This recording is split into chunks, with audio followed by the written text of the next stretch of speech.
going at each other on social media, accusing each other of cheating. At one point, Zayn even tried to claim that the only reason why they were together was because their record label forced them to fake a relationship to promote their song together.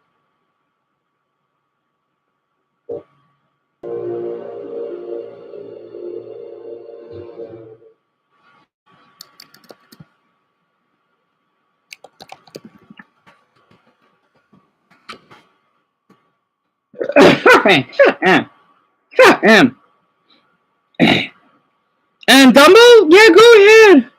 It's working now. I'm surprised that we saved ourselves, I think, 15 minutes because I thought this would take longer. Hey, Paul.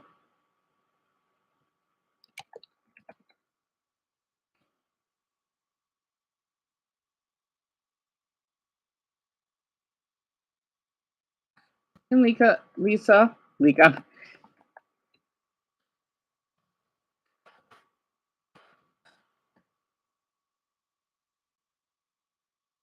Andrea.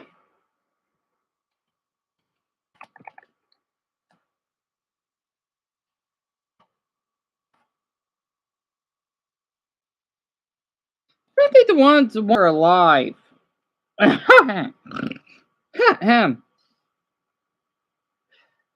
These are random people, right?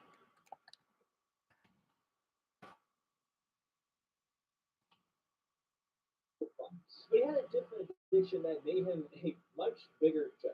On September 26th, he claimed that he went to the hospital because he ate too many hot Cheetos. He posted a picture of himself in ambulance with the caption, "I was in the hospital not due to any drugs, but I guess I ate too many hot Cheetos." Apparently, you can go to the hospital for that. This made him an even bigger name in the way that people laughed at him and not with him. Because again, how the fuck do you overdose on hot Cheetos? Oh, what is his name?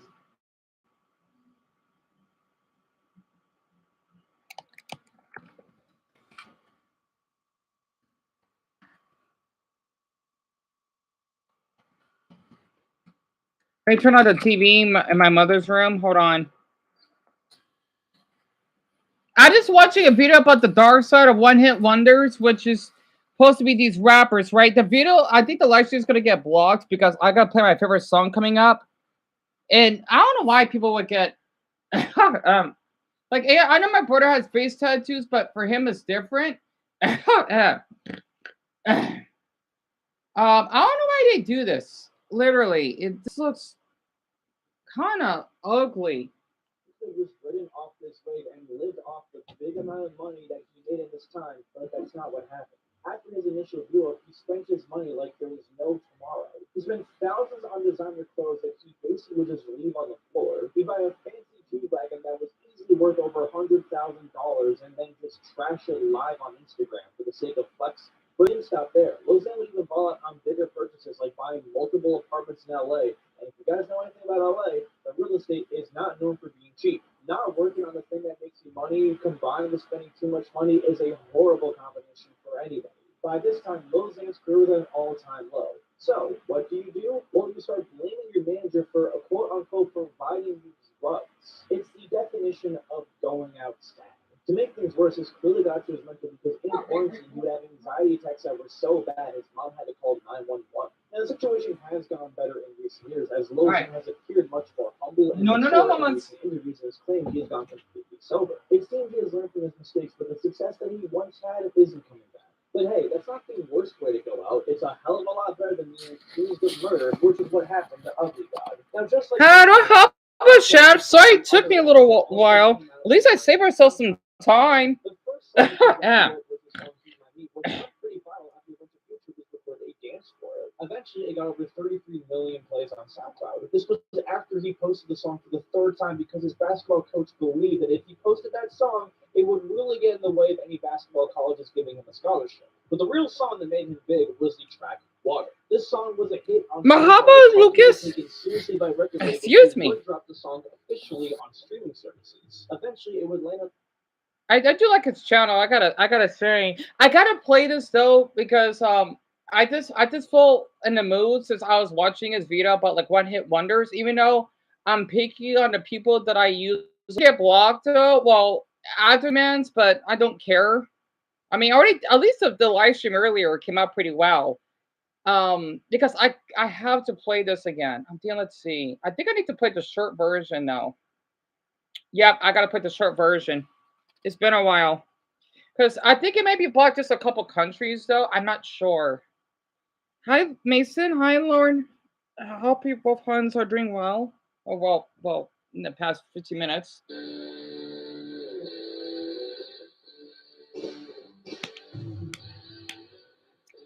I forgot to use.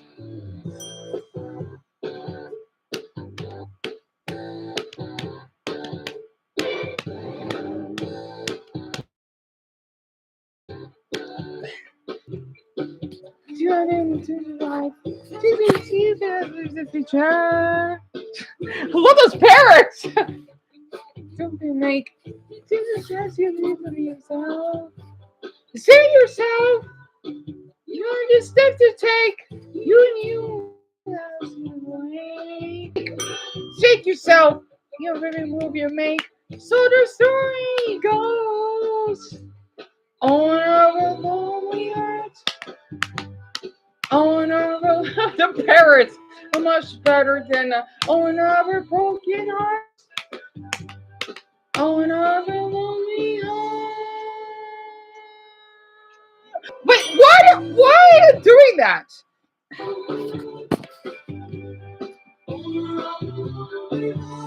What was with the parrots? Why are they there? And Andrea, you love this song? Oh, I just noticed that. Oh, what a coincidence. So I didn't know you're a fan of them. Hi, Michael.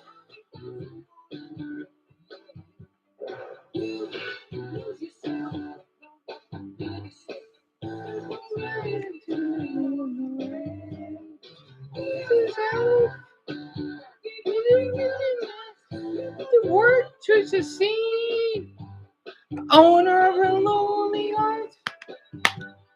Owner of a lonely heart. So much better than a owner of a broken heart. Owner of a lonely heart. I heard this in a long time.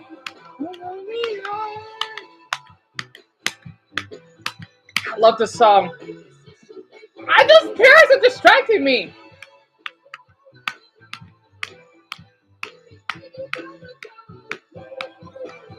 What's the point of those parrots?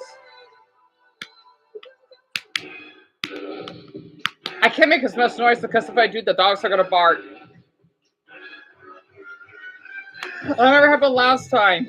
So, Louise, I think this song came out in 1982. It's definitely the early 80s, if I recall. It's a classic. Hi, Damien. You love the song, son? I didn't know you were a fan of this. Wait, can I just play that last part when one of them were falling off the building and then they're supposed to be like an eagle and then I see that ginger woman going to London? Because the thing is, I was watching the music video this whole time, right? There were two different ones.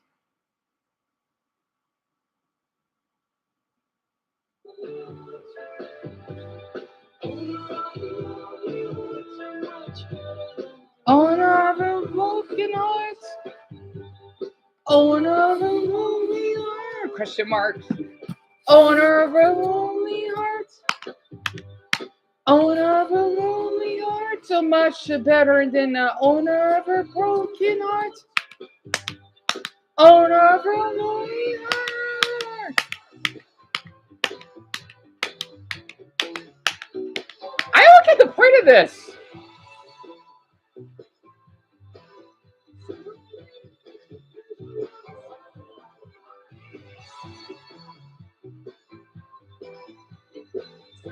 I love this song so much.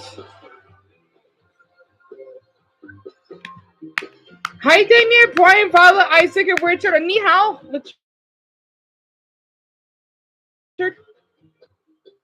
I love this song so much. I forget. I don't care if we get copyright.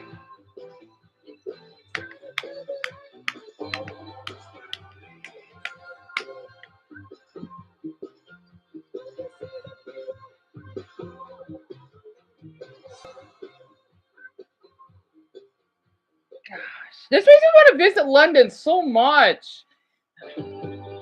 On a lonely heart, much better than a on a broken heart. On a lonely heart.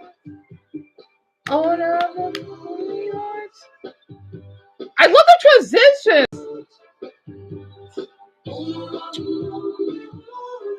What's the point of this?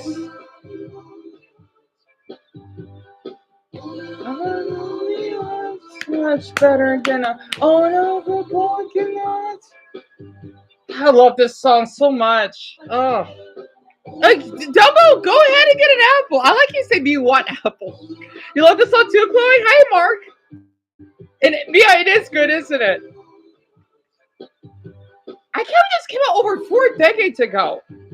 Oh, like Deanna, it came out that long ago. It's insane. It is. One more time. How did it get up there?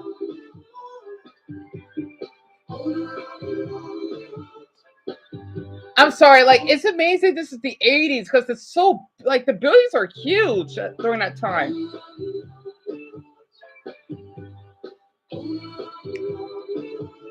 God, I can't imagine London how it is now.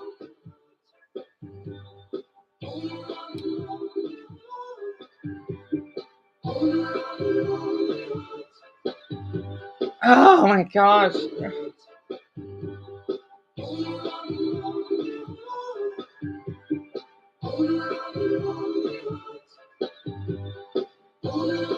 What the heck is Ed Gein's story? Never heard of it.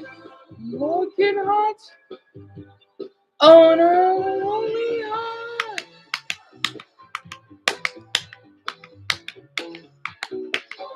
On a lonely heart.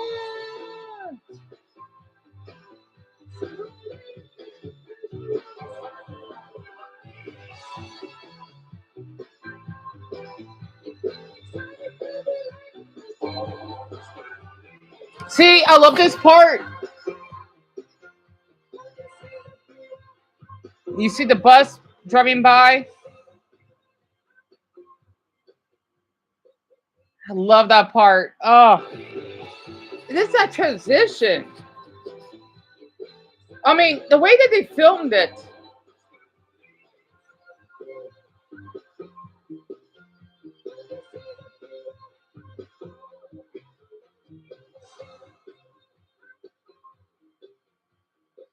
God, it makes me emotional. I don't know why. The way they filmed it. Like, it gets all quiet.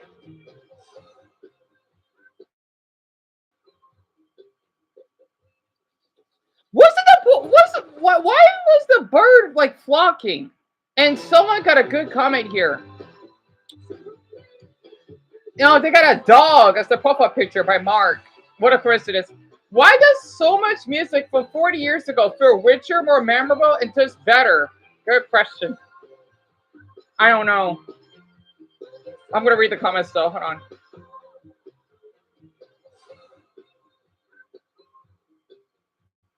Gosh, what bus is? Oh, that's the underground bus? I mean, because that's the underground logo on it. Someone says here, I think it's because of the memories that stick to. Well, I wasn't born in this era, but I like it. Like your parents' memories, the stories they told you in your own memory. Oh, that could be why. I think the kids nowadays will say the same thing as they get older. Yeah, that makes sense by Shane Play. And because it was great, the music today is too bubblegum and rap. I never thought about that. Why do you think it's called classic rock? Yeah, you got a point.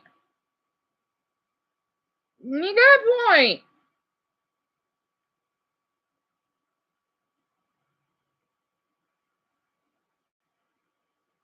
Computers still emit emotion to music. This kind of music is dead and it's a tragedy. Well, I want to say it's dead. It just depends. I listen to music in the 2010s. Like, yeah, regardless of us having AI or whatever, but that's different. There are people that use those stupid robotic tones I don't like that much. And they're fucking, pardon my language, they're hella annoying. Brody, you love this song, don't you? There you are. Hi, Sloan.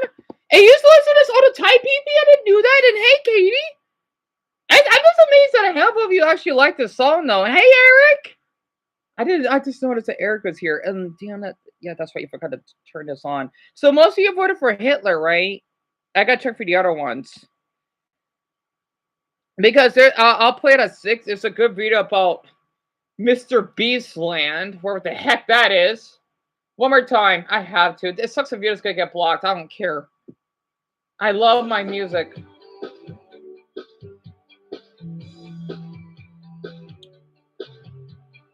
Oh no, hey Garnet.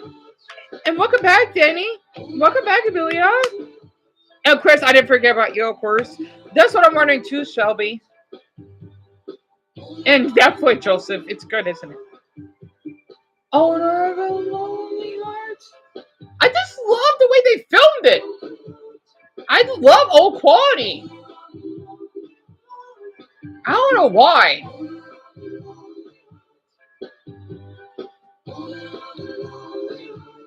Much better than another fortunate. Another lonely heart.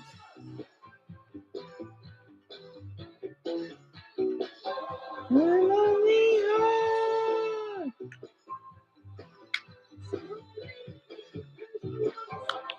You want to listen to some, Fred? That's awesome. It's good, isn't it, Ivan?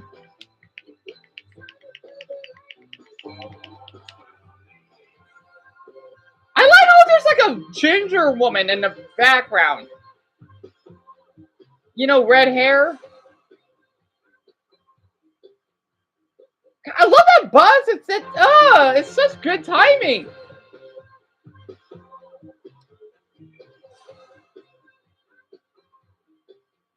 See, this is why I love filming so much, because even people don't catch the details. You always want to keep rewinding back to that, right? Like you got to make sure it's a good setting. You got to make sure like the sound would transition off. You know, it's that good. And I keep rewinding just to see that darn buzz that passed by. I can't help it. Let's see. What's another song that I would play, or I have?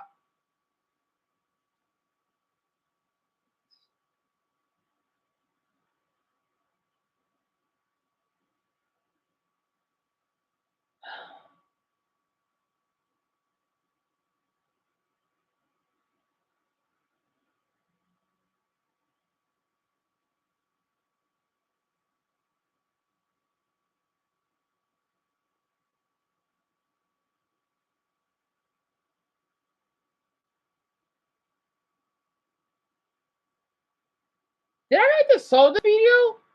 Evolution of Traffic? Yeah, I think you have 130 years. I want to show this very quick. This is so cool, right?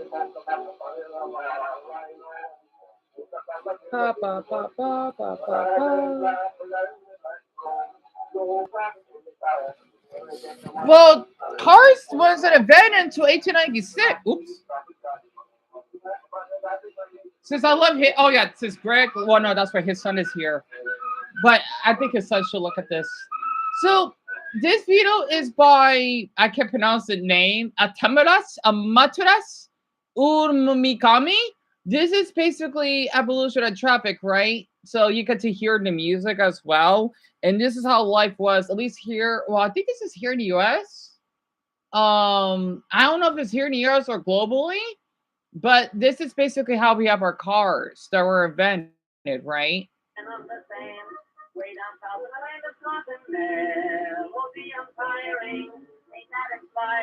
That has to be New York.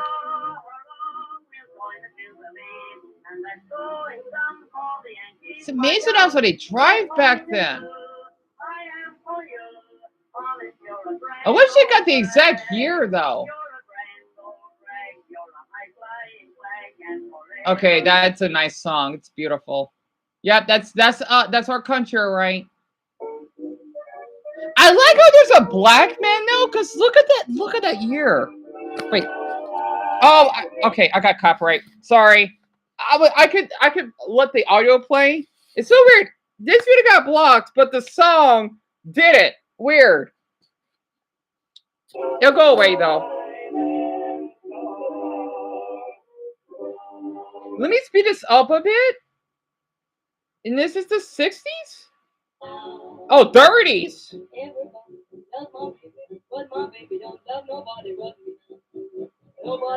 I'm surprised it's in color. Now everybody wants my baby, but my baby don't want nobody but me.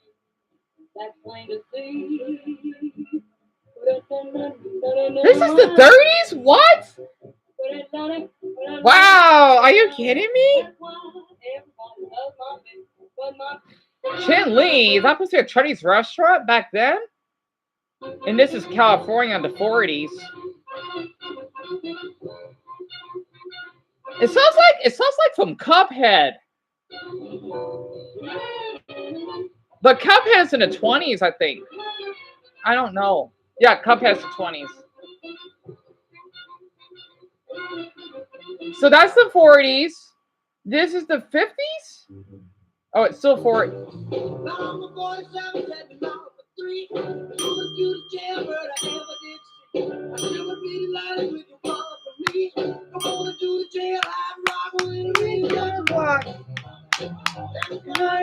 Good, now that's off. Yeah, I got copyright, Jameis, but it went away. It happens from time to time. Yeah, I know. It's crazy, isn't it, Jose? I don't know how they even got footage of this, because I love watching stuff like this. Is that during a flood? Yeah, I'll show it very quick. So this is the 50s, right? I think that's in California. I don't know where in the U.S. this is. Yeah, it has to be in California. Basically, that's what floods. Oh, they got those little stoplights. That's what the 50s look like.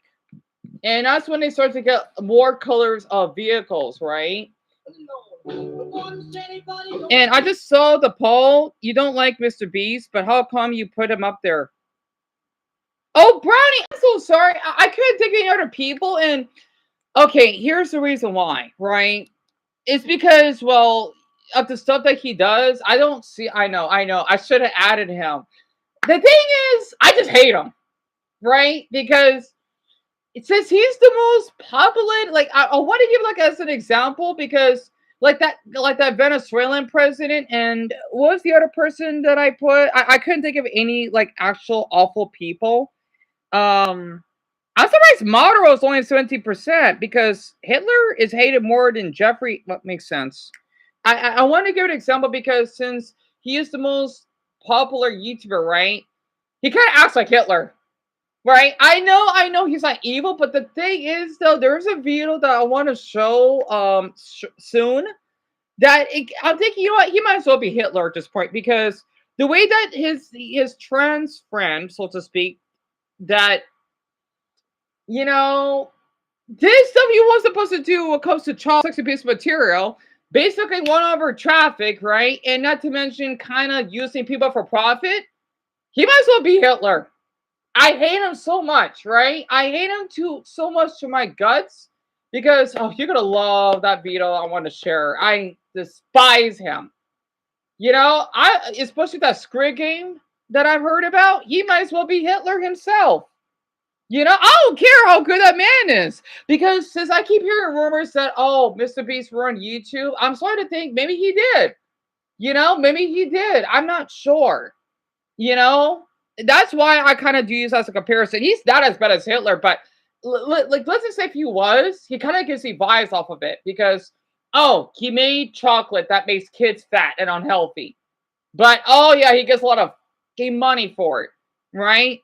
And how he uses crazy effects that will rot children's brains. He might as well be Hitler, because I'm just glad that Eric doesn't like him. Well, at least I don't think he does. But if he does, I don't understand.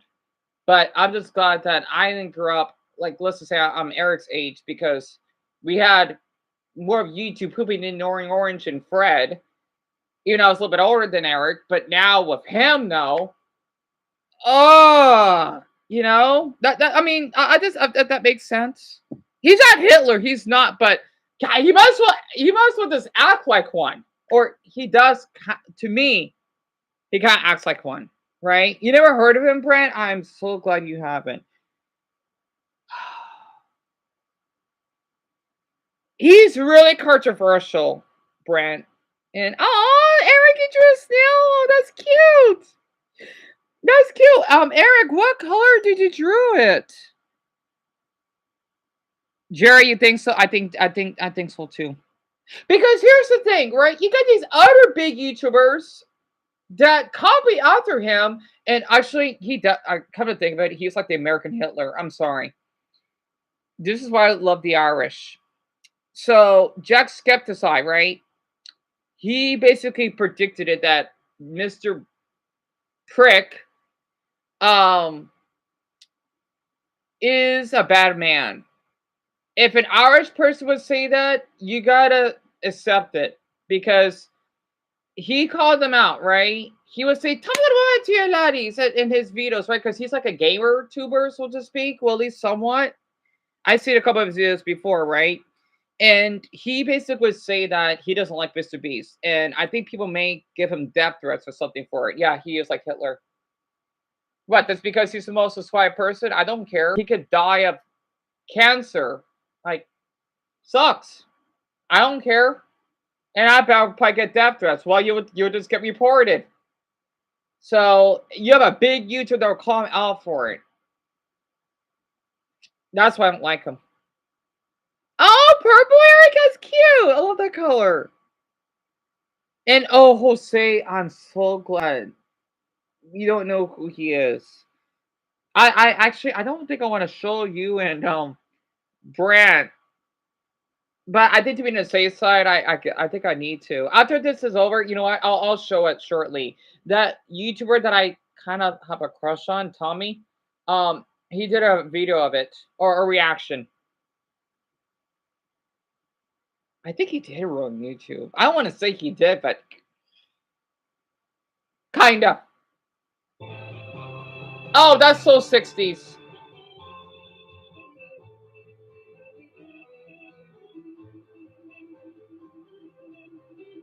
Good song though.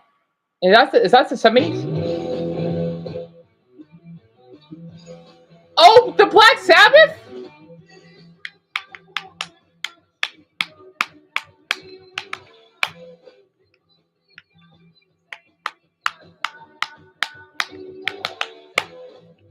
I'm sorry, I love that song. Damn it! You know this song, Francis?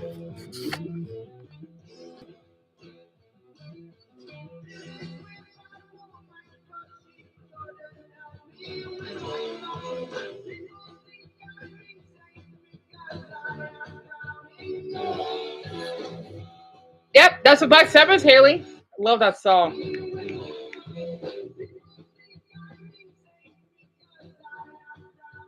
I mean, it came out in what, 1970s? How old is that song? I forgot. 1972?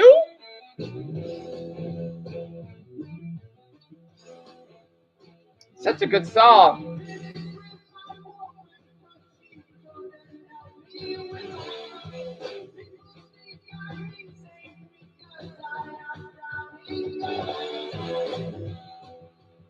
Have we had this for 5 decades? Darn it. It's amazing people that are of old age that listen to music like this. Wow.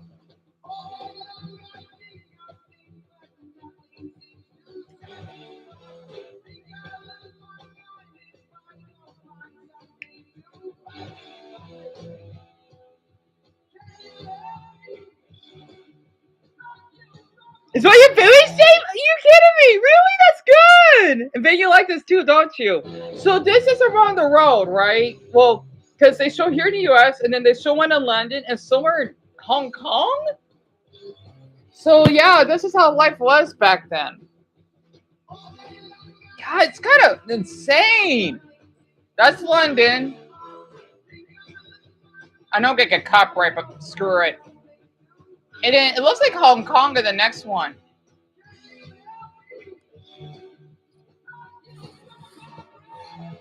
Jeez, we had music like that for half a century?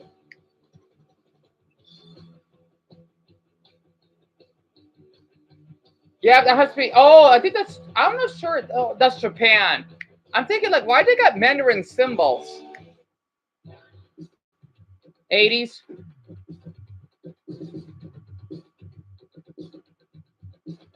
That was 4 decades ago.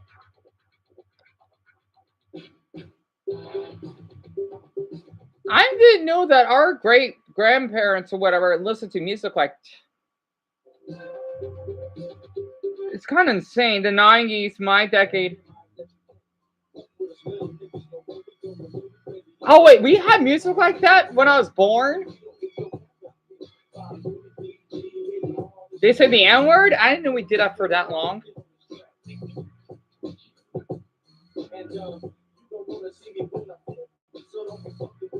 No, that's rap. That's rap.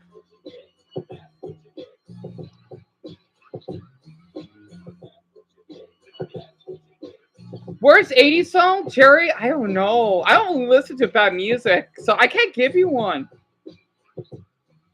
I can't give you one, sadly. This is the 2000s? Really?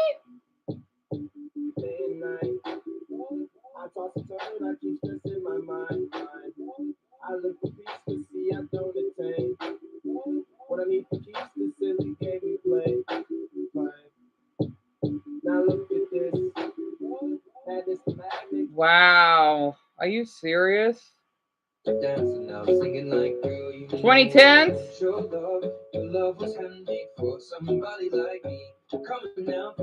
Yep, accurate.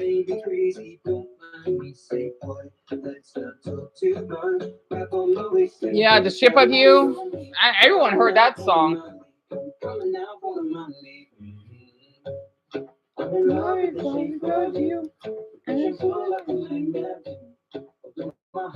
It's not a bad song. I know it's overplayed, of course. 2020s? What? It's a good song, though.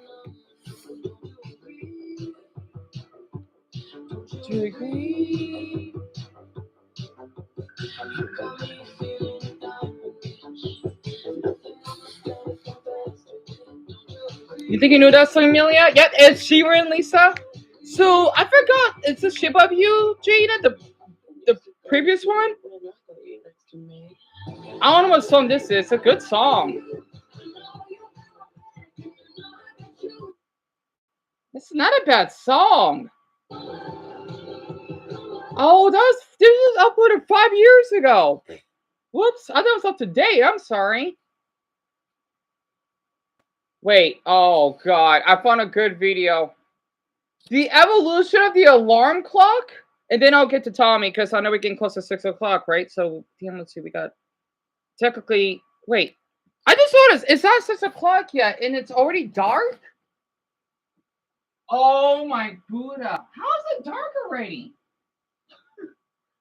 It's not 6 o'clock and it's already dark? And it's not even December yet. No. And we still got another month before the winter solstice. It must have gotten dark. Well, like, there's still patches of sunlight, but barely, and he left. So it gets dark at like 5:40, so it's gonna get dark at like around 5:20ish. Oh boy, I didn't know it got dark so early. Oh boy. Yeah, tell me about it, Proudy. I'm not Houston. We live down south. God insane to think about it. Like, what the heck? Oh. Yep, Evolution of Lara Croft Steady. And yes, Dumbo, you can request a song, absolutely. And but you like that song? The last one? I'm glad. Mason, it is true rap, isn't it? Definitely. The Beast, wait, Water Clock.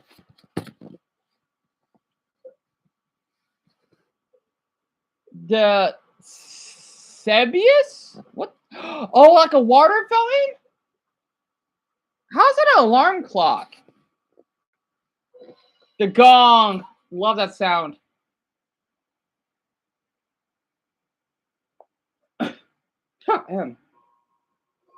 The Cathedral, 300 AD.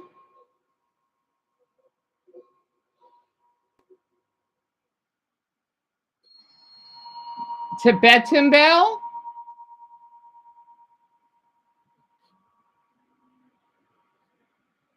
Yep, the gong garden. Oh, love the clock tower sound. We had that long? The water powered tower. Yeah, you never heard of it, Danny? Yeah, it's me either, to be honest with you. Elegy architect symbol? Sure.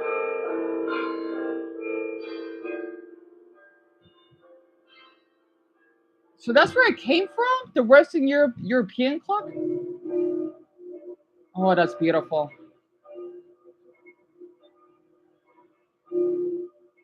So that's from Italy? St. Cuthbert's Church. Yeah, tell me about it, Jose. There is a lot, huh? The lantern clock.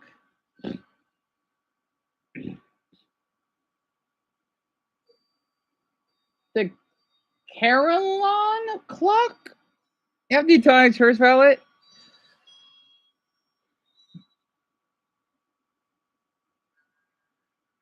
We had it that long? The mechanical clock? That's when it got invented? They do, don't they, Brad? I wonder if they got the grandfather clock. That's one of my favorites. That's the antique. Wow. Yep, that's a grandfather clock. Swartzwald. Oh, the cuckoo clock?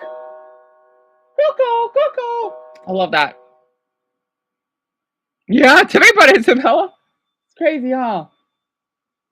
Wait, why did it say Big Ben on it?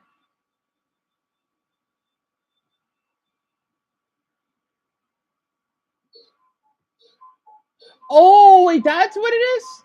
Okay, so the cuckoo clock is the forest clock. I know they've been around for almost a century.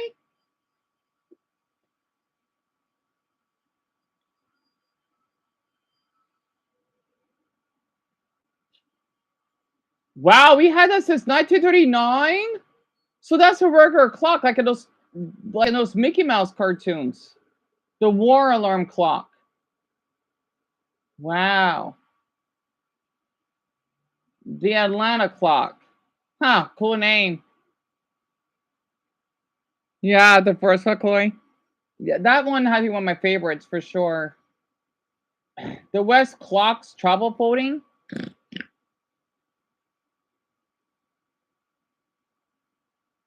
The mechanical schooler.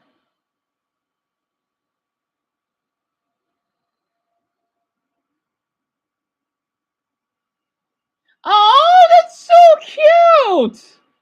Those were a thing. And the Yellow Submarine, that's from the Beatles. Yeah, War Alarm Clock. I don't know why they call it that, Damien. And I didn't even know most of these. Yeah, me either, Amelia. So that's what it happened, 1970. That air. Are you serious? They've been on that long? The Bugs Bunny clock.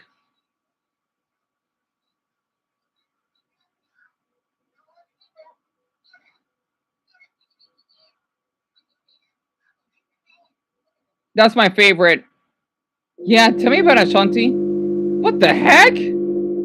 That is one weird. It sounds like a tuba. Bugs Bunny healing. West Clock's Accord Electric. Oh, so it does the buzzing.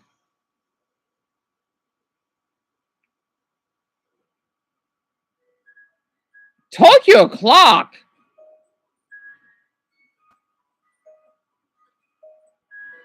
Well, that's fascinating. Tell me about it, Brent. Oh, not that one. I hate that one. We have one of those.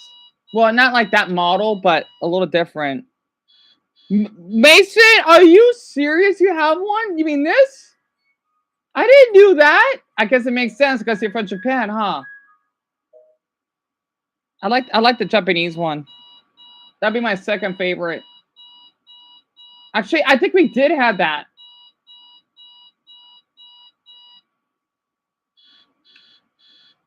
The Sanyo Vintage. Yeah, tell me about it, Ben. Oh, that's the worst. It does wake you up, though. Oh, that one's pretty cool. Sunny Dream Machine? You heard of it, Paul? The Sanyo Vintage? What the heck? Okay, that's pretty cute.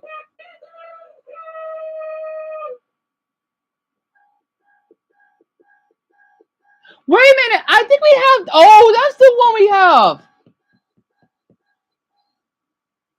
What the? Oh, come on. I wasn't. Okay, that's cute. I'll take it back. Royal Canine? So that's another type of dog food? Huh. You never use an alarm clock, Joseph? Really? Let's just say they can get pretty annoying sometimes, though. They do come in handy. I used to have like a little tiny one. I think I still have it in the closet. It's like a pocket type. I mean, of course you would only use it for sleeping when you're traveling. It's really small, but it works, right? I don't have to set it up. Your dog has one of those clocks. Oh, that's cute. Really? That's interesting. And Dumbo used to have a clock. You don't have one, don't you? Huh? I don't have one either. Well, plus, you know what? I don't even need one because I don't like being waking up from a clock. I don't know why. I like to wake up my own time. I'll blame you. Oh, I'm sorry to hear that, Dumbbell. Is that loud? Really? That's a touchscreen, right? Yep, that's a touchscreen, wherever that is. What the heck? I'm sorry to hear that, Dumbbell. I like that one.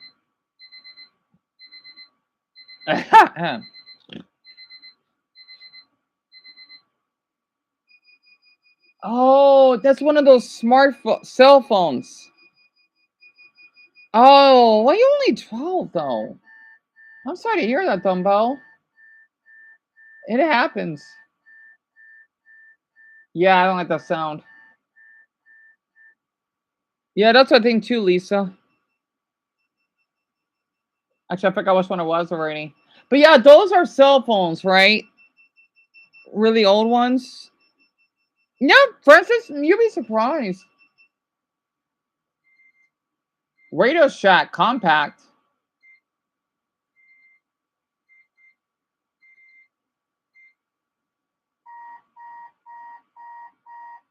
The Galleon Equality.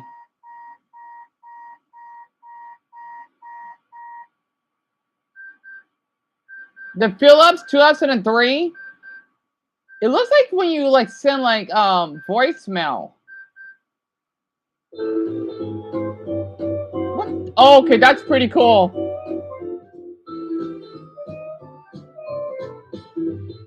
That's so 2004 we started to get ringtones like this.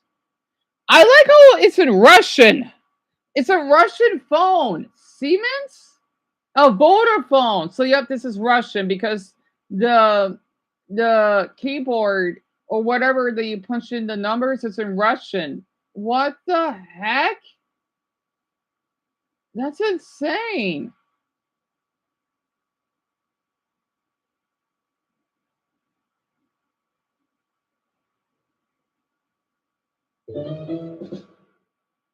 You have a fear of clocks, Lucas? I don't blame you. What the? The Nokia 1600. Wow. Oh, that's a cool phone. Okay, I like this one.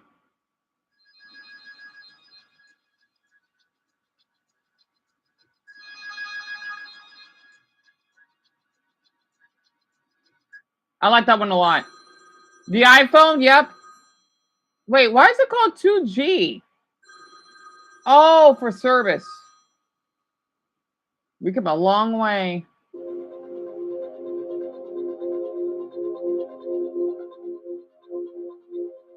Man, 2008? Oh my god! So when I was in middle school, we had phones like this? Darn it! That's incredible. I mean, it's old, but man.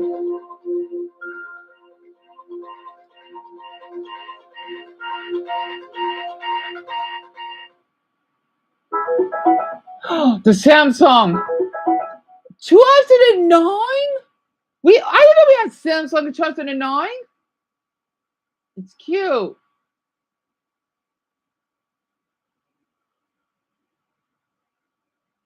Wow, I didn't know this phone even existed. And I'm a Samsung person. Oh, me too, Francis. Me too. Wait, Eric, really? That's so cool. No way.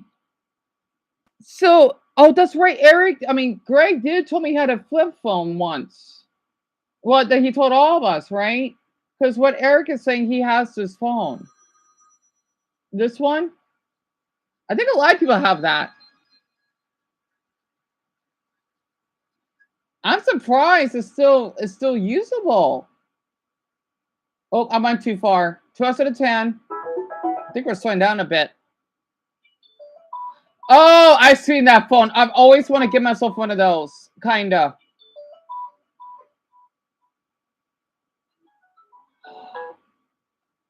I don't. Did I get? No, I didn't got that phone.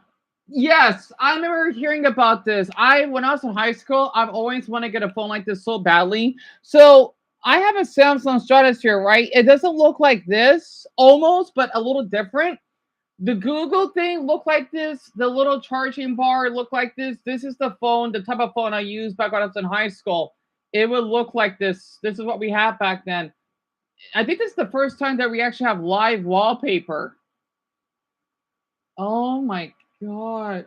Oh my god. That's insane. No wonder my phone got stolen in school. Because I had a custom ringtone. I mean, I think I did borrow one of my classmates, but I was showing off because I was proud of that phone. I paid for it with my own money that I worked for on YouTube at the time. But it's not like I meant to do it on purpose. The iPhone 5? Wow. Wait, Jaden, you serious? You have that phone? You're kidding me, really? Because I know they don't sell those anymore.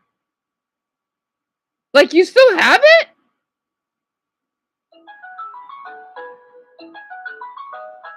Because those are like, I don't see those anymore. Because I have the Samsung Galaxy S4. I still have it. It's just we need to get it repaired. It's out of date.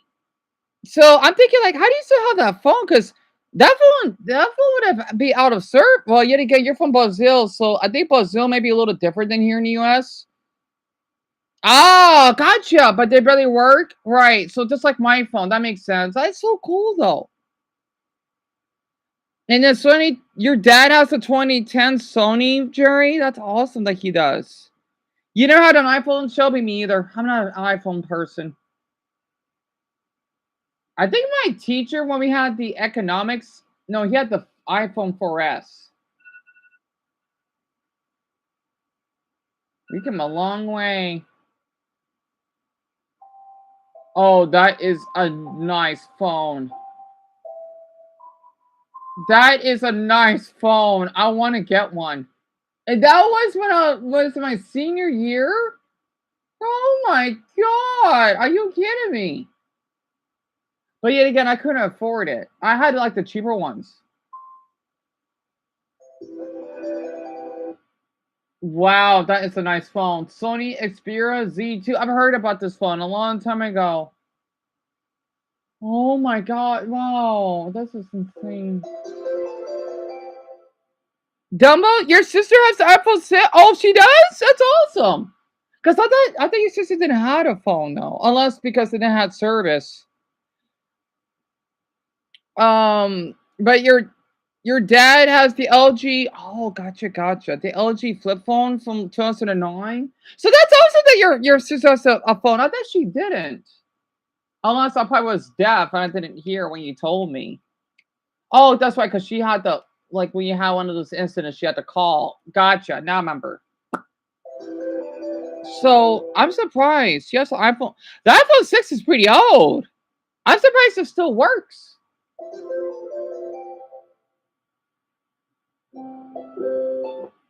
Oh, that ringtone. That's where it came from. That's a nice phone, by the way. I mean, I've seen the Galaxy Note 3, but not the Galaxy Note 5. Yeah, I'm so sorry. I must have forgot. I'm thinking. I thought your sister. It must be that. Oh, damn! What is it? That Nelson Mandela effect. I don't know why. I forgot.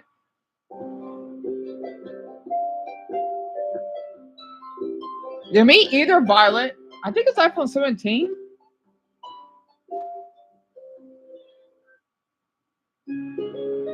Oh, that's pretty. 2016? I like the ringtone.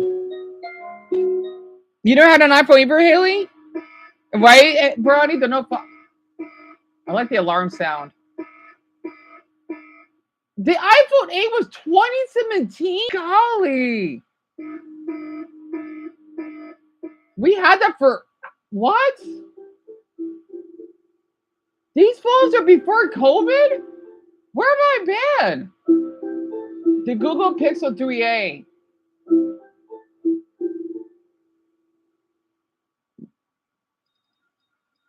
Well, we just skipped to the iPhone 11. That was 6 years ago. Oh my god. I've always wanted to get this phone. Kinda. The Galaxy Note 20. Well, I like the color.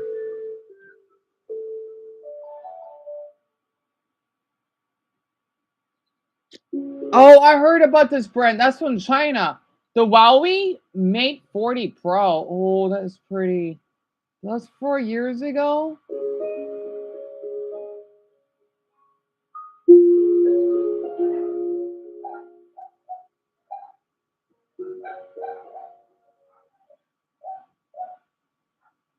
Sorry about that.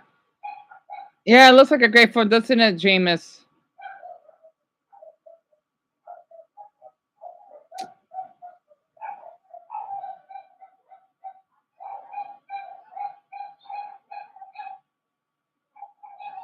Hold on. Hey.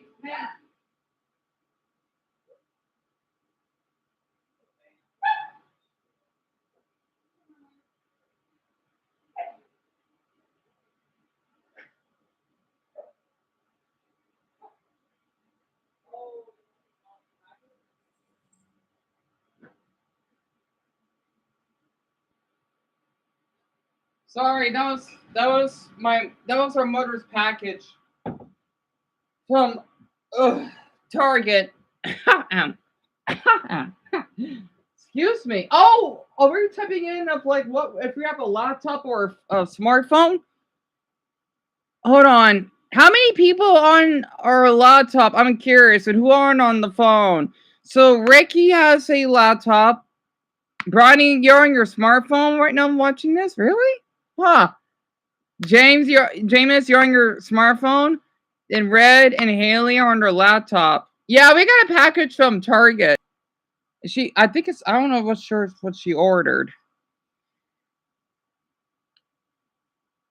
Isabella, I know Dumbo's on his laptop or desktop. And Eric, you're on your computer. So like your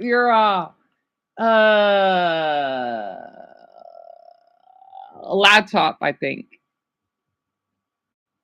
I know it's kind of something, huh, Bronny? Mason, you're on your laptop right now. So only two of you on your smart. You and Jameis, Bronny. The Google Pixel 6a. That was 3 years ago. I've always wondered what a Google Pixel looks like. It's kind of cute. But I'm a Samsung person, no. Always will be.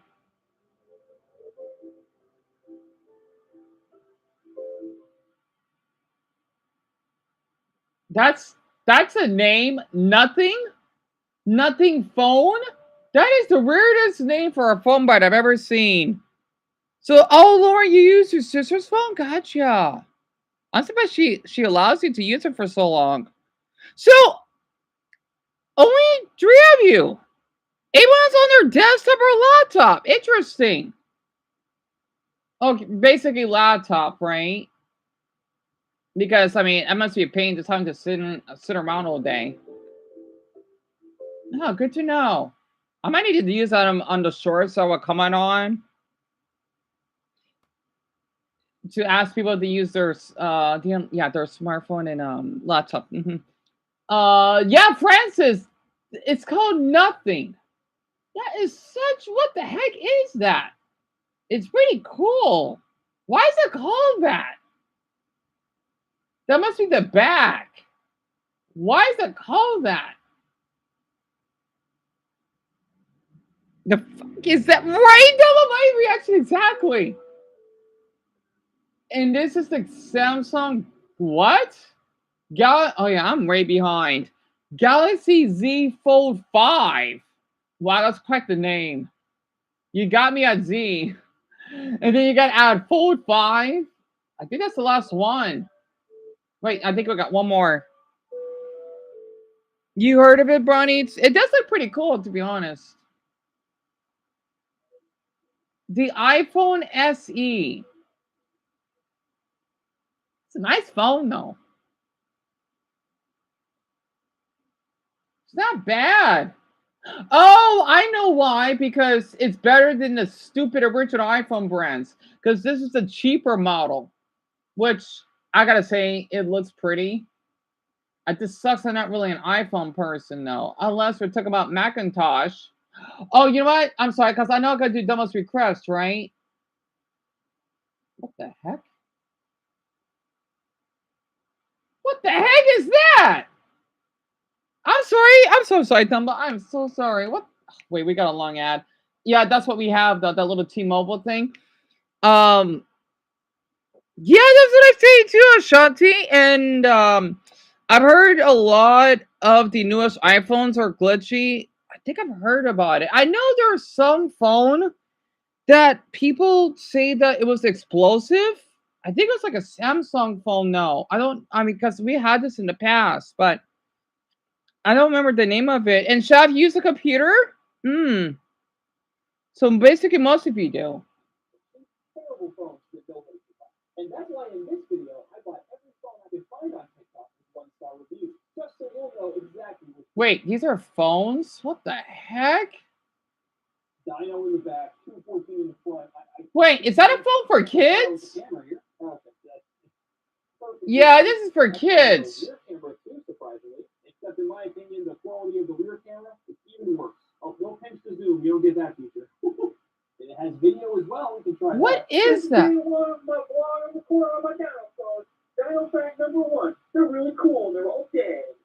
What happened? Did I break it? So, Lisa and Damien, this is I bought the worst 1-star phones from TikTok. And this is by Smoke and Silicon that posted 4 months ago. These are a thing? Uh-oh. Stop turning off. Oh, there we go. Close. We got music on here. Does it actually, like, have music? Uh-oh. Oh, there it goes. ABC song. Yeah, that's for children. Storybook? What is Storybook? Well, at least they have... Oh, it looks like crap. I don't like this. The wolf in the lamb. So they're all like this. The blank in the blank. Wonders. We got wonders down here. The temple of... Huh? I don't even know what to say to that. Anyway, we got games on here. I think I've seen these games in the past. There's new ones. Space Invaders. Stop being so loud. You can't give this to a kid. They're going to annoy the crap out of you all day.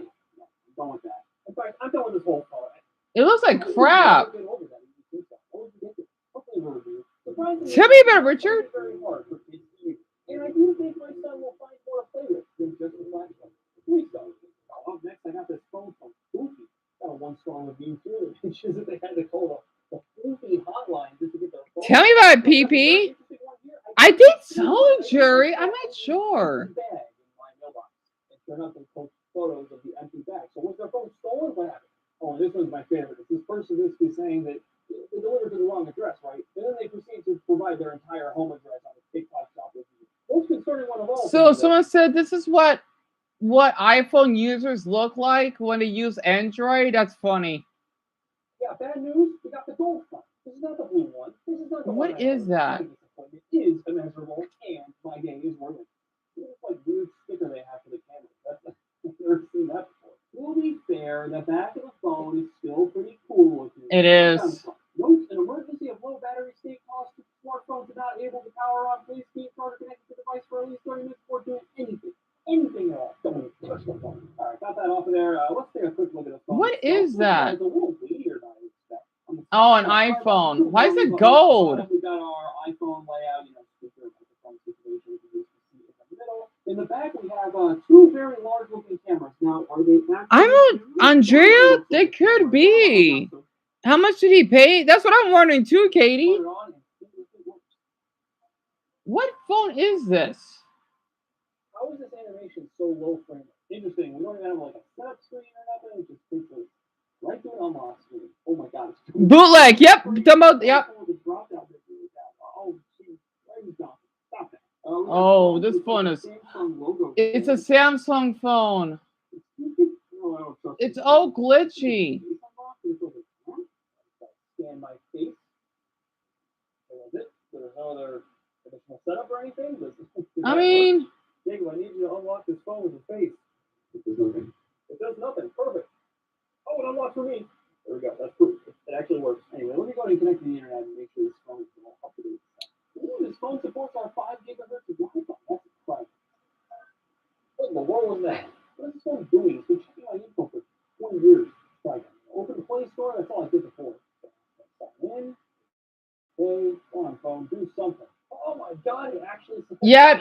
Okay, since I'm a Samsung user, yes. When you want to sign into your Google account, you gotta go through that quite a few times. So, I mean, I love my phone. So, and that's an old model. So that phone would be good for me, right? I think because he doesn't know how to use these phones, right? Because he's not a Samsung user like I am.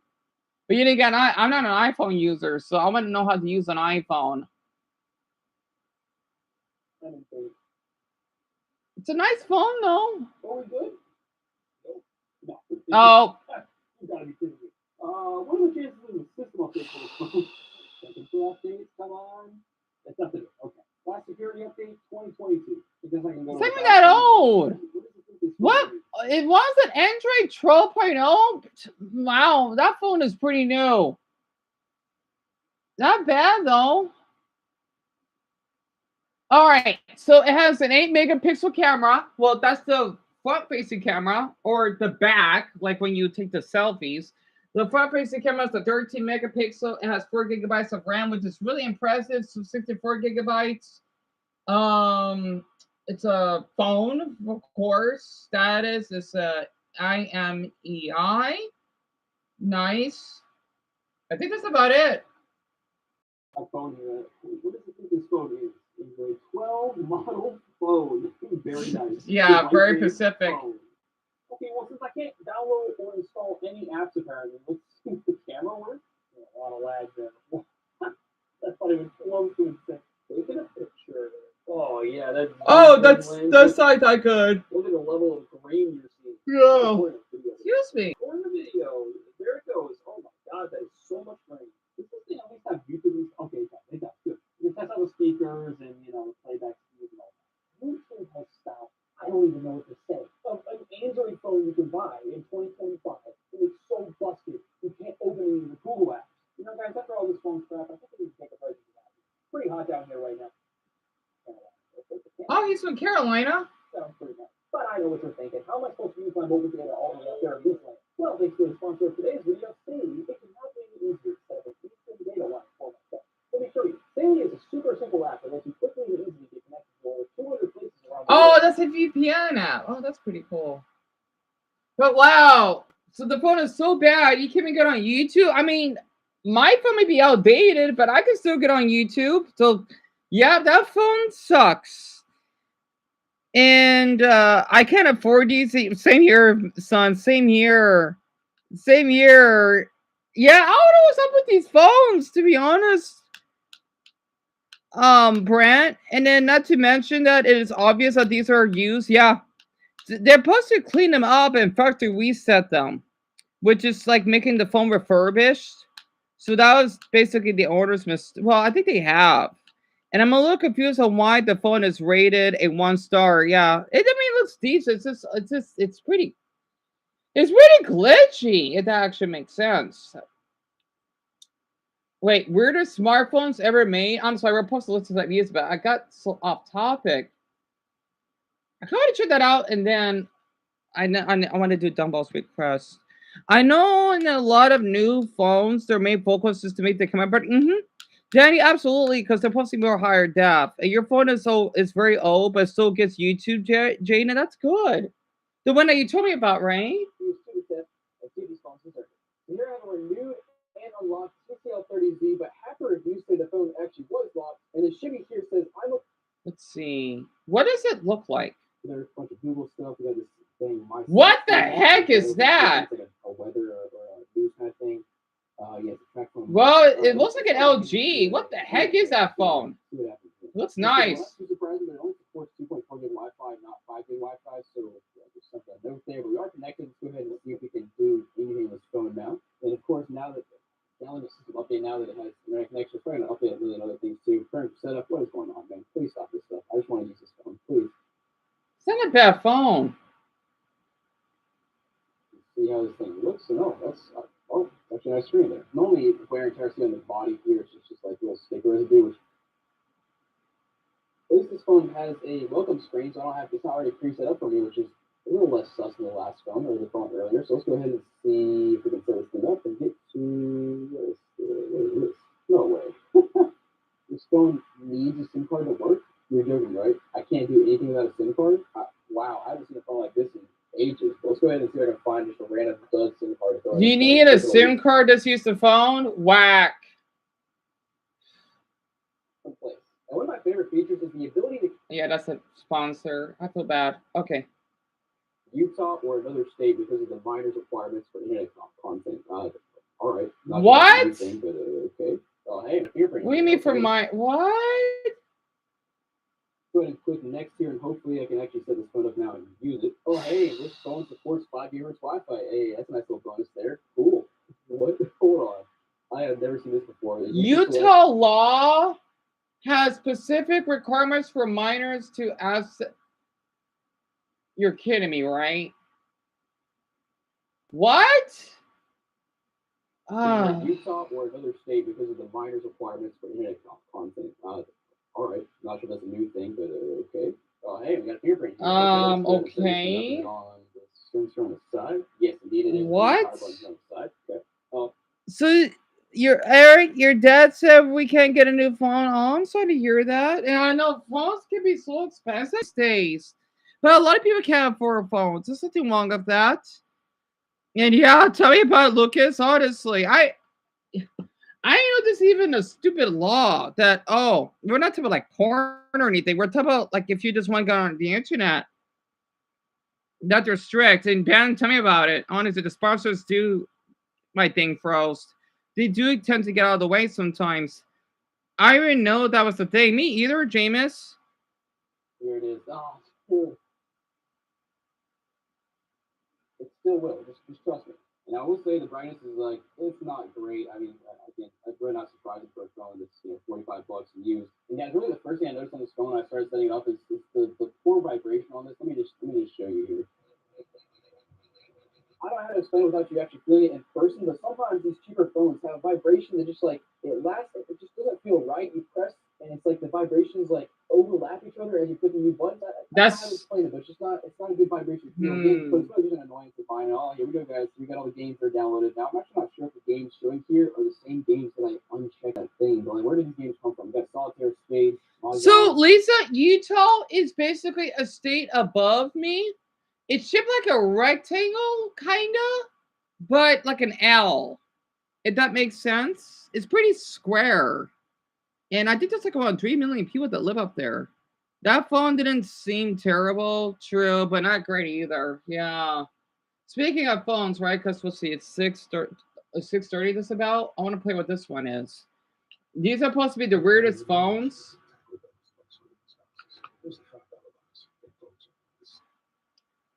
With the first iPhone in 2007, smartphones have completely taken over society, and there have been an abundance of smartphones released over the past 2 decades, a few of which have been great, some terrible, many mediocre, and some just plain strange. Hey, how's it going? I'm Josh from 91 Tech, and today we're going to be looking at the top 25 weirdest smartphones ever made. janky, they've got some sort of issue, maybe they push a weird feature like 3D. My last couple videos will be linked in the description if you want to see them after this one, but for the sake of keeping things fresh, these are going to be 25 completely new smartphones, and trust me, some of them are pretty dang strange. Maybe not all of them Kia Ceera Echo strange, but still pretty strange. Also, weirdness is relative, right? So you may not agree with everything on this list. It's not really in any particular order, although I think as we go along, we definitely start to see some more and more So this is from a year ago? strangeness, particularly near the end of this list. But I'm done stalling. Please hit that like button, and let's get started with number 25. Yeah, me either, Jerry. Kicking things off at number 25, we have the Motorola Atrix from early 2011. The phone itself at first glance is pretty basic. It was one of the earliest smartphones with 4G capabilities. Yep. And shipped with Android 2.2 Froyo with that enticingly ugly Moto Blur skin. We're looking at a basic 4-inch TFT display at 540p with the first dual-core Tegra 2 processor and a single gigabyte of RAM powering everything. This was a genuinely powerful device for the time, and it needed to be given the gimmick tying everything together. You see, this phone had some very unique features. Firstly, there was the first ever smartphone fingerprint sensor, long before Apple ever brought Wait, it to really? so that's pretty cool. Then there's the micro USB and HDMI ports on the side, which allow you to plop this phone onto a dock and turn the thing into a full-fledged computer. Think Samsung. Oh, that's Galaxy S8, cool. except this ran Motorola's web-top platform, which was an Ubuntu-based desktop that did its best to integrate the phone's files and software into a more familiar computer experience. So there were multiple docks. First, the multimedia dock, which was basic and allowed for more accessible HDMI and USB ports. Then we had a laptop dock, or a lap dock, as they called it, no joke. It was basically an empty laptop shell for the phone to power, and it would set you back $600. Yeah, you could pay that much money for an empty laptop. Can't help but feel that money would be better spent on just a normal laptop, but I respect them trying to do something unique. The benefit of them having to beef up the phone to make it work as a middling laptop is that the device itself. We'll see, yeah. Wait. Hey, Zoto. Well, welcome. Oh, wait. Oh, Jerry, I'm so sorry. No, that's his nickname. I am so sorry. That's not his actual name. I am so sorry.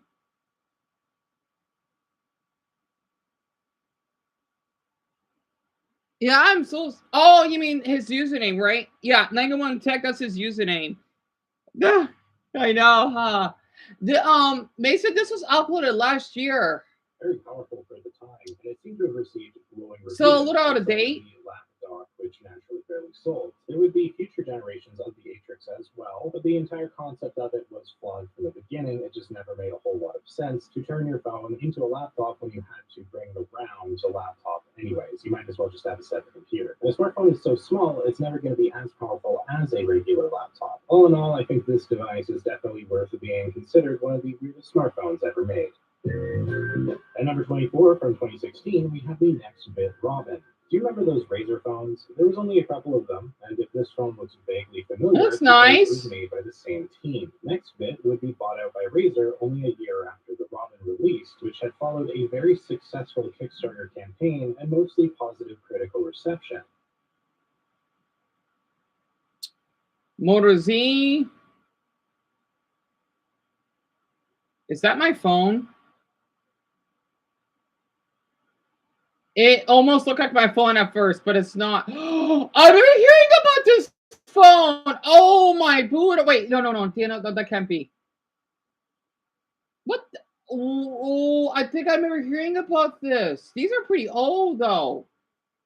While an attachable battery bank could be useful, it makes the phone unwieldy and certainly not an ideal experience. It's also sort of impractical. Do you really need a JBL Sound Boost Moto mod attached to your Moto Z Force when instead you could take the money spent on the mod itself and purchase a Bluetooth speaker? Sure, kickstand. So it's like some type of Moto phone? It's an absolute unit. Or how about a mod to give you 5G connectivity in 2019? Did anyone actually buy this? And if so, why? Some were cool though, like the Hasselblad camera mod or this Polaroid mod. Honestly, I take it all back. This was pretty neat. And the more mods I look at, the more I like. So when you take pictures, you can print out photos. I want one. Last version of Apple's MagSafe to an extent. Motorola really tried with no mods, and while they were never particularly popular, you gotta give them credit for going all in. Still, a bit weird this ever exists. The Moto Z2? Smartphones as recent as 2019. At number 22, we have the Asus Pad phone from April 2012, and while conceptually it's certainly not even close to the strangest device we'll see, it still never made a whole lot of sense. On its own, the smartphone seems pretty straightforward and basic. It's got a 4.3 540p display, and shipped with Android 4.0 Ice Cream Sandwich. It's a really boring looking phone, but that's the catch. Being a phone is only one aspect of this device, because not unlike what Motorola had attempted with the Atrix, this phone had a companion tablet dock. You had this Pad Phone Station, which was a 10.1-inch tablet, a very thick tablet that you would stick the phone into, and then you would have a basic Android tablet with an okay at best display. The battery on it was huge at least, but considering this tablet was useless without the phone inside, as in just like that empty laptop shell, this was always going to be a concept doomed to failure. Nobody wants to bring around a tablet that isn't actually a tablet unless you plug your phone into it. If you really loved that concept though, there was also another keyboard attachment to actually turn this thing into sort of a laptop, though the software was still very much Android, rather than the more desktop-oriented experience. Ultimately, what you had here was a pretty mediocre smartphone that made for a frustrating tablet. Things could be inconsistent going from the phone to the tablet, and the Fascinating. have the LG Double Play, the first LG phone on this list, but certainly not the last. The early days of smartphones were truly something special. A time an iPhone was around, but the industry hadn't fully yet accepted that a simple display and no keyboard was the sole path forward. We saw lots of weird takes on how smartphones could work around this time and incorporate physical keyboards, including lots of slider phones, and this was one of them, but there's, a second. Oh, that's cute. The Android 2.3 Gingerbread, the Double Play featured a main screen that was 3.5 inches, and not exactly the highest quality. The second sharper screen was 2 inches, and it was there to allow for easier multitasking, at least in theory. You had shortcuts to a select number of apps, 9 apps. You had your choice of 9 apps that you could put on here. Apps that were specifically made to run on the tiny screen, things like messaging, music, notes, and emails. This was a fairly useless gimmick with very little room for customizability or true multitasking, and it also made the physical keypad more cramped, making it potentially less ideal for the audience That's it true. generally appealed to. The build was really chunky and cheap feeling, and the compromises here to get that second screen just never were going to be worth it for the very little added functionality achieved. Right. This was the last phone that attempted to incorporate a second screen that we'll see on this list, and there's no question it was strange. Even if I kind of dig the look of the phone for some reason, I think I'm just a sucker for gimmicky devices, and that is exactly what this is. At number 20 from 2003, we have the Nokia 3650. What the heck is 600 in North America. This phone had a lot of firsts. It was the first phone with an integrated camera to be announced for the North American market, and the first in America was Symbian OS, an operating system featured on a multitude of early smartphones. While it's easy to call practically any phone prior to the iPhone in 2007 weird relative to what we expect from a smartphone today, this one stands out for its circular rotary-style keypad that I guess It looks was supposed to ugly. make texting easier somehow, but unsurprisingly, all it really did was confuse people. The camera was a mind-blowing 0.3 megapixels, and the phone was probably pretty cool at the time if you could wrap your head around the keypad. Don't forget how these things worked back in the day. If you wanted to type, you had to hit these buttons multiple times to get a letter. Let's just say I'm sure this would have been more difficult to get used to than a QWERTY keypad or even just a regular cell phone one. The phone would be replaced 8 months after it launched by a revised model with a more straightforward keypad, and that was probably a far better experience for users back in the day. I wanted to at least mention this phone because I do find the rotary concept kind of interesting. Apple themselves had actually prototyped the smartphone with an iPod-style quick wheel, not unlike the joke image Steve Jobs had showed in the original iPhone presentation. One has to wonder. Yeah, tell me about it, Brad. It does look kind of ugly, huh? I didn't know we even had phones like this so long ago. You know, I don't know why they don't make them anymore. Tell me about a Jaden, huh? For like the other ones. Yeah, it does look kind of hideous.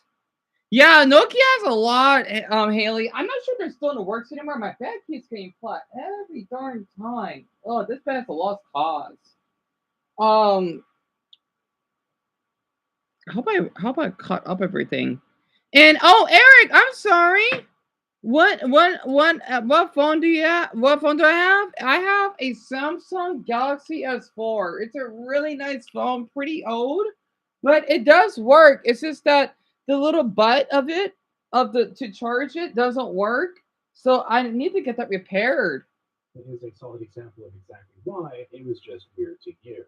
At number 19 from 2014, we have the Neptune Hine, our second Kickstarter smartphone. That's a phone? So much a It's like a- smartphone as it is a It's like a smartwatch. watch. Yeah, that was basically the concept. A smartwatch that could act as a standalone smartphone with a micro SIM card slot, a dual-core Qualcomm Snapdragon processor. We had that over 10 years ago. What?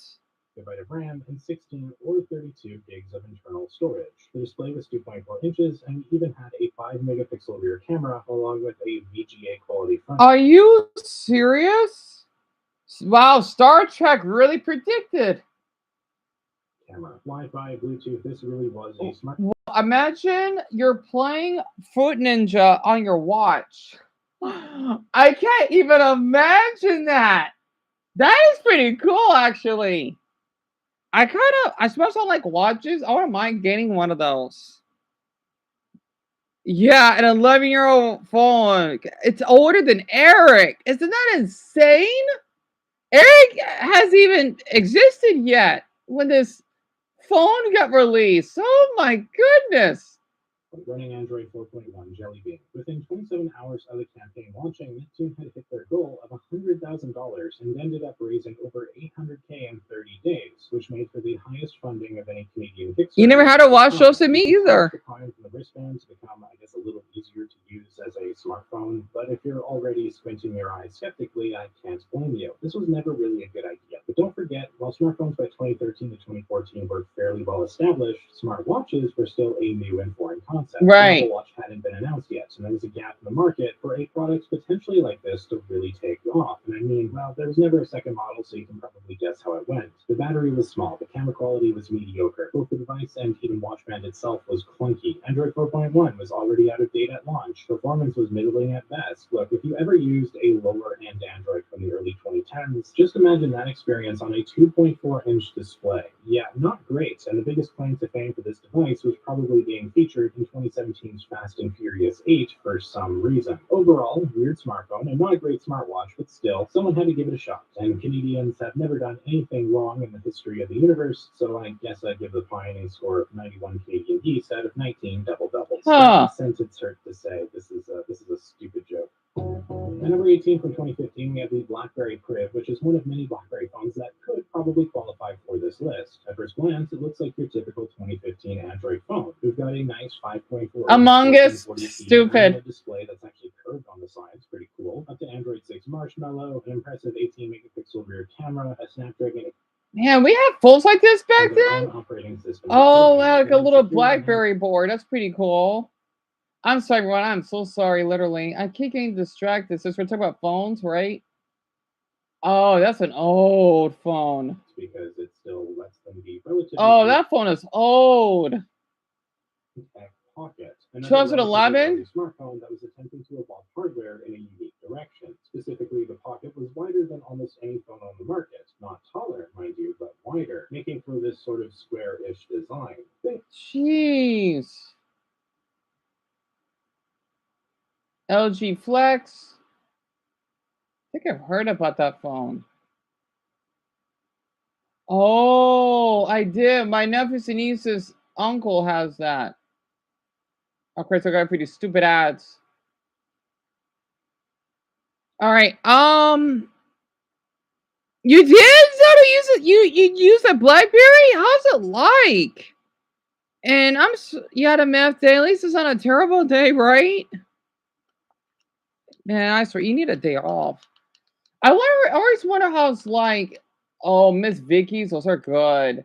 I always wonder how it's like using a BlackBerry because I can't imagine typing in like this. I have to use the touch screen, right? I could type fast on my phone. I want to show it off whenever we get the money to get the charging port fixed. And Jameis, tell me about it. You heard of the LG Flex 2, Garnet? It's not a bad phone. And I even know that smartwatches and yeah, tell me about it, Brian. Yeah, it's kind of weird, isn't it, that they've been around that long? 15th place release 2013, we have the LG. Yep, I remember that phone. It's huge. If I really wanted them to, and this one certainly deserves it. The LG G Flex. So yesterday when I was on stream that day, I had a.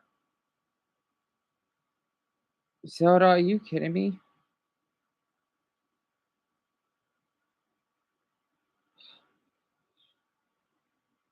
That should be illegal.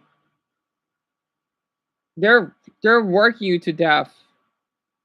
I can't imagine staying up for more than 2 days. That's really dangerous for your health, hon. golly, I don't know what's wrong with that stupid apartment. Oh my, I'm so sorry to hear that. And you only have, well, at least it's 14 hours instead. Oh my, man, they need to be paying you a lot. And you heard of the LG Flex, Jaden? It's a pretty decent phone. That was very similar to the LG G2, except the unique quirk of featuring a flexible display allowing for the entire device to be curved. The screen itself was OLED, 6 inches, and a kind of low-res. It's huge. The shell was polycarbonate plastic with the buttons placed on the back of the phone right below the camera, classic LG design. Apparently, the rear backing is self-healing, meaning the coating can apparently repair minor abrasions. How? This phone is weird for more than just the screen, although that is definitely the aspect that stands out the most. There's a problem with phones like this that push a singular gimmick over everything else. The big question of why? Why should you buy this? If that gimmick isn't going to directly improve the experience in a way noticeable to the consumer, it's not going to be worth it, especially when the price needs to be high to allow for the gimmick to exist in the first place. The screen itself was a bit fuzzy looking compared to the 1080p LCD of the G2, and the fact that it was curved didn't make that compromise worth it. Sure, the technology is cool, but is it actually going to be that much more comfortable in the hand to the point that it's worth purchasing over any other phone at a more reasonable price? This was a proof of concept more than anything, and from that lens, the LG G Flex definitely looks better. Finally, this phone even managed... I'm sorry to hear that, hon. Oh my gosh, 3 hours? How you still holding up? I wouldn't survive of only 3 hours. Yeah, Bronny, that's what I'm saying too. Hon, if you need to sleep early, you can. Bronny, you had an LG as your first phone. That's so cool. I didn't knew that. And Luis, I'd agree with Luis, honestly. The auto phones are still more interesting. I gotta agree with you, Brent. I gotta agree with you. Down to its marketing. I'm not going to go into this. Ew. But it was called the worst commercial for a smartphone ever. Ew. And that sentiment Ew. is better. Finally, this phone even managed to be weird down to its marketing. That's I'm not going to go nasty. into this commercial, but it was called the worst commercial for a smartphone ever Gross. by TechCrunch, and that sentiment would be repeated by other publications. I love God. Oh, really? Okay, that's disturbing. That was it. It's weird. Everything is weird. No, the phone. We had ads like that back then. I like weird, but I don't know. It's still a pretty cool proof of concept for the Not that type. Shout out to the 2013 Samsung Galaxy Round, which had a similar concept, but was also just a more well-rounded. Oh, what? Zona, you're a sweetheart. I'm fine. Honestly, that's why we got more people today. So, well, they're just listening. That's why they're not typing as much. So don't worry about it. Your health comes first. Remember that. Plus, I'm gonna take a nap probably like in 20 minutes. Probably like a 20-minute nap because let's see, we have 2 hours. Well, technically 3. Yeah, 3, I think. So you gotta worry. Tell me about Isaac. Nice, pun very much intended. It also only released in South Korea, which is why you probably have never heard of it until now. Wait, what? In 14th place from 2013, we have the Yoda phone, a smartphone made by the Russian company Yoda that featured a second display. That's Russian? Device. Specifically, this was an e-ink display, same as what you would expect from a Kindle e-reader. What? There's a lot of weirdness with this phone in general, but let's start with the basics. On the front, this was standard Android stuff, a 4.3-inch 720p LCD screen running Android 4.2 Jelly. From the back, you had the 4.3-inch 360p e-ink display, which was there to What? A second display. The idea here was that the second display could be used while the main phone was off, giving basic information and functions, or even... Yeah, Zoda, if you need to take a break, please go ahead. Even like for me, just for a half hour, that would be more than enough. And yeah, it's a Russian phone, Brad. E-reader if you wanted it to. Around this time, there was a growing movement of users who were already realizing how much attention smartphones were taking up in daily life, and having a simpler, more basic display was... This is a good video. Oh, here we go. I want to show this off, okay? For Zoom, not the... Oh, okay.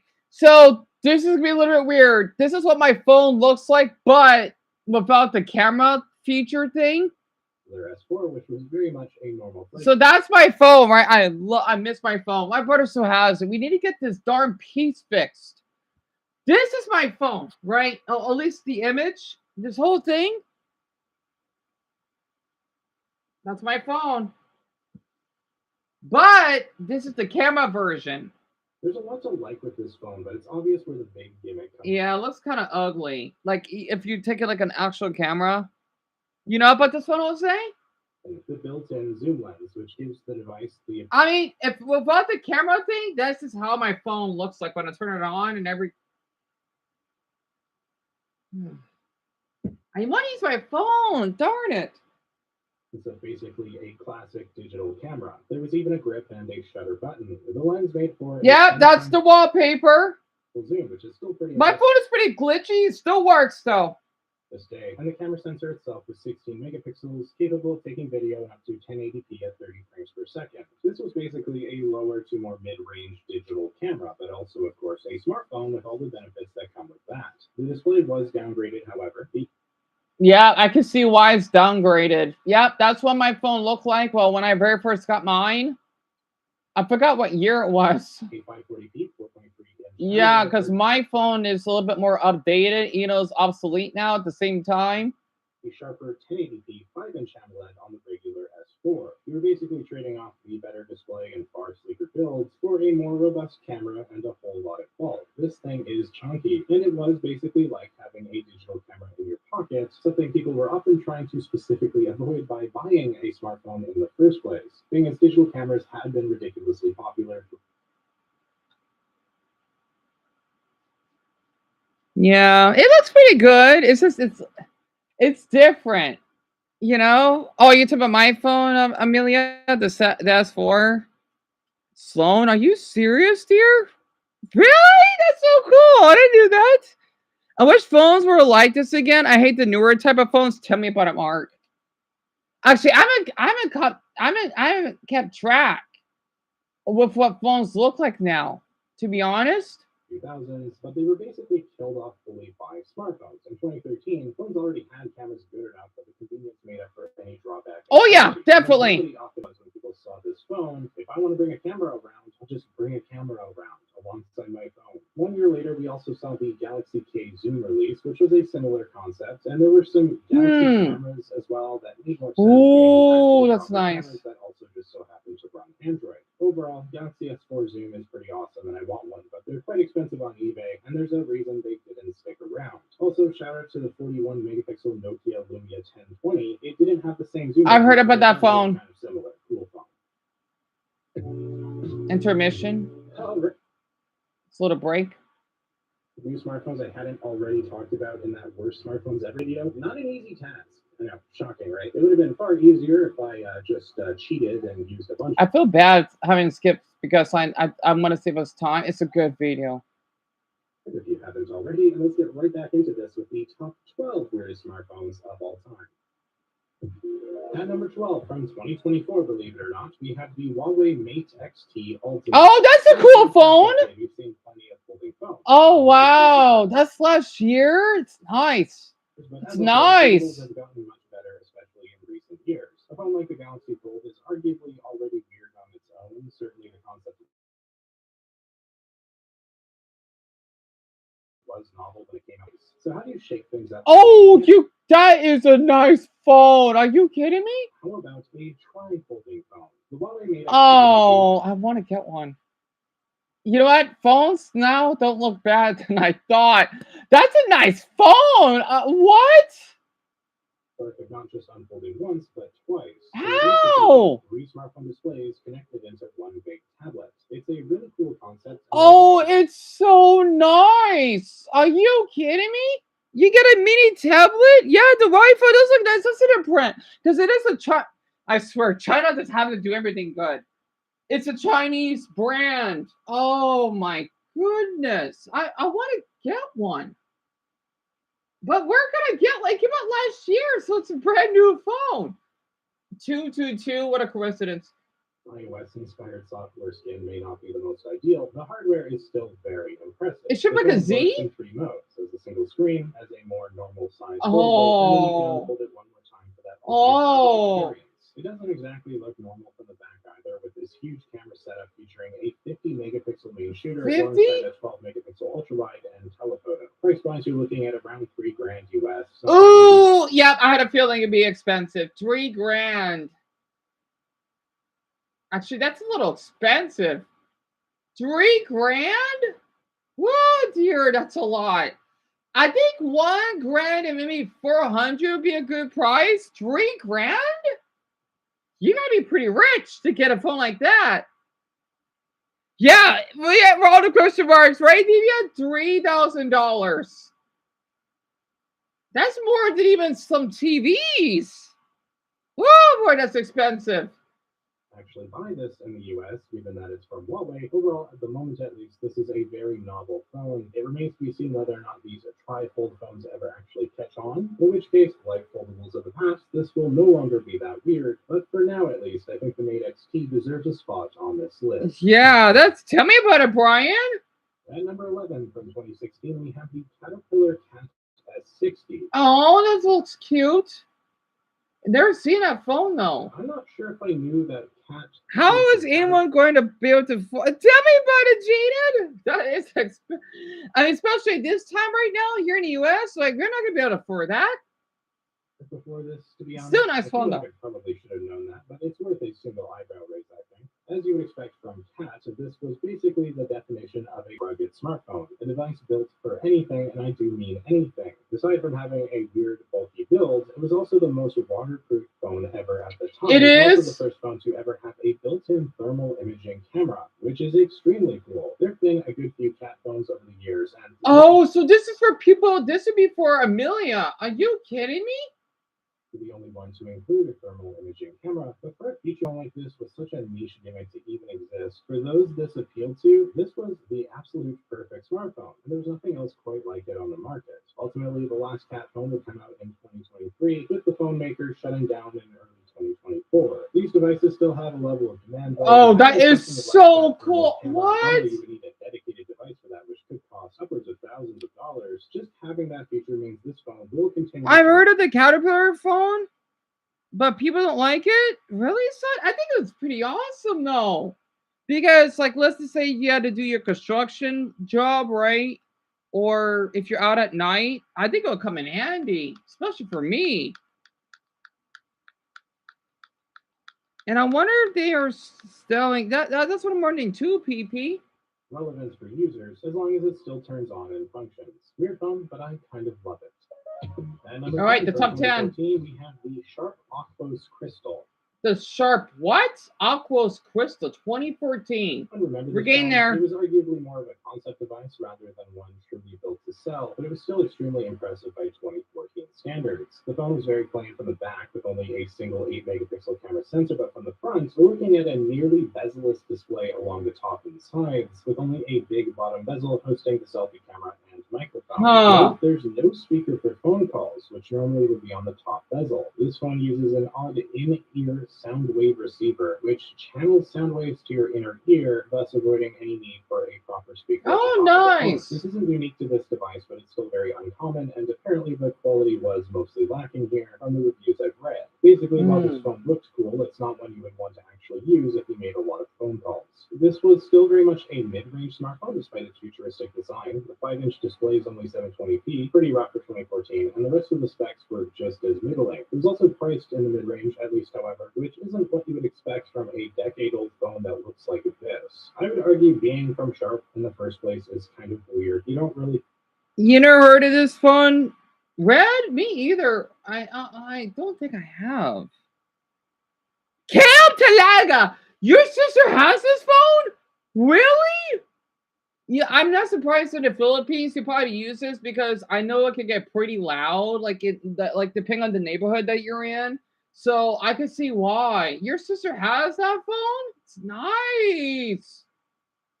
I mean, I gotta say though, it's not a bad phone. Especially when I had to make calls when I go out for my walks, it will come in handy for me. I can hear from the reviews I've read. Basically, while this phone looks cool, it's not one you would want to actually use if you made a lot of phone calls. This was still very much a mid-range smartphone despite its futuristic design. I'm surprised it's 2014 though.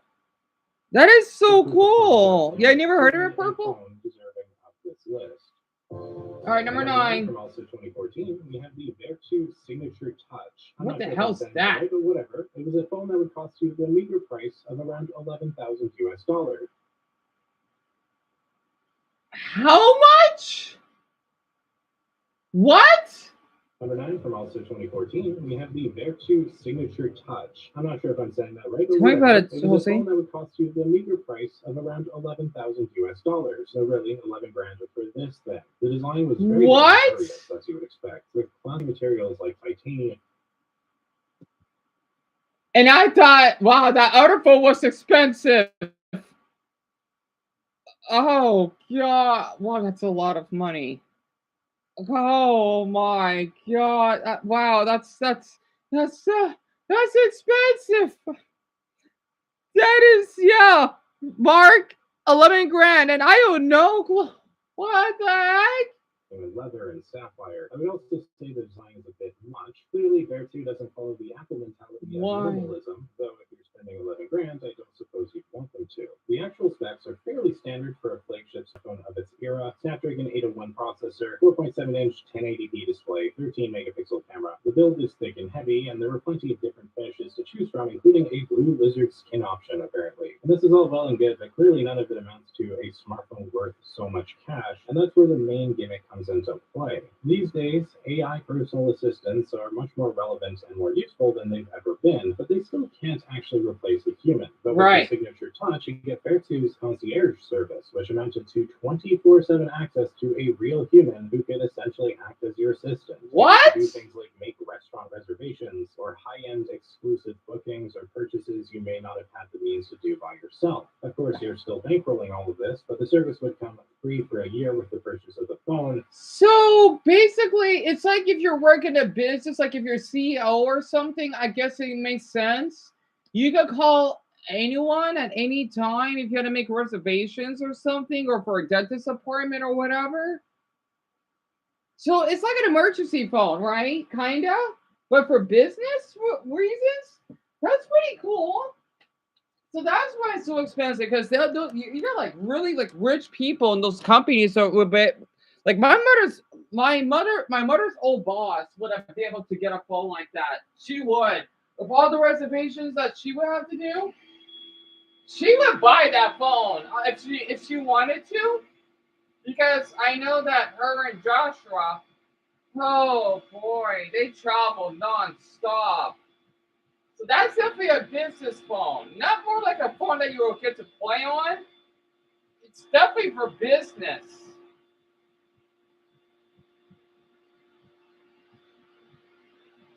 That's pretty interesting, though. But yet again, at the same time, it's kind of ugly. So, even if I had the money, I wouldn't buy it. Yeah, I agree with you, Haley. Yeah, definitely for business reasons, but just to care about if he looks kind of whack. It costs $3,000 annually afterwards.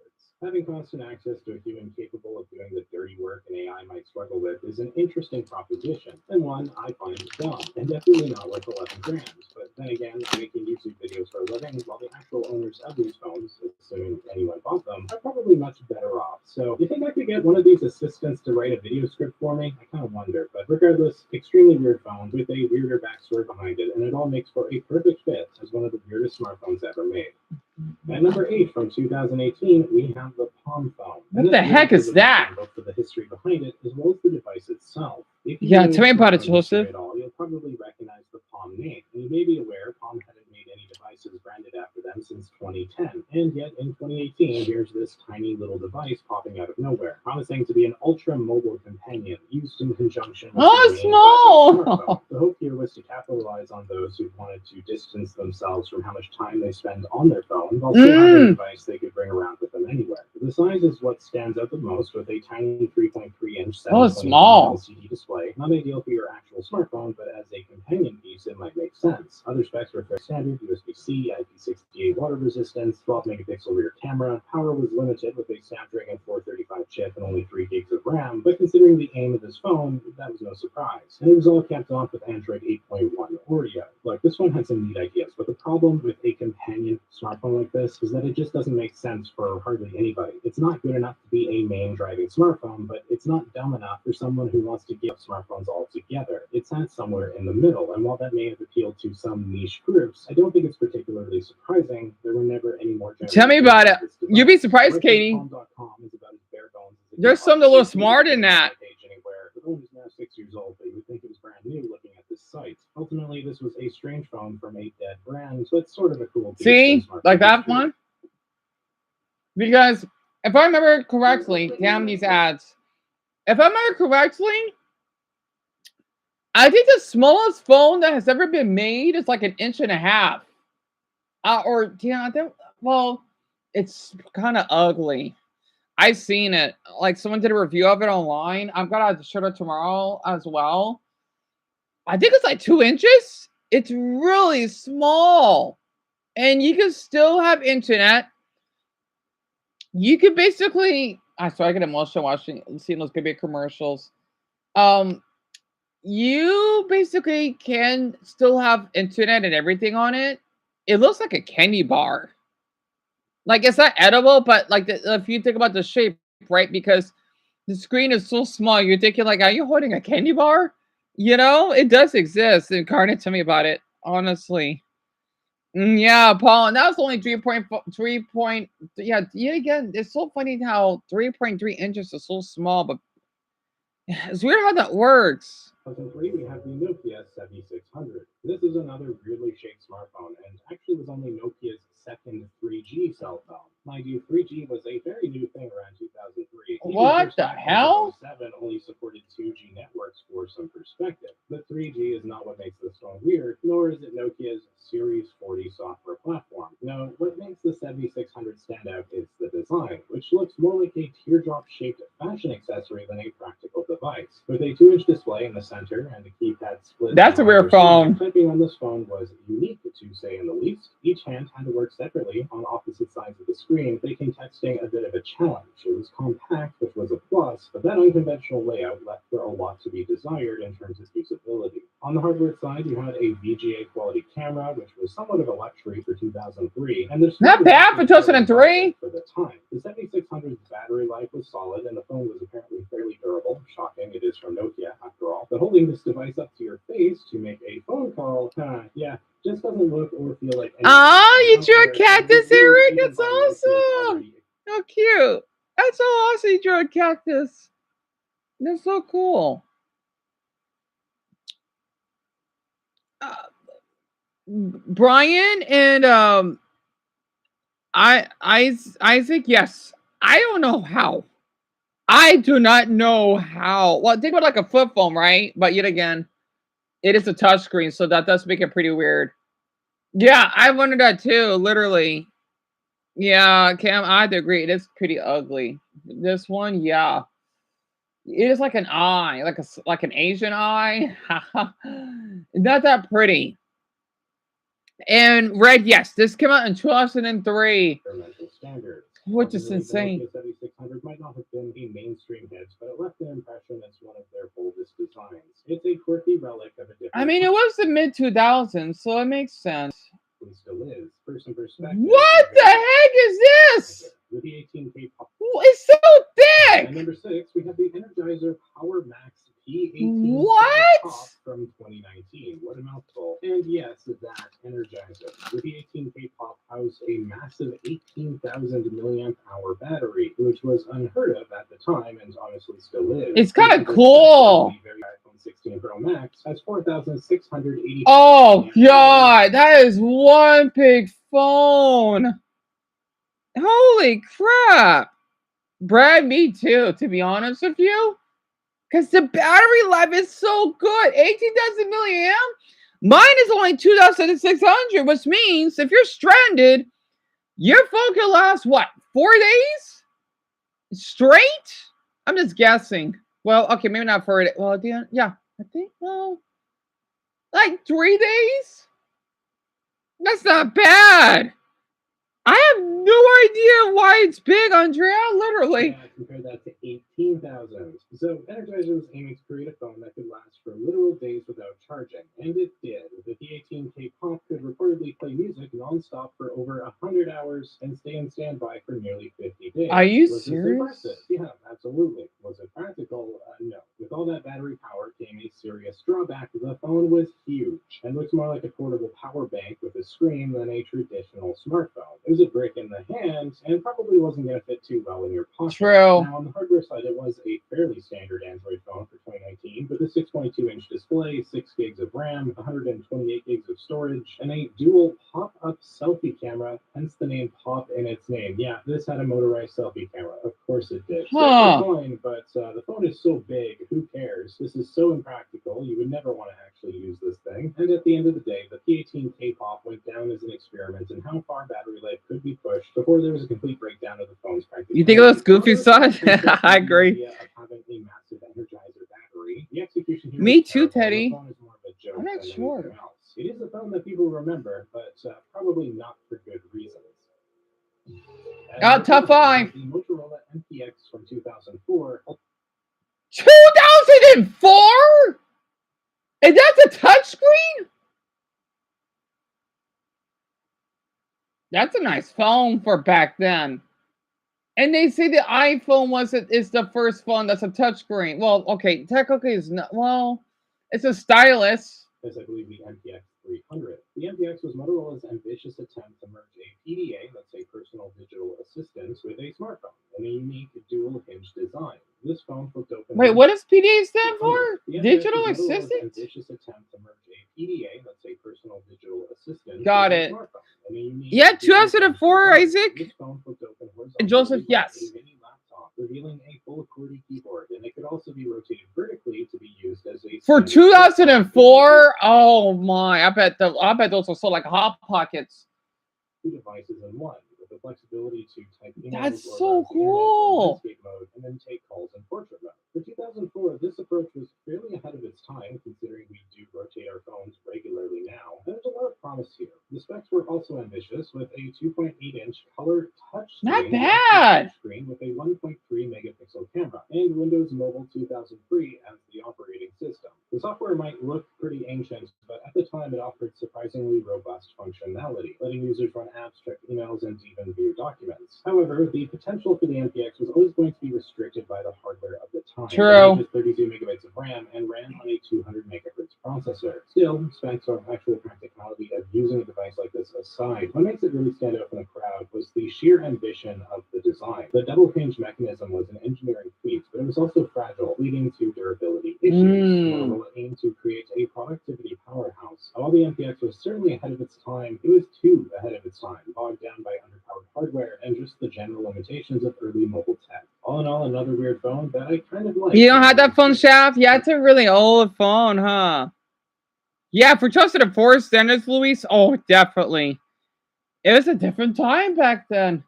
At number 4 from 2014, we have the BlackBerry Passport. Huh. The rule of not reusing any phones from my past worst phones video. There's a good few Blackberries I probably could have talked about and just didn't for this list. And while the Passport I don't think is the weirdest thing to ever come from BlackBerry, it is still pretty strange, and I think it deserves to be here. I mean, just look at it. By 2014, BlackBerry was fighting to stay relevant, and the Passport. So basically, because it's a touchscreen, right? And Tech Pocket vibes. BlackBerry pitched this as the ultimate productivity phone, with the now widescreen allowing for users to see more of their documents, emails, and spreadsheets without constant scrolling. It was like holding a tiny square tablet that just so happened to make phone calls. Of course, being BlackBerry, the Passport also had a physical keyboard, and it's like with the next year's Crib, It's not bad though. To this day, it's still an icon for die-hard BlackBerry fans, as well as those of us who just enjoy some unusual tech. Top 3. In third place from 2004, we have the Sierra Wireless Voke, the first and last smartphone from the company. The Voke was Sierra Wireless's ambitious attempt to break into the smartphone market with a device that would appeal to business users and frequent emailers. At first glance, it looked like a typical candy bar phone of the early 2000s, with a numeric keypad had on the front and a small display. But the big gimmick here was hidden in plain sight. Flip the front of the phone open, and you would reveal a full QWERTY keyboard tucked inside. Wow, that's This pretty design cool. gave users a full typing experience without sacrificing the compact size of a regular phone, or at least so Sierra Wireless would have you believe. On the software side, the Voke ran Windows Mobile 2003, which gave it some decent flexibility for email, documents, and other work-related tasks for the time. It also featured a dedicated Voke Mail email service that promised to make checking messages on the go faster and more reliable, a novel feature in the early days of mobile email. Interesting. What's number 2? Smartphone I'll speed it up a from bit. 2023, the Honor V Purse. V Okay, Purse? honestly, getting to this point was pretty tough. I found it pretty hard to put certain What? phones ranked higher than other ones, especially when we're nearing the end of this list. We've had a lot of strange phones, many of which are debatably. Soda, no, you did not. Really? You had that phone? Because mobile was pretty power demanding, and you didn't have to bring in this phone to. Really? Unfortunately, despite the unique design, the Voke struggled to compete. The dual keypad layout was clever, but ultimately awkward to use. I knew that's so awesome. Requiring some serious finger gymnastics. It was also thick and heavy, a trade-off for its dual functionality that never paid off. And Damien the Blackberry password. I'm sorry, I try to keep up all your messages. As Windows Mobile was pretty power demanding, and you didn't have to bring in this phone to have a larger battery to compensate. I've always wondered how it's like using a phone like this. Like, how do people type though? And then this one's supposed to be like a purse? What? List. We've had a lot of strange phones, many of which are debatably far weirder than this one. What? But for me, the big differentiator is that a lot of these early smartphones like the Voke, yeah, they are super weird, but they were also made at a time. You think your boss has that? Really, Chloe? I'm surprised people. Wait, you mean the purse one? No way. Yep, V Purse. Ashanti, I think that's what it's called. My dad had a similar phone to this, but I don't think it was the same type. I think my mother had. Actually, I gotta ask her. She had a flip phone though. Come to think of it. Was for how the industry would continue to evolve. Something like the Motorola Atrix was an odd experiment, sure, but one that sort of made sense to try out within the context. I think so, Paul. For the F, right? 2015 or so, smartphones had already been pretty well established in terms of what they were and how they would continue to improve. So for a phone as recent as 2023 to be this out there, well, I would call that pretty dang weird. So this is the Honor V Purse, a foldable smartphone described by the CEO as a bi-digital fashion statement. I believe combining the words physical and digital. How? Digital. But yeah, this is a foldable smartphone that is meant to be held and carried like a purse. You're It's surprisingly kidding. thin and compact given what it is. What? It's a large, vibrant 90 Hz OLED screen that looks great. Everything about this phone is just so strange. This whole bar thing that holds the cameras, as well as holding the screen, and how it unfolds downwards, genuinely kind of like opening an actual purse. There are various chains and straps and accessories to mix and match to really fit the V Purse with the rest of your style, Interesting. which is exactly what I'm looking for in a smartphone personally. What I really don't get about this is, sure, okay, we're trying to combine fashion accessories with smartphones. I mean, the Vertu Signature Touch arguably did something kind of similar. It was so expensive. If you're bringing that around, you definitely want to show it off. But for this to be like Yeah, pretty much, you could just Brian. treat it as a purse. Like this is You think really you think weird. so, Andrea? You have a smartphone on a chain that you loop through your arm and carry around like you would a purse. Now, as a man, obviously, I don't bring my purse out very often. just on True. special occasions. It does look kind of cute though. I know a lot of women would like to get something like this. I just wonder, like, the thing is, how would you not? How would it not? Like, the little handle not rip up? How does that work? Isn't exactly for me, but isn't the whole point of a purse to carry stuff? Yeah. Like, isn't that what they do, generally speaking? Your wallets, keys, and Uh-huh. whatever other junk women put in purses. Your phone can't do any of that. So if you're going to bring this around with you, are you just not going to bring a purse? Are you going to wear your phone as well as a purse? Like, I don't know what the end game is here, and how many women would actually want to do this. It's Tell me about ridiculous. Luis. And just so what? You can show Tell off me about your him, Red. phone. Nerds like me, sure, I would be Honestly. very impressed, but most people, like, they could probably just think it's strange. And that basically describes the phone in general. You'll note I haven't really talked about the specs or any of that because I don't think it matters. It's just the concept as a whole, particularly coming from 2023, that really sets this phone apart for me. All in all, as a China-only smartphone, there's very little chance something like this could ever get actually popular. It's an interesting idea, maybe, but I also think it's just frankly silly. Without a doubt, the Honor V First is one of the weirdest smartphones ever made, although I could see at least somebody out there finding it appealing. Right, PP? It's only in China. Oh, man. Oh, wait, what is that? Oh, it's like those little robot vacuums. That's very cute.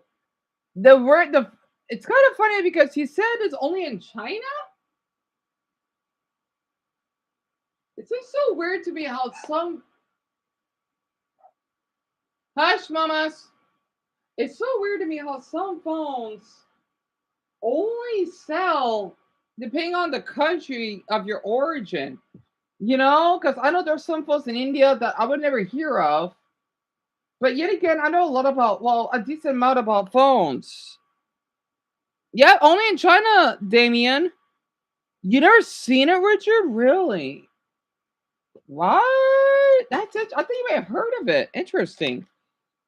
2020, we have the LG Wing, the final. What the heck is this?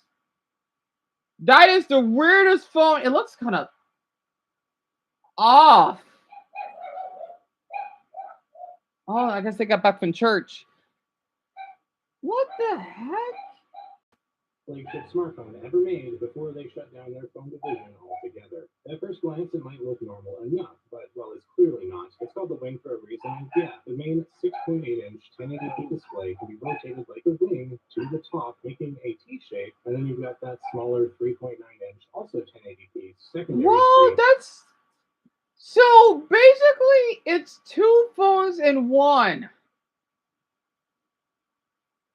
That is really interesting. What the is right about? How I just wonder. I wonder if I could use that. Oh, how would that work? At the bottom part, the phone features 5G networking, the Snapdragon 765G. What's complicated? 8 gigs of RAM, a 64-megapixel main camera sensor alongside a couple ultrawides, and expandable memory, which is nice to see. If the whole rotating thing wasn't weird enough for you, we also have a motorized 32-megapixel pop-up camera, because of course we do. So pretty much. Pop-up cameras on this list. We have the Energize One. I think that's it, right? Really seems right to finish off with one. This phone kind of feels like the LG smartphone team knew their time was running out and just decided to make the most ridiculously over-the-top smartphone ever. Because it's cool, but the thing is, though, what if one part of the screen gets damaged? That's the problem. Like they just had a bunch of money to spend. We're like, okay, well, tell me about it, Mason.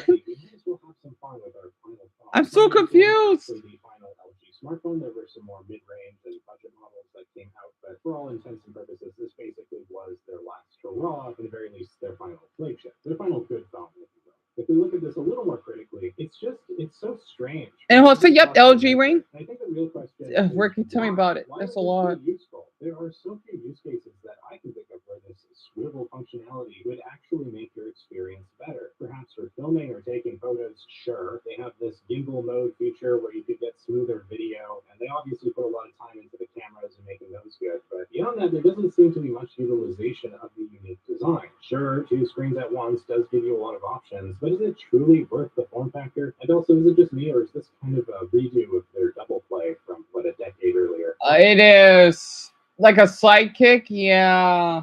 Cool enough to grasp what makes this phone unique. I think what truly puts it over the top on strangeness really is the fact that this was LG's last flagship smartphone entry. While they've had a lot of problems with their phones over the years. Wait, you tell me they don't make phones anymore? I thought they have. It looks cool, but I don't know.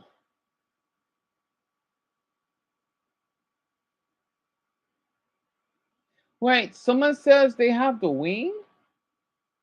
Well, that's good that they like it.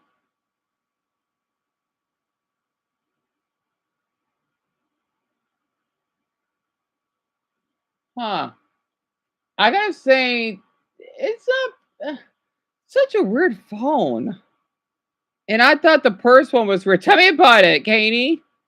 Because, yeah, you got 2 screens where I'm thinking, like, what if that would have to break? But I don't know. It's really interesting. But yeah, Brad, it's Man, I don't know. It's so cool how they come up with these inventions. Literally, it's really cool.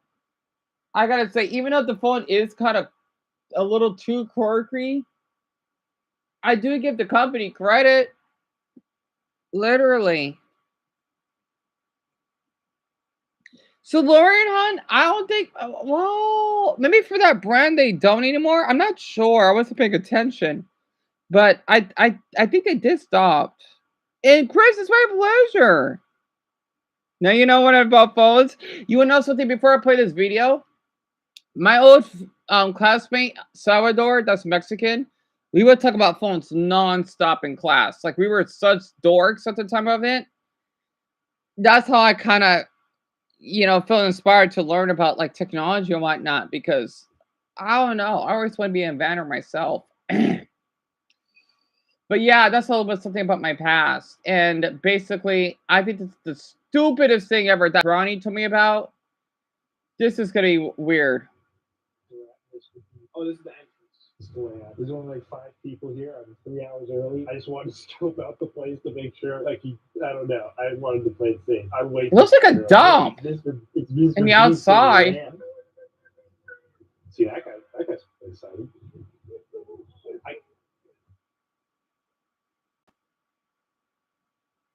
Bro, imagine being like a slave worker in Dubai. They're like on a bus, they're busing you back to like your labor camp. You got sleep. You're paid like 2 cents an hour, and you just look to the side. You like computers, Purple? You're a dork too. High five. So glad that I'm not the only one. So Haley, his name is Hardly Tommy NFG that you can see there. It's basically his reaction channel. Out your window. Where you've been excruciating. I love that. Working for like 2 years. It's hot sun. Trying to pay your way out, but you just can't. And you see this? And that'd be enough for me to end it. Oh, he's really excited. I want to get away from that guy as far away as possible. Really? Not gonna lie, that would be you. The rest of the early gang, the only ones here. We got 2.5 hours left until the motherland opens up. We got 50 minutes left. Say hello. Say hello. This is the early gang. Hello. This is the early gang. We got the troops set out here like Squid Game. God damn, they got security. Guys, we got some fans from Riyadh. Say what's up. Whoa. So, how many people? What did he say?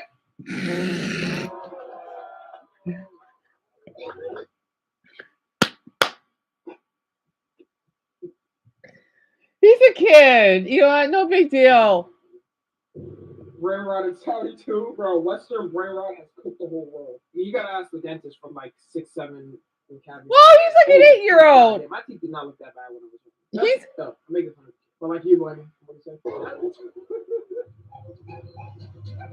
I'm going inside Mr. Beast. Mr. Beast, I'm inside of you. What the hell? Okay, don't say that. I know the guy filming this. I know your video went viral. Don't say that, please. That's if I had a fan that would tell me, oh god, that was pretty inappropriate. Either way, this place is huge. This is Cyclops heaven.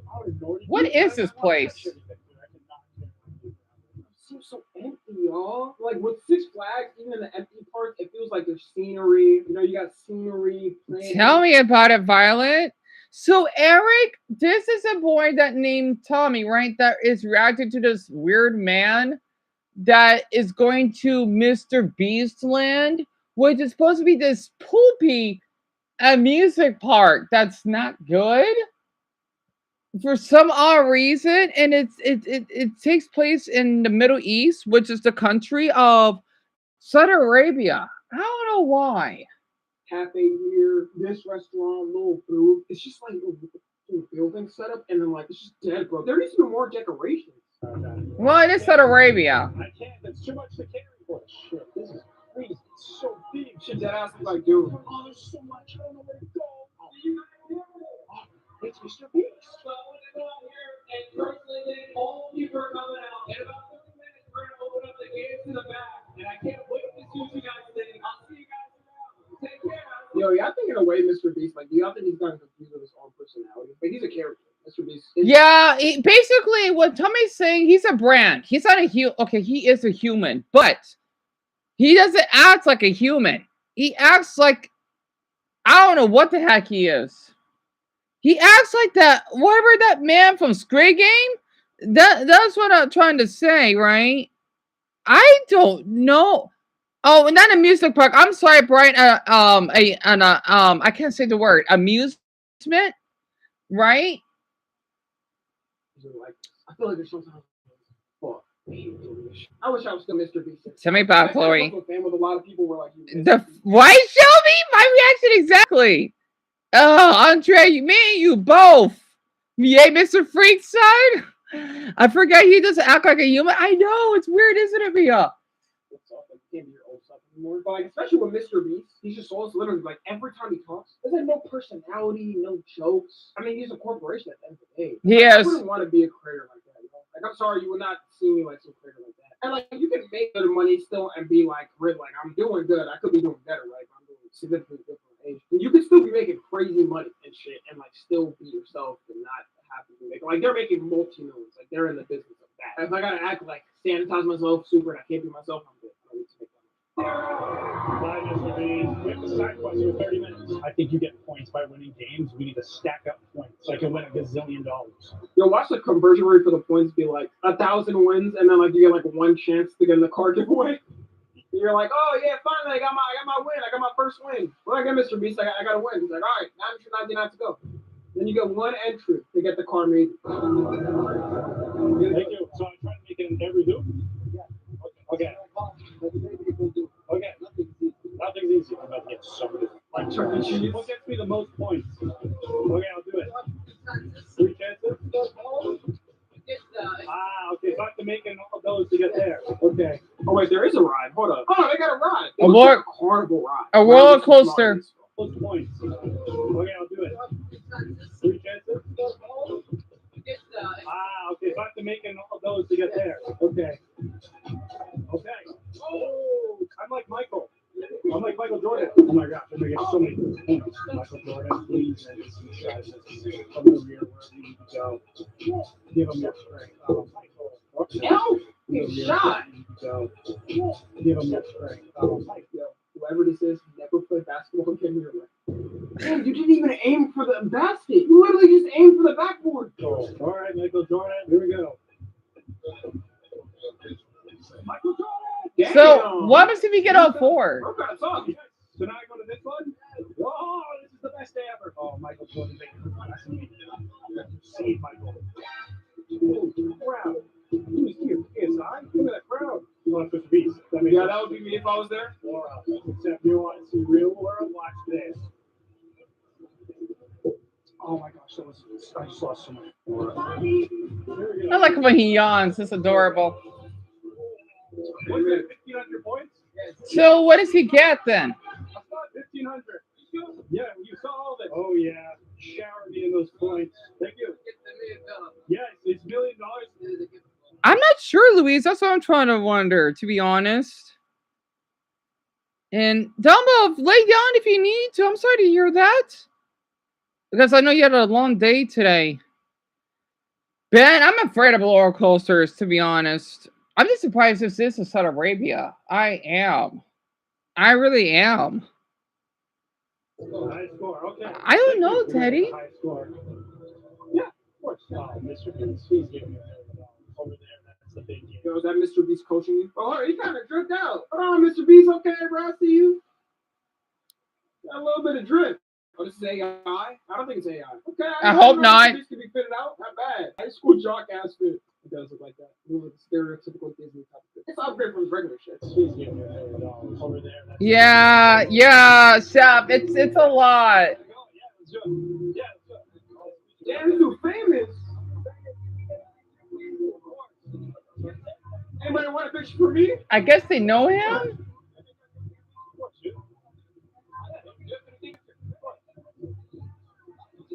Well, I know a lot of them are kids, but wait, I'm so confused. Is this guy popular or what? Damn! What's At this going? point, these families didn't know who I was and thought I was with Mr. Beast. Oh boy. Yeah, there's no way. There's no way. He doesn't even look like him. No. Fake motion better than no motion. Because a lot of times I get confused for like Michael B. Jordan. I'm not. I don't really like Michael B. Jordan. I'm just like, I appreciate it. It was good. Y'all know what's funny though? I be seeing clips of like black people that be in China, and then all the people are like, "Oh my god, can I take a picture?" And Yeah, so I've heard. just because like they're not even celebrities, they just have never seen a black person. I don't blame him though. They also do that for white people in like certain parts of Africa. That Oh, yeah. shows like how big the world is. There's literally parts of the world that have never seen another race like, ever. For me personally, I still get a little bit amazed when I see a Muslim because I don't see many of them. You know, we have Muslims here. I get curious in a really, really, really, really, really great way.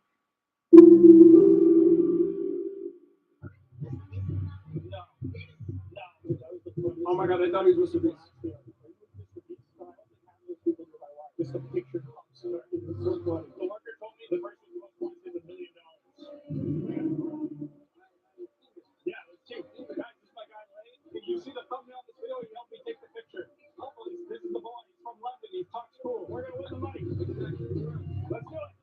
Yeah, I'm built to win $1 million points. Are you? You know, he's cute. He's been with us since the start of the Beast Grind. Beastland Grind.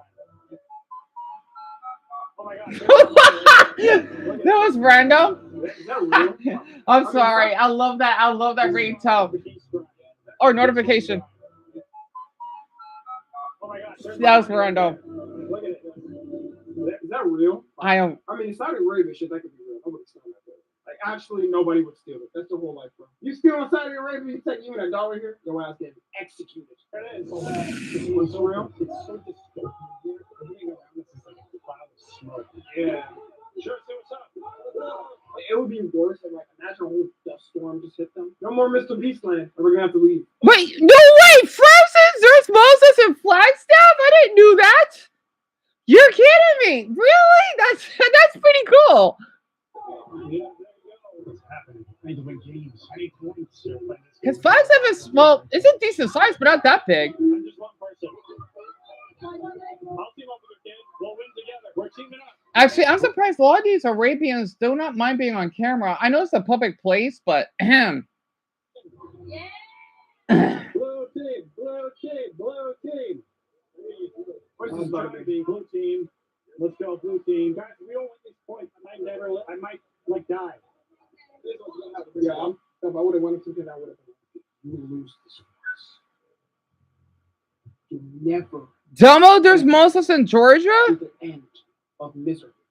Yeah, that's pretty cool. Oh, we got an ad. I didn't. Ooh, those are good. I didn't do that. I know that Moses is everywhere, but it still kind of shocks me at the same time. And yeah, tell me about it, Lisa. That was right of hot. I always wonder where that notification cell comes from. And there are a lot of Muslims here in that's what long you told me in Tennessee. I think it's only certain parts, right? If I remember correctly. I gotta look that up. Muslim after you go to bed tonight. Muslim population by state. I'm gonna have to do that. And I'm shocked that they are comfortable being on camera, right, Lucas? Because that's your country, huh? Because I know your country. Never get tired of that. Your country's pretty strict on filming laws, but I don't know. You know, it's about to be me and my 3 grown friends doing this. This is 4 people. Okay. First one, team huddle. Okay, no problem. Team huddle. Team huddle. First one's here. Second one, good for fourth. Okay. First one. Oh, that's fine. Guys, I'm gonna help my boy here explain the game. Basically, one teammate has to run and press all the buttons, then come back, and the next teammate runs and presses the other buttons and come back. And you do that until you press all the buttons. Yeah, Timmy Putto was saying. Are you racing somebody? Is it a competition? Like, what's going on? Oh, yeah, the kid's selling. Nah, is you saying that, bro, because he's fat? You thinking he can't make it up the stairs? Okay, let's do him first, because there's more. What is this? You third, and then me fourth. He's like young Tom. Let's do this. Hey, shout out to him. Do something. We were born. Seems like a nice kid. Let's Shout out go. to him. Let's go. We're winning. Yes, Ahmed's gonna win with us. Ahmed, is that good? Ahmed. Ahmed.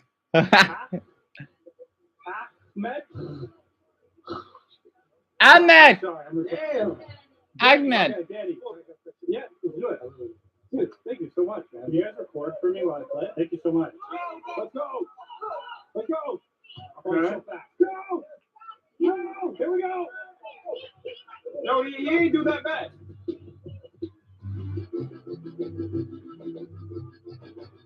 Slow way up. And you go down a slide and mess the game. I assume you'll be fired though. Hey, that's so kind of fun. But I need to see more to this though. Yeah, woo, that's fine. Yeah, Mr. Beast, you did your thing, bro. You did your thing, big bro. Tommy's adorable. Oh. No! 5,000, okay, 5,000 is good. Good job, Danny. Thank you so much. Oh my gosh. I've never ran that far in my life. I know. So tough. tough. Not that I know, but Los Angeles. How about you? Really? Are you coming for this? He's Italian? That's cool. I did too. And he's from LA? Huh. Are you glad it happened?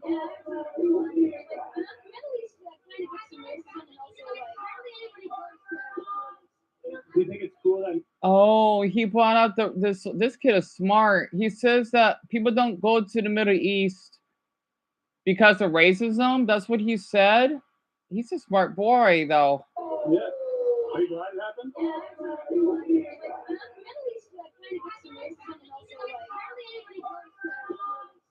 Do you think it's cool that Mr. Beast did this because it brought people here? And there are parks like that. Oh, like this, Eric? Oh, well, not like this, but like you get like a lot of like play parks. That's pretty cool. Yes, the same here in the U.S. too. Oh, you mean amusement parks, right? I didn't know that. That's pretty cool. You think so, Sloan? I mean, it looks kind of cool, but we need to see more of it. It's kind of funny you said that, right? It does look pretty dull, but I mean, as much as I don't like that man. I do find it really touching that boy says that this is supposed to like make Saudi Arabia look a little better because of how people don't like the country. I still want to visit, but it's pretty heartbreaking that boy said that. That actually makes me happy here. Wait, that boy is too young to be depressed. What? Do you think it's cool that Mr. Beast did this because it brought people here? That's awesome. That actually makes me happy here. Rocking like a game jam. Not feel bad, bro. But the thing is, okay, yeah, there is racist people that know what. That boy is like barely what 10, and he's depressed. I didn't feel depressed until I was 14. Yeah, that's heartbreaking. And that's so cool, Eric. Honestly, Violet, you could tell that boy was Italian. I couldn't tell. And I don't like this place because, yeah, Violet, I don't blame you. I don't. Like, we could like the place, it's not him. And yeah, I know, Brent. I actually kind of knew that. It just shocks me, you know. I didn't know this possible at that age. I don't know why. And it's not like I did anything crazy in my childhood, especially what I had to put up with. Huh. People really just don't go over it. Like, I don't know my ass going to get arrested by the government, dog. I'm not risking shit. I am not Islamophobic or anything. I have Muslim friends. I mean, saw anybody like, but I am not risking shit. Oh, you didn't hear that. Sorry. It's a bit slow to play them. So you can only play one game once? Yeah, that's a cool rule. One shot on the that just speeds up the games a lot. Are you from here? I am from here. Do you think it's cool that Mr. Beast did something in your country? I love it. I touch Mr. Beast. Maybe he doesn't know what that means. Yeah. Because he doesn't speak English well. That's a really cool. He does, Mr. Beast. That made me laugh. Why is it so blue? Bro, I feel like I just get a headache. I need some white light around. Mr. Beast. I gotta agree with that. In their country, and it meant a lot. I saw on Twitter a lot of people were hating on the location. I hope it's cool to also see the perspective of the people who live here and how much this place means. Looks like a little space. Yeah. Do I got all the hoops? Yeah. Dude, Michael Jordan came inside of me. That's a full bungee jump. Yeah. Oh yeah, I wouldn't even do a bungee jump regularly. Me either. I I'm not trusting that thing. Genuinely, bungee jumping. Yeah, you hate Mr. Beast though, Lucas. I don't blame you. I gotta say this because I'm autistic, right? I would get a migraine if I was in that place. I'm sorry, but this, well, depending on the color, blue by itself, it'll give me a headache. If it's green, well, probably, but not as much. It's kind of depressing how kids can be very depressed. Tell me about a dumbbell. It still shocks me. It is the most scary thing. I don't understand how people do it. Oh, yeah, Yeah, after I this, remember- I'm gonna play that music that Dumbo told me. Yeah, We got like 19, 20 minutes left. I forgot where he was, but he was in like a type of like bungee jumping cart, or it was like some cart thing. And like you can literally see in the video, bro, it kind of like one part of it snapped, but he was at the end. It's on a fucking crane, dude. I'm not trusting that. Last person to die gets a free car. Not my bad. Well, they ain't Squid Game. Heads on myself, and then my head will project out this. I would break I could not do this. Me either. But I would do my fist. Oh, that's pretty horrifying. Because it takes a long time to get to the game. It's still early in the night, by the way. It's only 5:40. Mr. Beast Feastables. What the hell? What? What? Oh, they were going to win $2 million. I think it's 1 million for one punch and $100. Wait, million for what? I make YouTube videos. We put that out. A lot of people. We just subscribe. Thank you so much, guys. That's some cool guys. What do you think of Mr. I want to say something. Why? This is so interesting. Why do so many Arabians wear glasses? I didn't knew so many of them wear them. Islam in your country? Does that mean a lot to you? Their English is really impressive. Mr. Beast idea.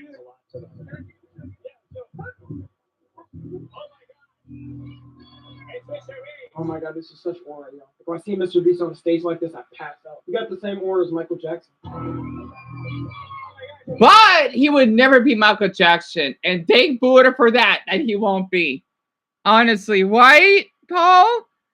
Stop, la voila. You wear glasses? Really? Why do so many Arabians wear glasses? Sorry, it's just because I find glasses attractive. I do.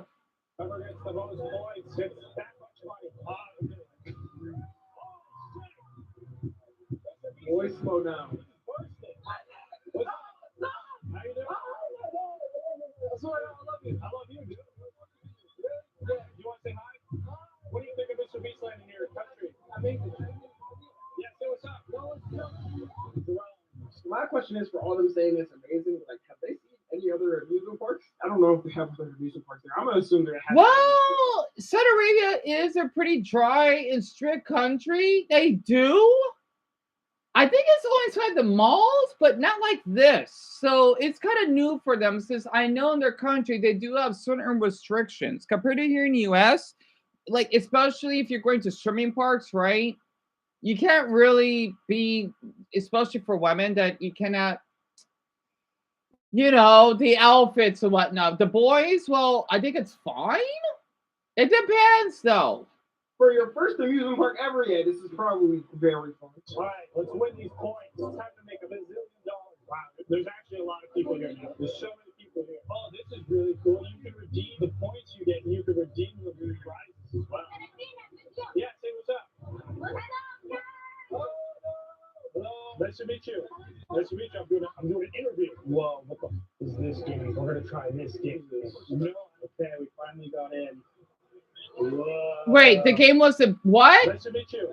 Nice to meet you. I'm doing an interview. Whoa, what the is this game? We're gonna try this game. No, okay, we finally A got 20-minute in. wait? Whoa. It's like a temple run, a spring. Oh, this is it's like a temple run. Whoa, this is sick. I'm not doing so many points. Oh, not bad. It take a while to play, but it's very fun. No, you're going down, dude. All right. Good. How are you? Whoa. Whoa. Whoa. Whoa. This is so laggy. Yeah, I noticed that. Yeah. Oh.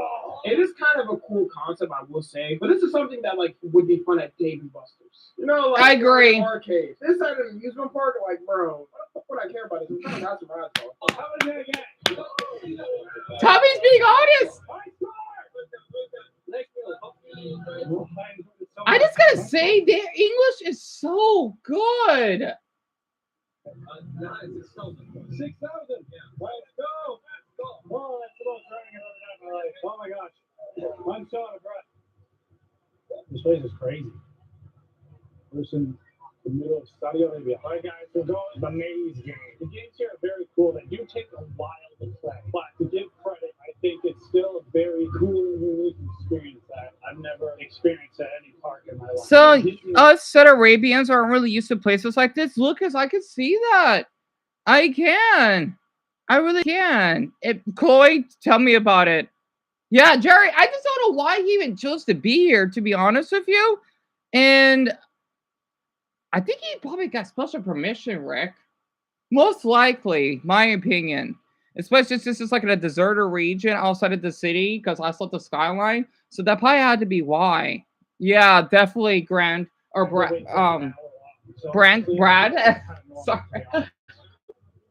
I know, I'm tired. This park's keeping everybody active. Waterworks are prime. You gotta pay like $50 for one. Shout out the boy. We've seen almost every single video except the view. He didn't know I posted. Okay, so he gets a lot of views. I ain't only about TikTok foods. I tested Tamil technology. So he's popular. That makes sense. He went to Paris? Side quest. Huh. This guy's the GOAT. This guys is the next game I'm trying. This is the line for it. The line doesn't seem too long. Okay, guys, it's been An hour and a half for that, I'd be damned. I'm not gonna lie, what I've come to realize is, if I go to an amusement park like Disneyland or something, Six Flags, I might just have to get the fast passes. Especially in the summer and peak seasons. I don't like waiting in rides for like more than that. Genuinely. It's like 30 minutes I could do it, especially if it's the most special one. I remember one time when I was at Six Flags. Yeah, I would wait more than 15 minutes. That's it. I'll leave. I was an hour and a half. I said, bro, I'm not gonna stay in line for an experience that's 2 minutes. I'm so good, all right? Right. Yep, an hour and a half, Shelby. So, did you want to hear my story, the music part? Yeah, I want to hear it, Purple. Feel free to share. I don't know what to say. Wow, it's back. It's like a flash. Hello. I'm good. I'm steady. Yes. Nice to meet you. Nice to meet you. I don't know what to say. Oh, thank you. Yes. Let's see. I feel like I could crush this. Yeah, I would be able to. Are you kidding me? It's like Ninja Warrior. I'll go crazy. Well, except for that, because I'm pretty short. I'll do it easily. It's crazy, like we're saying this, and then we would just absolutely fail. I mean, I wouldn't. Yo, the male's ego is crazy. Why do 5-year-old all of a sudden say, "Oh, this is easy for me. I can do this"? Like, come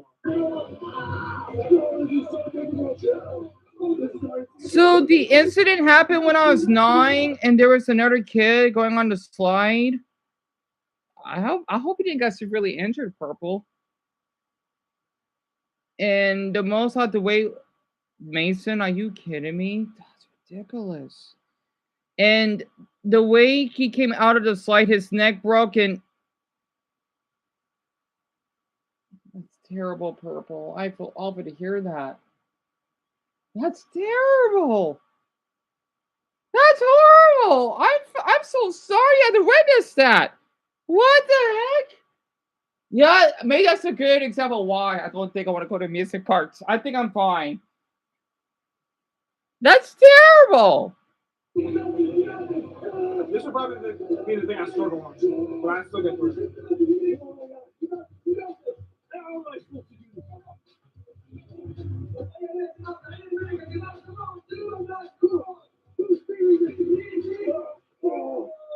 Damn. The hardest thing I've ever done in my life. Thank you, my friend. Guys, watching that footage back, it looked so, I swear on everything, it was so hard. I looked like a pussy, and it looked easy in the footage. I swear on everything, it was so hard. Ask anybody that was there. That was the hardest thing ever. It's so hard. That's so hard. What do you expect, Olympians to come here? Huh? That's the hardest thing ever. Oh my gosh. Thank you. That's been an hour. Oh my gosh. So I just I'd speedrun this in 1 minute. No, you were not. 1,000 hours. Oh my gosh. Guys, it's been like 20 minutes. I'm still out of breath. I'm such a fat ass. You were trying to get so not hungry though. Oh god, is it all be Feastables? Imagine me fucking starving. Only thing you got is Feastables. He's like, ah, don't worry, I got you. That's to save a starver child. He's a brand new Feastable. Why does he smile like that? Who, Mr. Beast? Oh my god. Oh, that shit. Oh!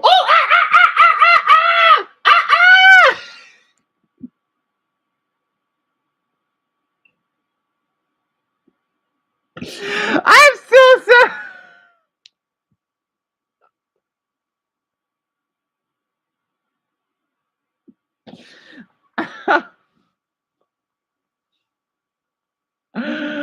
Oh dear, where were we? I'm sorry.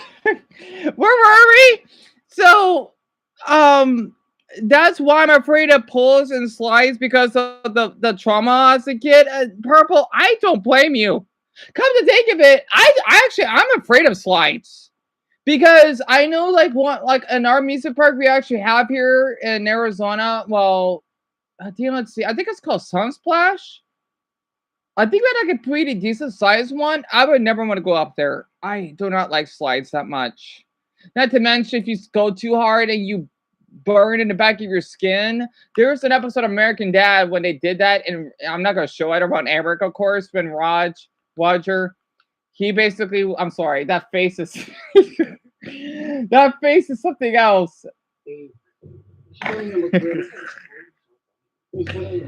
Oh my goodness. The thing is, Roger's back. He went to I think he went to like outer space.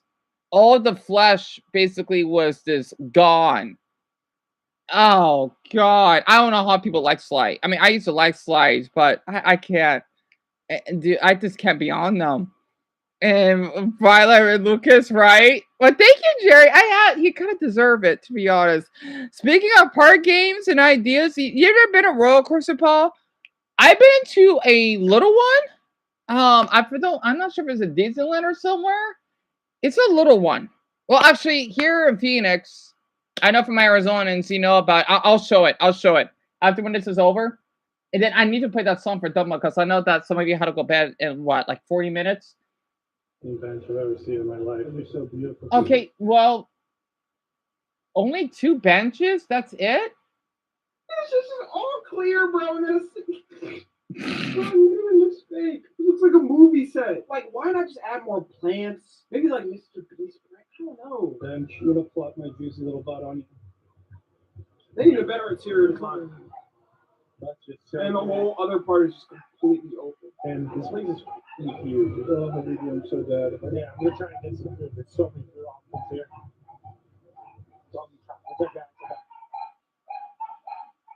They're back.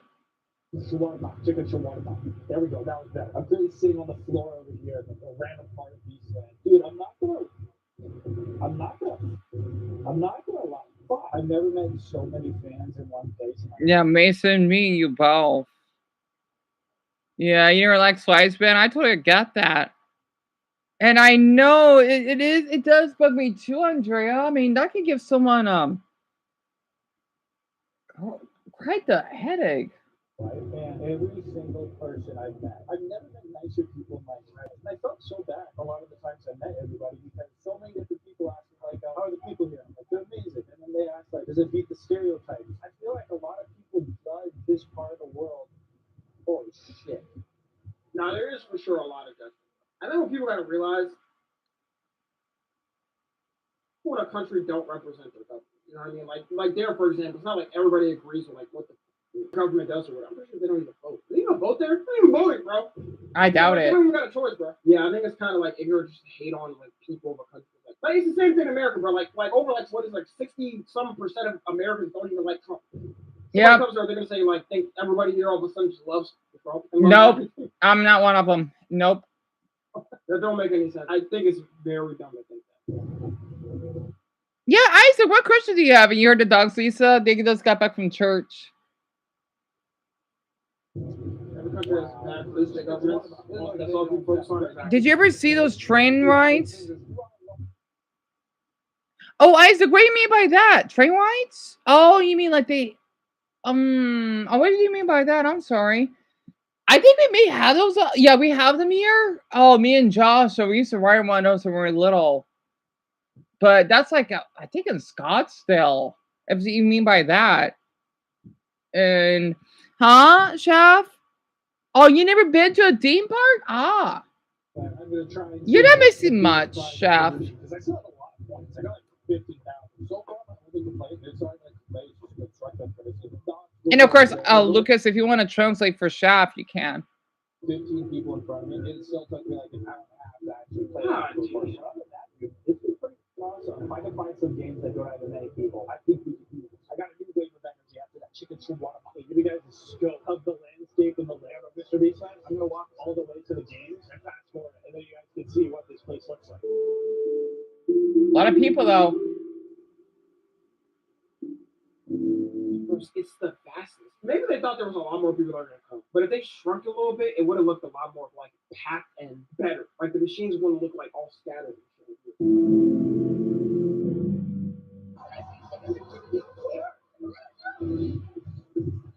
Oh, this is the game section, by the way. This is where that one is calling my name. It's called the Tower. The thing is not cool. Oh wait, there is two. Oh shit, this is guns. Okay, we have to play this. If it's guns, 2 hours, we have to play it. I don't want to see it, but I just see a big. Now we got a big time, and the lady over there told me I needed a partner to play this game. Lady came back 2 seconds later. Just saved me. I wouldn't have been able to play it. So much emptiness. I have fucking flop. I think I would die. I'd rather not Shaquille O'Neal. I can't say that here. Never mind. Nothing. How long was the wait? It was 3 hours. See, now even he knows. I'm telling you, bro. Like if I went there, let's say I was like recording some as a joke, and I made like an AO joke. Nigga, that's not a joke. Nigga, that's not a joke, bro. Yo, my ass might get in trouble for that. Yeah. I love Tommy so much. At some theme parks, they have train ride. I didn't know that, Isaac. How did I not know that? I think it depends. One at a time. I feel like if any other amusement park, that would also be 3 hours. Yeah, I would scream like a little girl. What me too? Yeah! Those Arabic songs. Wow. The team before us just got 4 reds in a row with this machine. So we just need to lead it and not touch it. Chef said yes, he has never been to one. Oh, gotcha. Gotcha. The only thing this reminds me of is like a Looney Tunes ass cartoons. Angry Birds ass game. No, that ass, this shit was so fucking goofy. I can't imagine anything else but like a Looney Tunes, them watching people on it and stuff. He said a kind of such jokes in the video. Yeah, no, he did. I think I'd just be a little bit more careful. You just never know. I'm not going to lie. There's literally a couple in Saudi Arabia that got like arrested for kissing in public. And they got sentenced. They got a prison sentence. You need to leave it and not touch it. Right. Do his thing. But what is this? I'm so ready. That's fine. Ready?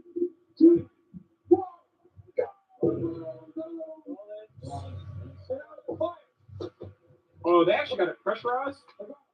Okay, this is actually this is a pretty cool game. I'm not gonna lie, this is a good concept. Like, it's probably the best thing we've seen.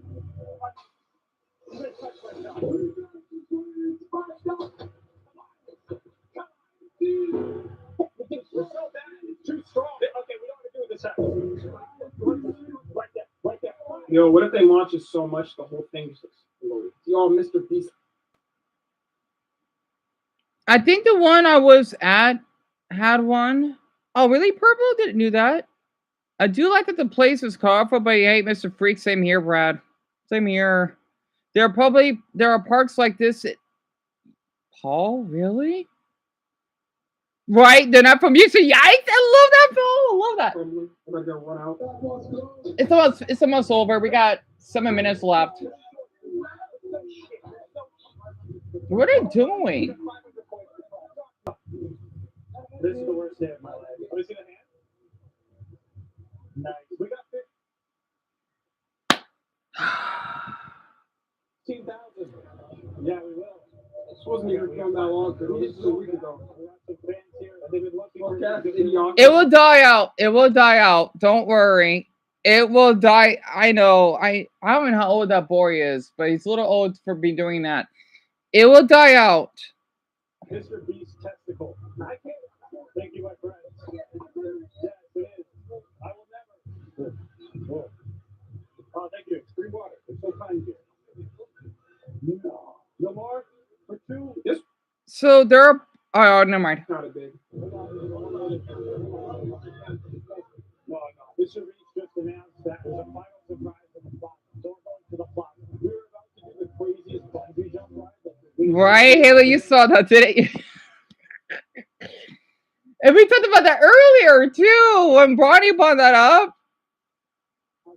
Wait, what's this music? We were about to do the craziest bungee Oh, that's old music. I forgot the name of it. This is that YouTuber commentary music. I've never thought I'd hear this on a speaker. The only time you hear this is when you're like watching a YouTube video. Wait, really? Yep, Avicii, classic.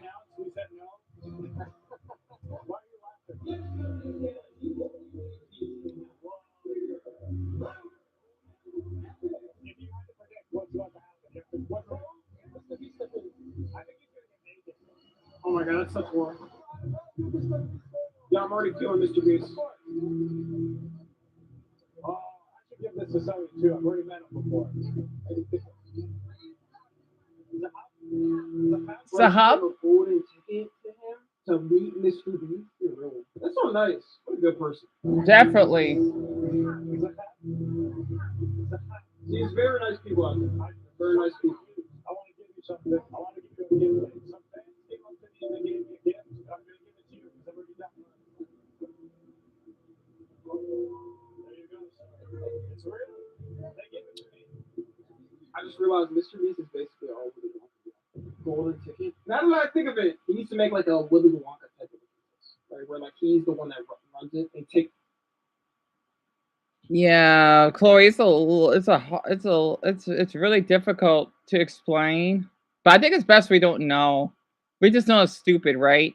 And I gotta say, even though this YouTuber is a weirdo, kinda, his heart is in a really great place for giving him that little golden ticket for that boy to meet Mr. Beast. That's really thoughtful. Through the whole thing, got a chocolate fountain and everything. He's the one that could work. He did, like, Yeah, Willy Wonka. me I either. don't know how Me long either, ago. Shelby.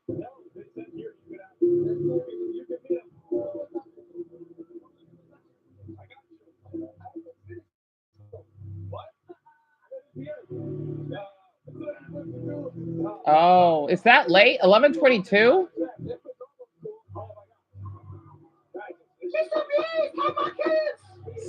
Somebody probably yelled at. Probably.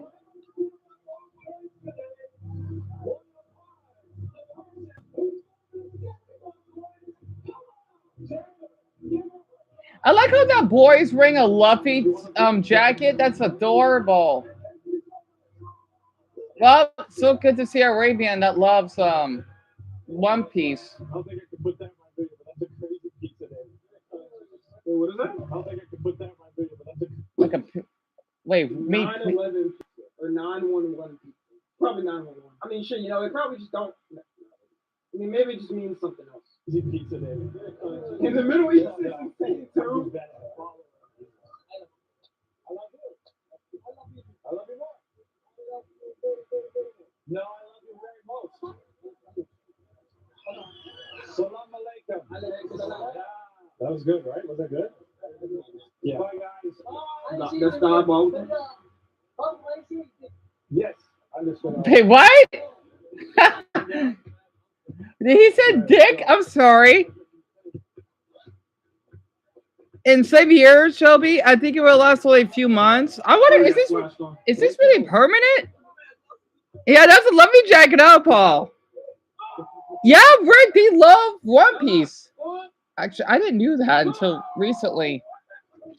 Damn, stupid shoes. They might take him. Saudi might hire them. This might be their launch. We are officially exiting Mr. Beast Land. Goodbye, Mr. Beast Land. I'm so tired. I'm gonna sleep so well. What's up, guys? I think it's like 1 in the morning. I'm back to Beastland. My final verdict on Beastland. Honestly, it was a really great and fun experience. The people were absolutely lovely. I've never felt so much love in my life. Every single person I met was just so nice. I made so many friends. All right, bro. Now reveal the gun behind you. If you went to any other amusement park, you know this shit does not hold up to anything. You can go to your local carnival, it'll probably be like the same type of experience. For him, I think probably it was just like more of him being like his fans and stuff. Probably so. My only complaints about the place are, I Turn the guess, camera constructive criticism. The games something so cool, they just took forever to do. So maybe, I don't know if there's any fixes to try to make the game faster, but it was still. It probably is permanent, but will lose its funds. You think so, Grit? Never thought about that. Really? Other only complaint at the end of the night after Mr. Beast's announcement of like saying goodbye, I had like 17,000 points racked up on my Beast band. But by the time we waited for his final announcement, I wasn't able to go and redeem the points and get a prize. They closed off everything. I wasn't able to get a prize with my Beast. Also, do your points expire Yeah. that day or do they add up? Me If it too, expires Luis. That day, there's no point in this whole thing. But it's okay. Yeah. The part didn't look too bad. It's okay, Chef. Don't apologize. He's going back tomorrow, so he'll be able to use them. Shout out to the Finns that got me this. I got Mr. Beast blue balls. Mr. Beast blue balls me. Probably gonna get a lot of hate for this video because I took the side of Mr. Beast and the people there, but it's just my honest opinion. I wanted to go there with a place of love instead of a place of judgment. I agree. Somebody who follows God. And Yeah, well, I'm a church. He's a Christian? I mean, shit, if you know it, then very much. It literally seems like the same excitement to me as like your local concert. And I can't see a difference between this and that. This, I think I'm taught to spread as much love as I can, no matter who they are. Amen on that, though. I respect Yeah, I that agree. today, and there's just so much love, and I'm so We happy chose to getting out of an here. open-minded and open heart instead of a judging mind and a judging heart. I made so many friends, and everybody was so kind. But all in all, I would say my experience here at Mr. Beast was fantastic. I'm so It tired, was like psych 0 out of 10. but it was great. That was a good video. I mean, okay, be real. Let's say y'all in Saudi Arabia. Is this one of the places you're going to? Like, what do I do here? Oh yeah, Mr. Beast Land. No, hell no. Local carnival rides better. Anyways, Rush Hour 2 makes you. See, I think because he got lucky that he is seen as Mr. Beast's friend because no, don't get me wrong, that's good that he's treated well. I just wonder how he would be treated if he wasn't mistaken as his friend.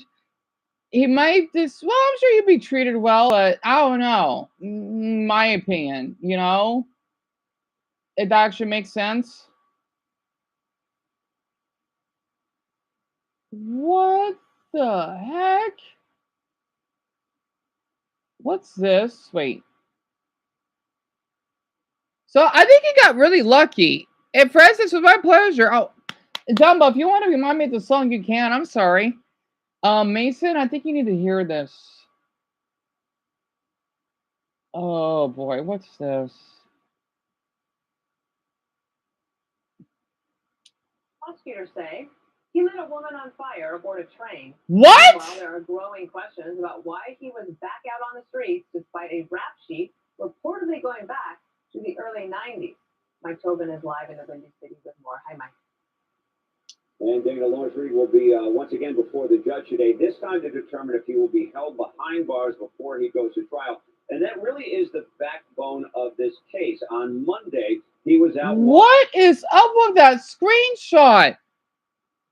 And Mason, yeah, I think you've heard about this. What is up with his screenshot? So a man killed a woman?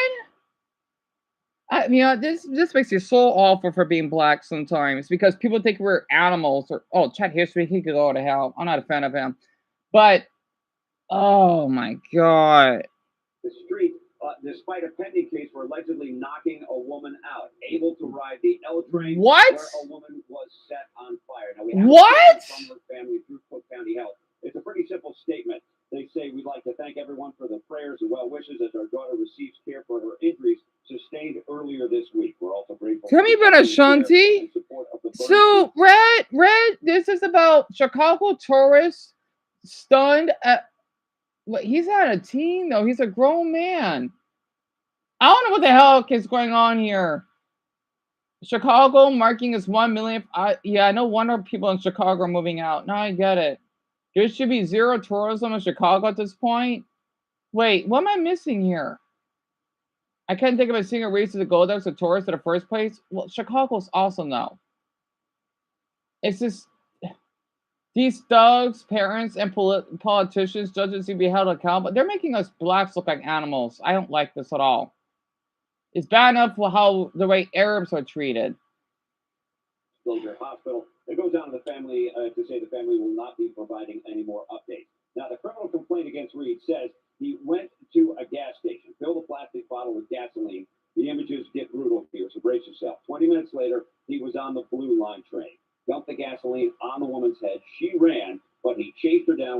remaining remnants of the bottle and set her on fire. All I can say is that Are you serious? as this tragedy is, this is an isolated incident.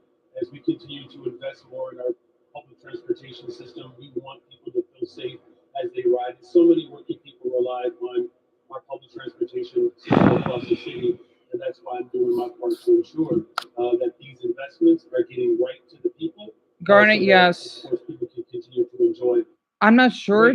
Wait. So once again, we got to talk about Chicago, a city that is facing a lot of problems. I mean, we've been talking about the budget crisis mostly, but we can't forget that Chicago is a city of chaos. Okay. Yeah. And, we got to talk about some chaos today, courtesy of the usual suspects, young scholars, the future lawyers, doctors, astronauts, AI engineers. Damien, scientists, Garnet, yes. nuclear engineers of America. Okay. They're back at it again. As you guys saw at the beginning of this video, a woman was burned on fire, set fire on a train. Okay, kind of crazy. Then you got another crazy story that's going viral. Tell me about it. Involving a mother who on camera was jumped, beat up by a bunch of young scholars. And I can't show the actual video of her being beat up and jumped with her kids, but I can basically show you guys the gist of the story. Take a look. Trying to get justice for my son. They fought my son. They hit my son first on his face. Then they dragged me in the grass and pulled my little baby hair. We haven't held these kids accountable. We haven't held parents accountable. No mother should be that helpless and be targeted by children inside of our own community. Only on CBS News Chicago, we are learning a group of kids who attacked a Chicago mother. Oh, Mark, and definitely. Her 9-year-old son have been terrorizing another family. Our Charday Gray reports that mob was caught on video in both instances. Carolyn Sanford says the same group of kids who attacked Hatter and her son brutally attacked her adult son this past summer, leaving him unconscious on the ground for half an hour. She says they picked on him because her son has autism and is an easy target.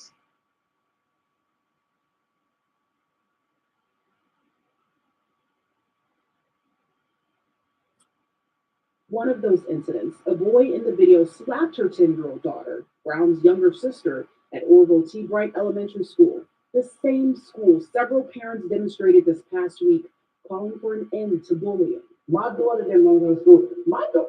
These kids never want to stay home. That girl wants to stay home more than anybody, even at home. The same group of kids broke her window and kicked in her door last May. And the ringleaders is crazy because they say about me. I'm doing if I don't, I'm damn if I mean, it ain't no within here. Mason, I understand.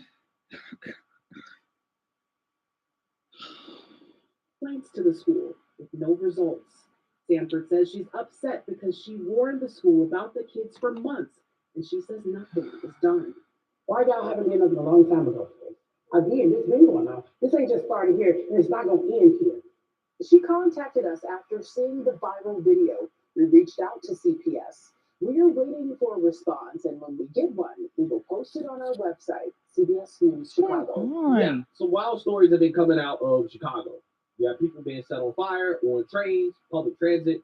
You have young scholars jumping, mothers and their kids in broad daylight, being caught on video. Crazy story. Then you have another crazy story out of Chicago, a mass shooting that broke out during Chicago's Christmas tree lighting ceremony.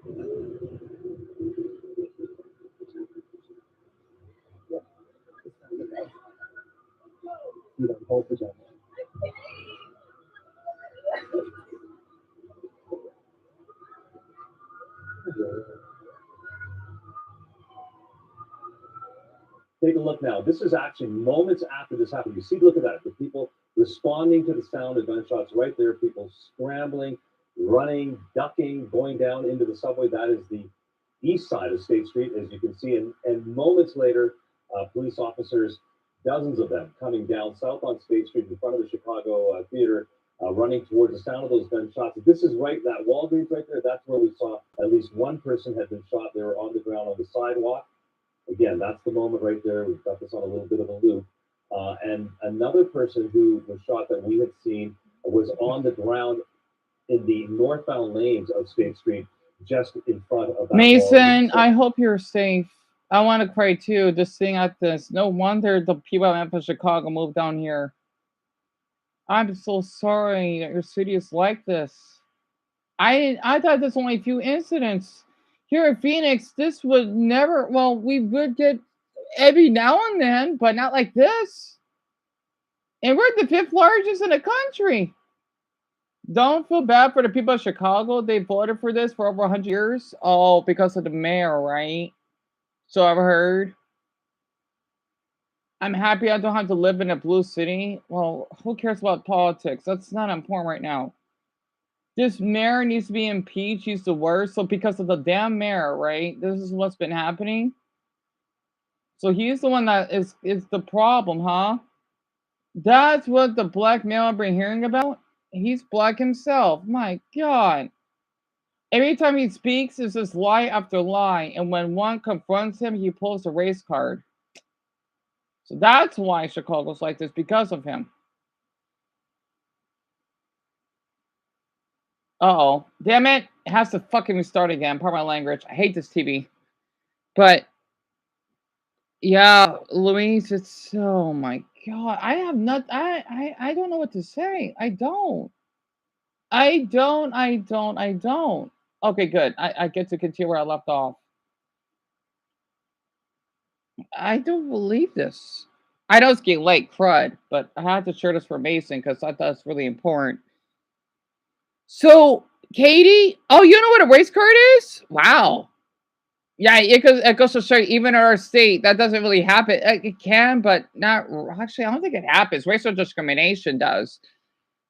Race card is basically when you want to play victim of someone that you would cause trouble on because of your race. So let's just say that I stole someone's purse, but they wanted to say, oh yeah, this person's a criminal. And I'll say, no, I'm not.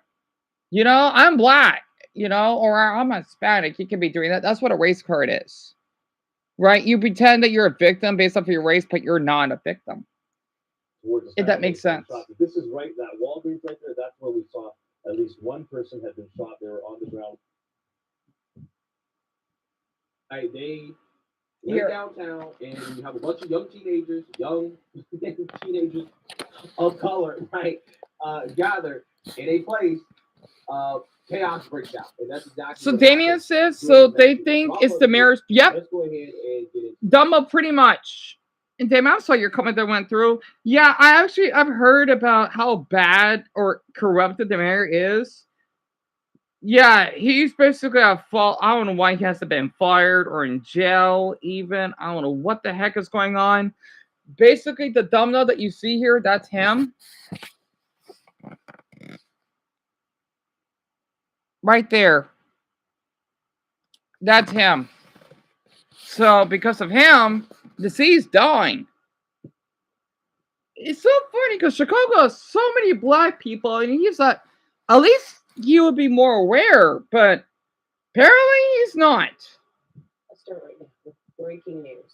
We've been following this all night. 2 shootings just hours after the Christmas tree lighting, steps away as well from Christina Market, right here downtown. One of those mass. I don't know, Ivan. I'm trying to think about that myself. And speaking of race card, no offense by it this way, I've seen so many black people use that. Oh yeah, Daniel, trust me. Yeah, I know where you're coming from. Yeah, I get sickened by it. I don't know why they do it. That makes me feel embarrassed as a black person. Leaving 7 teenagers in the hospital. Just blocks away from that, a man died. Let's get right to our Saul Rizai at State and Randolph for the very latest on the investigations. Yes, Suzanne, one of those shootings happened just steps away from the Chicago theater here. The scene has been cleared here this morning, but we know new details from Chicago police this morning tell us 7 people were shot here near the Chicago theater, a separate scene near Adams and Dearborn.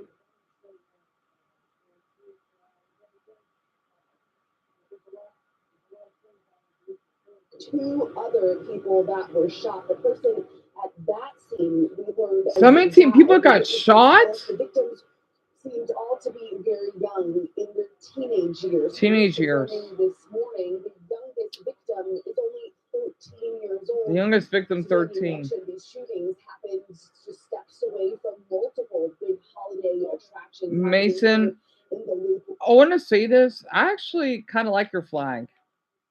Like your state flag. However, though, your city flag is one of my favorites.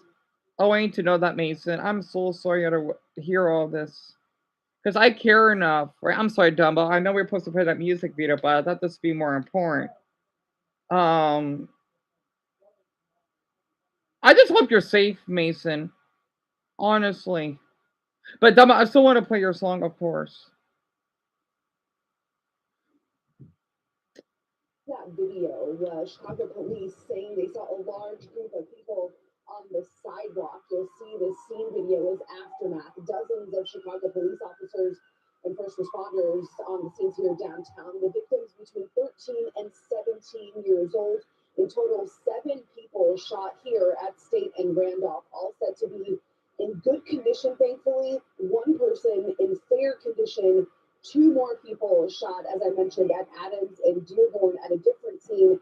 The injuries of those victims are more serious. Police confirming this morning they found 2 other people shot at Adams and Dearborn. 1 man had gunshot wounds throughout his body and was pronounced dead at the hospital. The second victim, an 18-year-old man, was shot in the leg and is in serious condition at last check. Many people we talked to were here visiting from out of town. They said they were sad. You did? Yeah, you didn't tell me, Mason. You didn't tell me. I'm glad you did. I'm really glad you did. And Jose, yes, 17 people. You like Chicago, Dumbo? Me too. Yeah, tell me about it. It is one of the most dangerous. I know it's the 3rd largest, but still, though, compared to other countries, especially those who are corrupted, they wouldn't have anything like this. You know, right. Holiday time. Linda Dixon, a tourist from Indiana. Celebrate and enjoy the evening, and something like this happens. You know, why in the world would you go to Chicago as a tourist at this point? Let's keep it 100. Chicago is the last place I want to go as a tourist. I still haven't been. I still haven't visited Chicago. One day I want to visit Chicago, but I can't visit Chicago knowing that if I go downtown, right, which I guess that's the place you want to be. You'll get if shot. You go towards Chicago, right? Yeah, there's a possibility that agents of chaos are going to be out and about, and that mass shootings like this could break out at any time. You're talking about a Christmas tree lighting ceremony, a ceremony that. Amelia, I know they will. It's going to take a long time, though. And Damien, it is tragic, isn't it? 100% peaceful. You shouldn't have to worry about being shot and killed while bringing in the Christmas holiday season. But unfortunately, in cities like Chicago, that is something you have to worry about. If you are a tourist, you have to worry about possibly being mugged, robbed, shot, killed, for simply visiting what used to be one of the best cities in America. Yeah. This is all because of progressive leadership. Soft on crime policies. These are the same people who want to crime. Oh, we don't want the National Guard. We don't have a crime problem, right? This is what the woke mayor said. Don't demonize them. But yet, you got stories like this. And again, this is normal stuff. This is not a one-off. We've covered hundreds of these stories. That's not an exaggeration. Hundreds of these stories over the years. Over the years. It's the same thing, and it doesn't get better. But it's now become normalized. And it should not be normal. It should not be normal to have stories about people being set on fire. Yeah, Red. What about high crime? One time in the 1990s, my dad visited New York, and the first thing he heard was a gunshot. Oh, yeah, that's common because it is the largest city in our country. So definitely no surprise, Red. It's like in Amelia's country, in Sao Paulo, it'd be the same way too. Of course, it's the largest cities that have crime. But yet again, though, I guess it does depend on what type of city it is. Not to mention, people are trying to make it a political. Oh, son, absolutely, Public transit. absolutely. It should not be normal to have stories about teenagers, young kids jumping mothers and their children. Right? We shouldn't have Terrible. stories like that. That should be normal. It should be normal to have stories about mass shootings happening in a place like downtown Chicago because of teenagers getting shot, killed. But it's normal in Chicago. And the leadership in the city thinks, oh, it's not a problem. Right? You're racist if you call this out, right? You hate black people. Right? You're mad. You're mad that the Confederacy lost the Civil War, right? This is what Brandon Johnson has said about Trump. But he's just mad that the Confederacy lost the Civil War. That's what progressives think, right? That's what they think you believe just because you're calling out the fact that, hey, this is not normal, that we shouldn't tolerate this type of stuff. It's happening too much. It's too frequent. Oh yeah, Ricky, definitely. A lot of details coming to So I've heard, both yeah. of these shooting Mm-hmm. scenes. We know last You want to night, move, but you Ariel can't afford to Brian move. I Hopkins don't blame you, said that Mason. multiple police officers Man, if I had the money, I would help you get out of there. Literally. Plus, where would I? That's true. Well, I know out here, boy, your people though, Mason, they love Phoenix. Oh, with those Chicagoans, we're fine out here. Like, of course, we do have crime, but it's nothing crazy. You know, like this would be extremely rare to happen where you live. You know, that's one thing that you can move to. I'm trying to think of like another city. I think like San Antonio, Texas would be a good one. Or Charlotte, maybe maybe not Charlotte. I think Nashville may be okay. Well, I know the Western Coast, it depends. And then parts of the Midwest. Wait, oh man, I don't know, to be honest with you. Lauren, that's true. Golly, what's all of this crime stuff? Well, I know, like in Jefferson City, may be okay. In my mother's state, definitely Iowa for sure. Um, definitely parts of Ohio may be okay. I think it depends. And then here in Atlanta, there's a lot of crime, but not as bad as people. Yeah, that's true, Dumba. That's totally true. Oh man, I should have took a nap, but I know that's something I gotta go to bed, so I'll be fine. also hurt during those shootings, and at least Yeah, Eric, your country, it does have crime, but not as much because your law is a little different than ours. It is much safer. Like even though where I live, there may be like a little bit more crime than where you're from, but it's still a safe city to live. So yeah, I can see your country being really safe. police officer had to be hospitalized. We're still trying to confirm those details this morning and get any possible updates on conditions of victims that were here at the scene. We're live in the booth this morning. I'm Marcel Rizai, CBS in Chicago. Yeah. But these are the same people who tell you we don't have a crime problem. Right? We don't have a problem with young teenagers. We don't have any issues. Everything is great. Everything is amazing in these little cities. This is what they'll say. But you can't even, as a tourist, visit a place like Chicago during Christmas holiday season. Christmas tree lighting ceremony. You can't bet on that being peaceful, right? You gotta have your head on a swivel. It's insanity. It really is. I don't understand why anybody would want to live like that. But apparently, the way that Chicago residents vote, apparently they do want to live like that, right? They like living like that. They like living in chaos. Because otherwise, they will start voting for politicians who are going to be tough on crime, who are going to hold these young scholars accountable and to hold the parents accountable.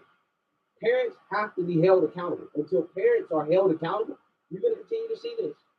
You're going to continue to see it over and over and over again because the parents are never held accountable. The parents are the ones that are allowing their children to go to downtown Chicago and to participate in this type of chaos. They're the ones that are allowing it.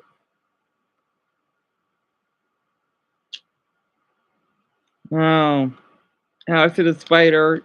Joseph, hope you sleep well. I'm definitely need to close my eyes just for like another 10 minutes though. But yeah, I thought all of you could hear about it. It's awful. It really is. And I just hope that the lawmakers in Chicago can make it safe there eventually. Same here, Cam. It's just, oh my gosh. Parents should also be held accountable because it took allow it. Yeah. Like, I know out here we do have a problem, but not like this. What the hell? This is what foreigners think about Brazilians? Oh, I gotta see this. Of course, it's a Portuguese channel, right? Because I am Jaden and Amelia. I think you two can hear about it. And Ben, you too. Before I know that, I think one of you has to go to bed, right? But Mason, I am so sorry, hon. I really am. Also, I need to see that movie, that about those animals. I just don't understand. Like, I want to visit. I do. Like, Chicago people are the most sweetest people I've ever met. You know? And yet, it's insane to me. And then I wonder what the hell this is about. Because I know Brazil is pretty dangerous. I still want to visit. I do. Cool Kisser, and welcome to another video on everyone's favorite channel here watching us.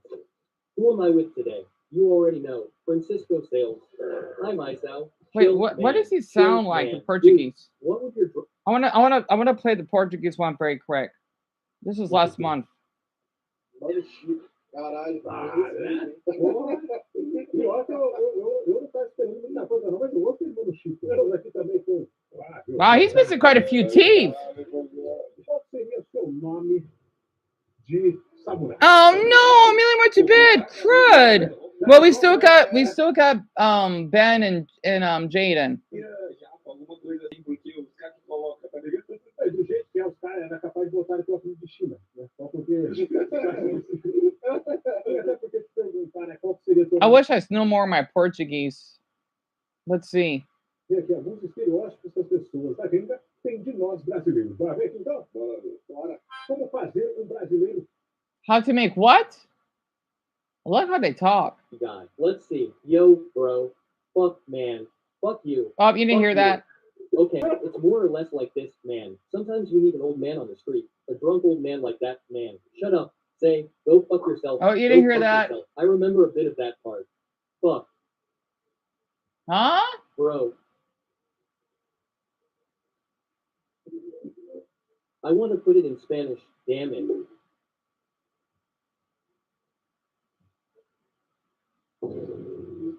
Oh, Paul went to sleep too. So this is what foreigners think about Brazilians, right? Thinking like how we view them, similar how people view us, kind of like us Americans. It's true. No, I like a hug.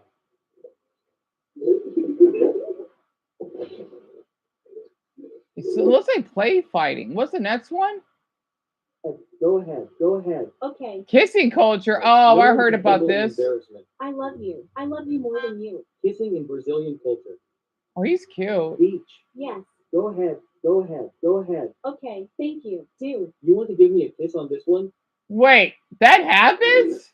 There's no way to say it. The people who like it go out to make out, right? But this also has to do with how foreigners see Brazil, right? Because Brazilians forget that there are 200 million people here. I don't see Brazilians kissing random people. That doesn't happen. And say, wow, everywhere I go, there's a party. Wow, Brazilians are amazing, aren't they? Everywhere you go, there's a party. Because Brazil is huge, right? So you go there, there's a party. There's a party there. There's a party. Yep, kissing culture, Marco, huh? 9 million views just from foreigners. And Ben, this was uploaded 1 month ago. It's like the stereotype that people agree with, right, man? That Brazilians are really like, just met someone, they already want to kiss on the mouth. Because I imagine that, like, the guy will use Tinder abroad, right? The Brazilian already wants to be like, man, what's up? Did I pay for dinner? No way. No way. You brought the vacuum. Wait, you're vacuuming this late? Back in the living room. That's it. Oh. Yeah, Ben, this doesn't happen at all, huh? You have your room too. Well, you can do that. You can do that later. Yeah, he has to vacuum the living room. General. So all the countries that are Spanish speaking basically have their own music, their own content, and it's difficult for something from other Latin American countries to reach Brazilian TikTok.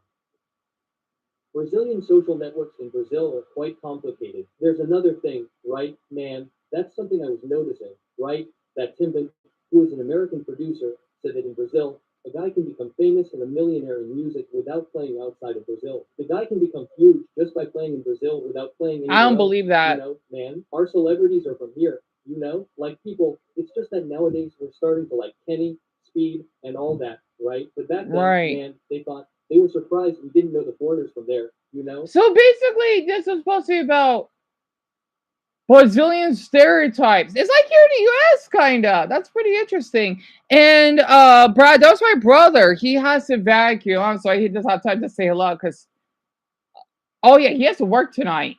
Oh, he's cute. Who that guy is. We're I want to see his face very quick. But he has to work damn, let's see. Oh, not till the next hour and a half. Because I was curious to look up this video since you know that when we see something on media, we fully believe what happens. Even I pop onto that trick, right? Because since my crush is that blocked me, he's cute. That's Brazilian. I don't believe it. All right, so now for the ranking system for this, starting off simple. Oh, he's Indian. Oh, that's his search history confessions. Oh, gotcha. I'm sorry. I had to look at his cute face very quick. You kind of take a bit. I want to look up just we're talking about crimes or whatever. I want to look up Russian stereotypes very quick. Or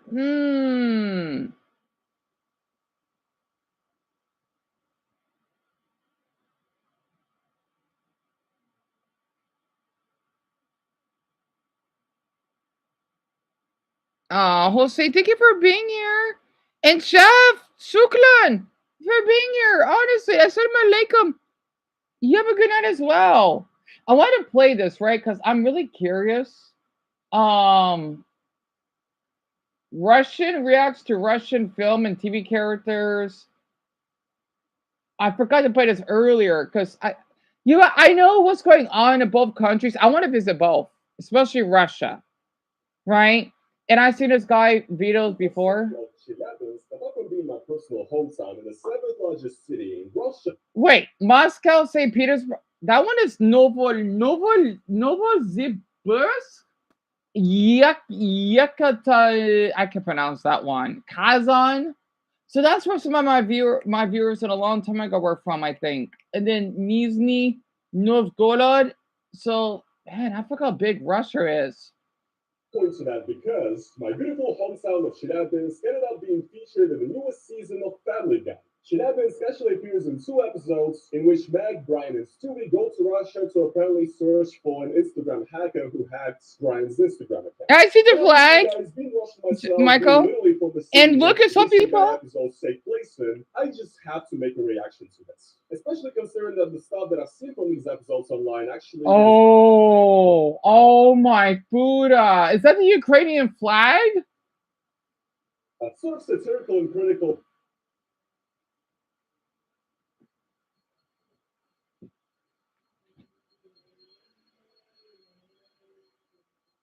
In Russia in the year 2023. In fact, apparently Family Guy's satire hit so hard that one of the members of the Russian State Duma actually proposed to ban this Chelyabinsk episode of course in Russia because, quote-unquote, such cartoons are a deliberate work that is aimed against our country. It's an informational war through works of art.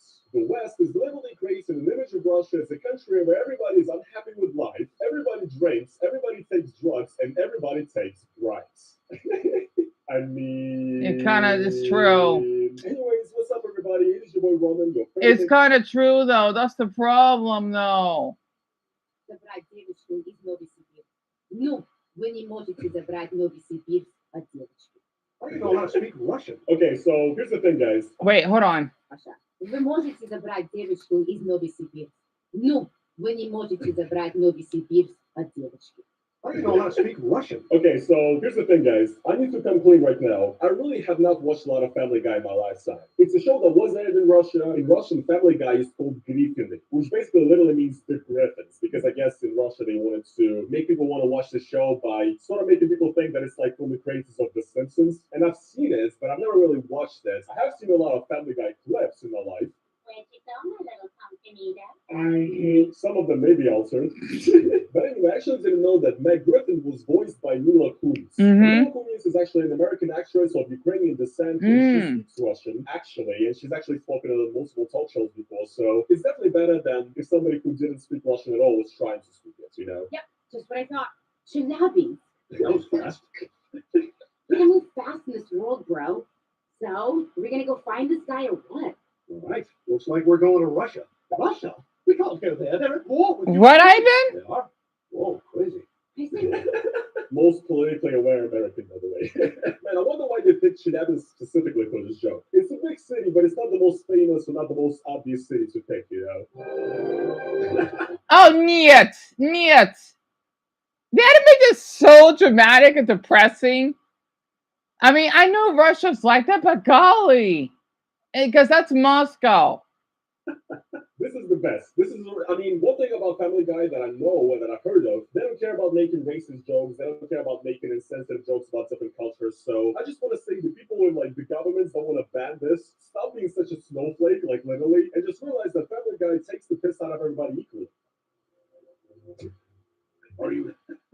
Yes, this haircut is just so good. It's like something we in Russian would describe as like sельская челка, which is this exact type of haircut where they basically pretty much make you bald, but then leave this like Oh my god.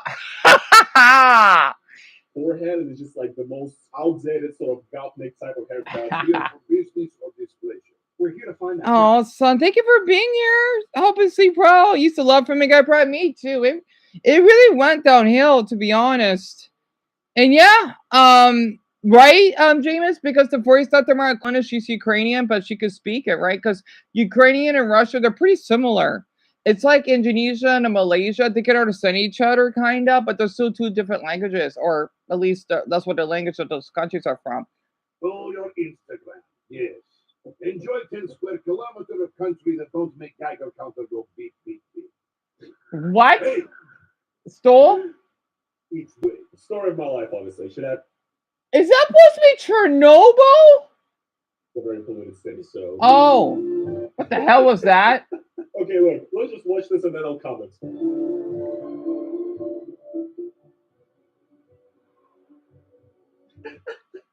Chelyabinsk Heights. Classic Russian place name, you know? I love the Martin Luther King Drive in Chelyabinsk as well. Man, someone. Hey, you guys, this is exciting. I'm reading about Chelyabinsk. And if it's not too much trouble, I'd love to swing by Kuznetsov's tea packing factory. It was built in 1898 and briefly popularized the phrase, have a cup of Kuz. Yeah, I don't know. Oh, you're no fun. What's so surreal is that this is like a real thing. This is like a real building in Chelyabinsk. This is what it looks like. And yes, it is the former tea packing factory Kuznetsov, which is funny because... Oh, Michael, you speak Ukrainian? Really? I didn't do that. You too, Ivan, so both of you speak it. That is so neat. And, oh, Ben already went to sleep. Depiction of Russia here, depiction of Chelyabinsk is, you know, very campy. It's making fun of Russia, I guess, but they've actually done their research and have, like, actually Googled real historical facts about Chelyabinsk to put in this. So that's, like, kind of cool in my opinion. Here's the thing. A lot of Russians online got pretty mad at this because, you know, saying, oh, once again, the evil West is smearing us. Chelyabinsk doesn't look like this. Chelyabinsk Roz. You know, there's some areas in Chelyabinsk which look like, you know, pretty metropolitan and pretty beautiful. Nice. And there's areas where I grew up. I have this distinct memory, by the way. I think I was like in 4th grade back then, so this was 2008. Basically, to go to school, I could take a shorter route and go through like a district that was directly right next to where I lived. I lived like in a comic block, and there was a district where it wasn't comic blocks, there was like proper houses. And sleep broadcast. I remember when I was walking through those roads in that like suburb neighborhood, it would literally smell like piss and shit all the time because a lot of houses there did not have proper sewage systems. So people would literally throw out the piss and shit onto the streets. This was in 2008, okay? And that's awful. That's like, you know, it pretty much looked kind of like this, except this actually like looks more developed than what I had to walk through on my way to school. So yes, this is a gloomy depiction of Russia, but like you really don't have to walk that far to find an area like this in a lot of Russian cities, if I'm gonna be completely honest. Did you know Chelyabinsk is known as the Chicago of the Urals? Wait, It's also kind of true because Chelyabinsk and Chicago are both like industrial cities. I guess another similarity would be, the crime rate. Just kidding, the crime rate in Chicago is way worse than Chelyabinsk, and it's not even close. But yeah, very true. We Wow. don't have a meme in Chelyabinsk where we call Chelyabinsk Chicago. That's real. Me as fuck. Tornado. Let me handle this. It's a fine Griffin. Tu probably Instagram? Da. I'm sorry. I also conveniently speak a little English. Oh yeah, definitely, Ricky. Absolutely. And I would go to Russia because they do have some cool things there. Oh yeah, Red. Same here. Same here. And I think Dumbo, you have everything, don't you? You think so? Now, here's again a good example, to be honest, of Mila Kunis's very American Russian, but Meg is not Russian, so I think it fits the character. Right. I must know, is it true in America there's a man named Cedric who entertains? Yeah. Wow. So, Who? This is pretty good, man. I don't know. I think you should start watching Family Guy, to be honest. Is this beautiful American wife? Me? Oh, because she's ugly. You're like a big, beautiful nesting doll that holds other dolls inside. You really mean that? I only stole account because it made me feel like I was living happy American life, a big writer man. He has 5 followers. I have nobody and nothing to live for. Mood as fuck. Also, I do like the rug on the wall. That is a very Soviet, very Russian touch. Sorry guys, lights on. Jaina, thank you for being here. Muito obrigado. Right up my house. I yell at son, give it back, but it never does.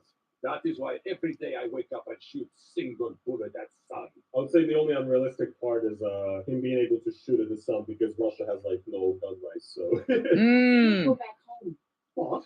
You're staying in Russia? This is a country where female body hair is encouraged, where I can eat root vegetables straight from the ground without being placed under an involuntary psychiatric hold. Well, guys, I guess Meg is now Z because she's one of those Westerners that moves to Russia and thinks Russia's the best country in the world. So Oh, so that's what it is? Under an involuntary psychiatric hold. Well, guys, I guess Meg is now Z.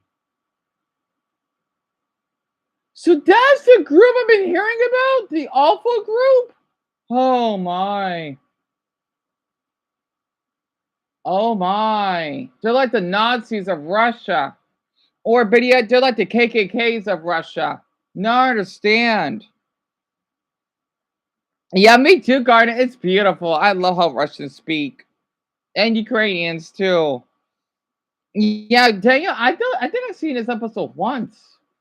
She's one of those Westerners that moves to Russia and thinks Russia's the best country in the world. So, and the next episode actually shows her life in Russia. So let's check out that as well.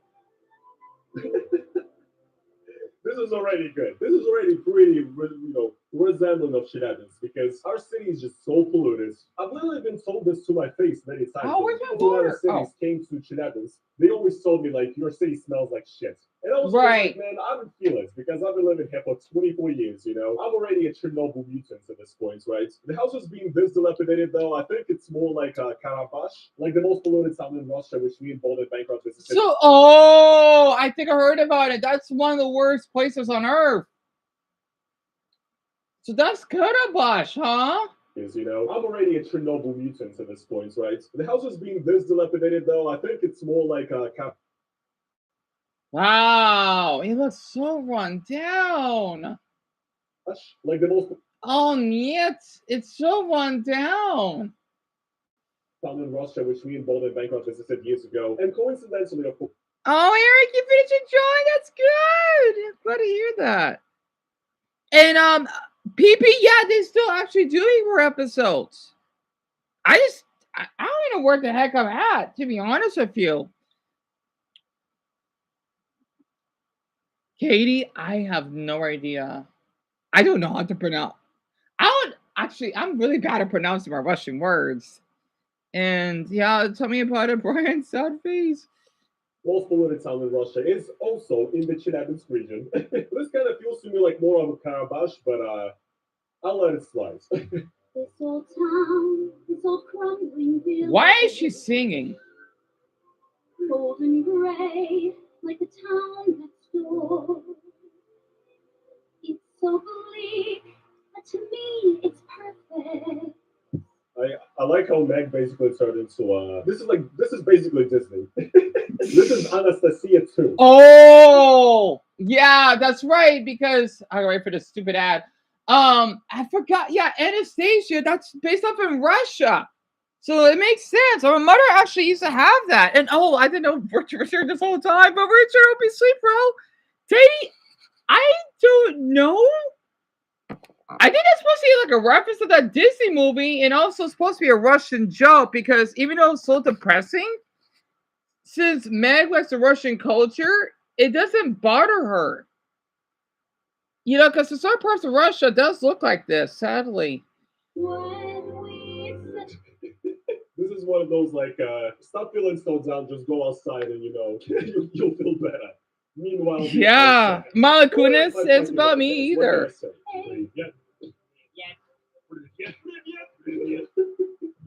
Yeah, I've already seen this. Yeah, I mean, what side? Story of my fucking life, guys. What can I say?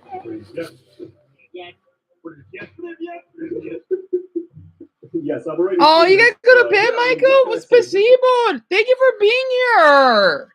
Ira das vidania until tomorrow. I had to share. I had to. Pretty realistic of what is actually happening. I mean, there's actually been multiple stories recently in Russia where people have been actually arrested for wearing the colors yellow and blue together. So some guy in Russia apparently got detained and actually fined for discrediting the Russian outfit. Oh yeah, this happened 2 years ago, right? 2 men in Moscow were detained for wearing yellow and blue clothing. Both of them have been fined for discrediting the army. Oh my god. Yeah, tell me about it, Chloe. It's pretty heartbreaking. Imagine you get arrested just because you like the Ukrainian flag. God, man, Russia is pretty corrupted. I love both, but that's just too much. That shouldn't even happen at all because of the stupid, darn poopy president Putin. Honestly, I still do like. I just don't like him. Like I don't know if black guys like him. It's whatever, but I can't support him at all. Yep, just for wearing blue and yellow, Ashanti, because it represents their flag.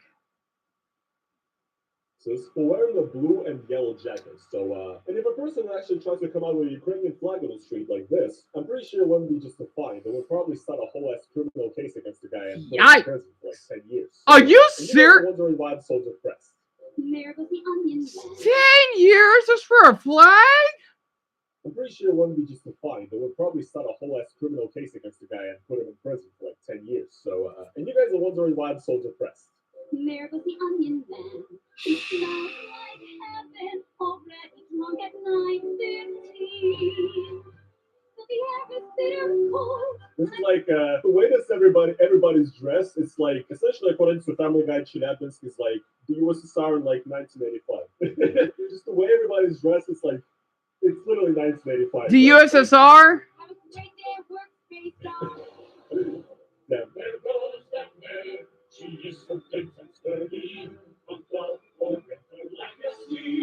Yep.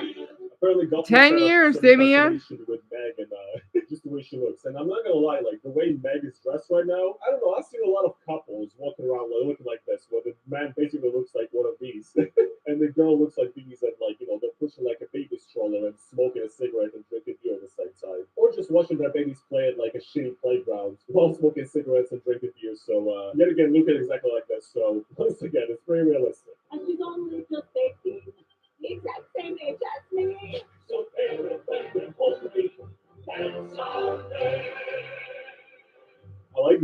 like the statue of Putin on there. Really, Katie? That's pretty cool.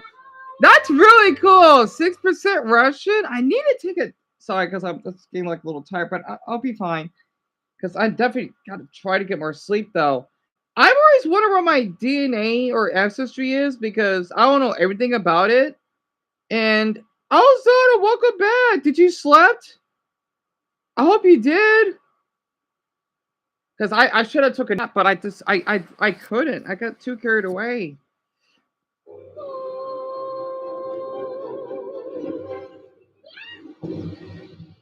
Average day in Shenanigans, guys. What can I say? Again, like some places in Shenanigans that I've been to. That's you know, good. That's good. You got an hour nap. That's even better than a half hour. I'm proud of you for that. I wouldn't say this is like that far off. Like to be honest. I also very much like how they use like the only car that is available in Russia is also Hope you slept well at least. Lada, which is great, you know, adds to the atmosphere. Wait, what's the name of the car? That far off. Like to be honest. I also very Wait, much like that's how they really use, what it like, looks the- like? Yeesh. Some places in Shenanigans. Oh, Daddy, do you want to guess? This is the city that he's talking about, right? Now I see why Family Guy did this. It's so ugly and tragically. Oh my god! As you can see online, I wouldn't say this is like that far off. Like to be honest. I also very much like how they use like the only car that is available in Russia is also the Lada, which is great. Galada? I wouldn't say this is like that far off. Like to be honest. I also very much like how they use like the only car that is available in Russia is also the Lada, which is great, you know, adds to the atmosphere. Bye bye, my Buddha. Hey! Now that is the most unrealistic thing I've seen in these episodes yet. She opens Instagram in Russia. I'll have you guys know that Russia actually banned Instagram over a year ago. And They Instagram did? and Facebook and Meta are actually considered like extremist organizations right now. Because so it's been 3 years since Russia. I didn't know they banned Instagram, but if they didn't ban TikTok because I had Russian viewers. Not a lot at the time, but they sure weren't from Moscow. They're above Kazakhstan. They're basically, I think I was talking to Muslim Russians for some odd reason. And you're still exhausted, Zelda. I understand. At least you have some rest. At least that way it may go down. I should have taken that myself when you left. And my favorite Family Guy episode, oh, Sloan, dear, Mount Everest. I love that episode a lot. And I didn't know they banned Instagram. Yeah, me either. Isaac, I must have forgot about it. And Instagram in Russia does not work without a VPN. Shit, man, I wish I had a VPN integration in this video. That would be like a Oh, perfect segue. VPN. Hey, Instagram doesn't work in Russia without a VPN, so this is slander of Russia. But every once in a while, I sure could go for a good old-fashioned American cheeseburger. Russian boy, what happened? Was as well, Bukhanka. I mean, come on. The cars in this episode are great. You need to drive slower, man. I don't think he heard the end of my threat. Well, maybe your threat should be more succinct. So Meg basically got the KGB treatment. Yeah, I never know why, Garnet. Said that Russian food is worse than American food. Not far-fetched from what could happen today, you know, quite honestly. Once again, hospitals in a lot of regions of Russia are like pretty shitty. I've had my experience with a Soviet hospital in my life, and it wasn't like as bad as this, but it wasn't nowhere. What happened? Everyone here was silenced by state for careless social media posts. Me. Government is very strict about criticism of Russian way of Mm. life. President Putin is very sensitive. Oh, God. Man, I am so happy you. Again, guys, story of my life. This hospital bill is going to be a fortune. What? It's free. PP, I'm sure they do. Yeah, I'm totally sure that they do. And Ivan, I would be honored to talk to you, Alice. Yeah, sure. Even in Russia, healthcare is basic human right covered by government. Surely it's same in very wealthy, superior United States. Very, very true. And actually, when people always ask me if I would like to live in America, I think healthcare is like a big deal breaker for me. I understand, yes, healthcare is better than Russia, but I have been to governmental hospitals quite a few times in my life, never had to pay a single penny, so Russia's really good in that regard.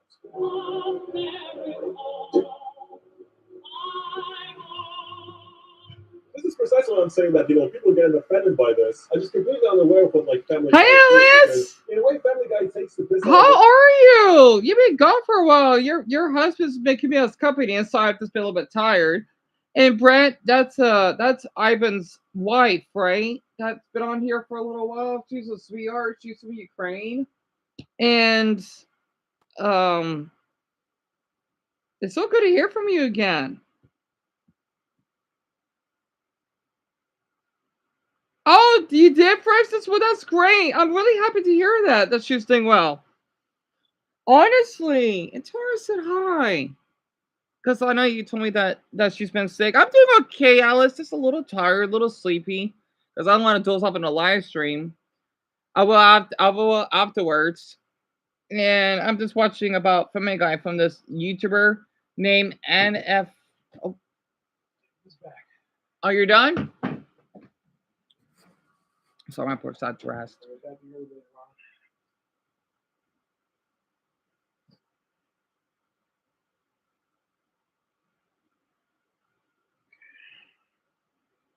Don't say clean, right? Yeah, I know. Because he has to work in an hour. Oh, Mark. Yeah, that's right. Yeah, that's right. I forgot about your father, right? Because you both had an argument from the community post. It is about. I'm sorry. Sorry, because he had to leave. You flush your toilet even at night on Sunday, and nobody's going to come with a complaint. You can throw out the trash whenever you want to, not according to a schedule of from Tuesday to Wednesday from 7 until 8:30. And then you said hi as well. What is this? Whenever there was a real comment left on the internet by a Russian person, and as a Russian myself who left Russia and who now lives in Europe, I find it extremely fascinating. You see, after the start of the war in Ukraine, Russia was hit. Oh, he's in court, right?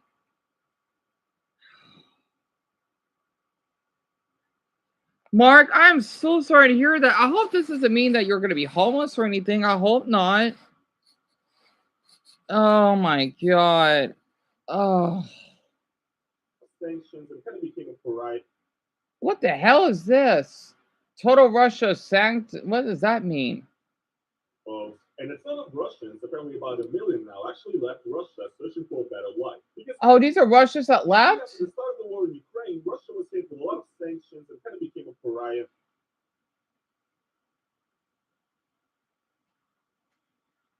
These are small numbers, though.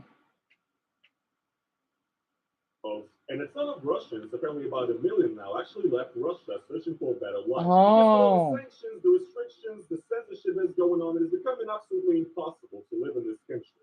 And obviously, there's a big debate online right now between Russians who left Russia, who stayed in Russia, about who made the better decision and who's better off. Russian propaganda basically says that every country except for Russia is falling apart right now, and Russia is the best place in the world to live in. And apparently it works, because we've come to a point where Russians are now bragging about the most basic things ever, because they think that those things only exist in Russia and do not exist in other countries. And the whole point is obviously that I'm going to close my eyes a bit. I'm sorry, everyone, because I know it's like 6, right? This is like 10 minutes.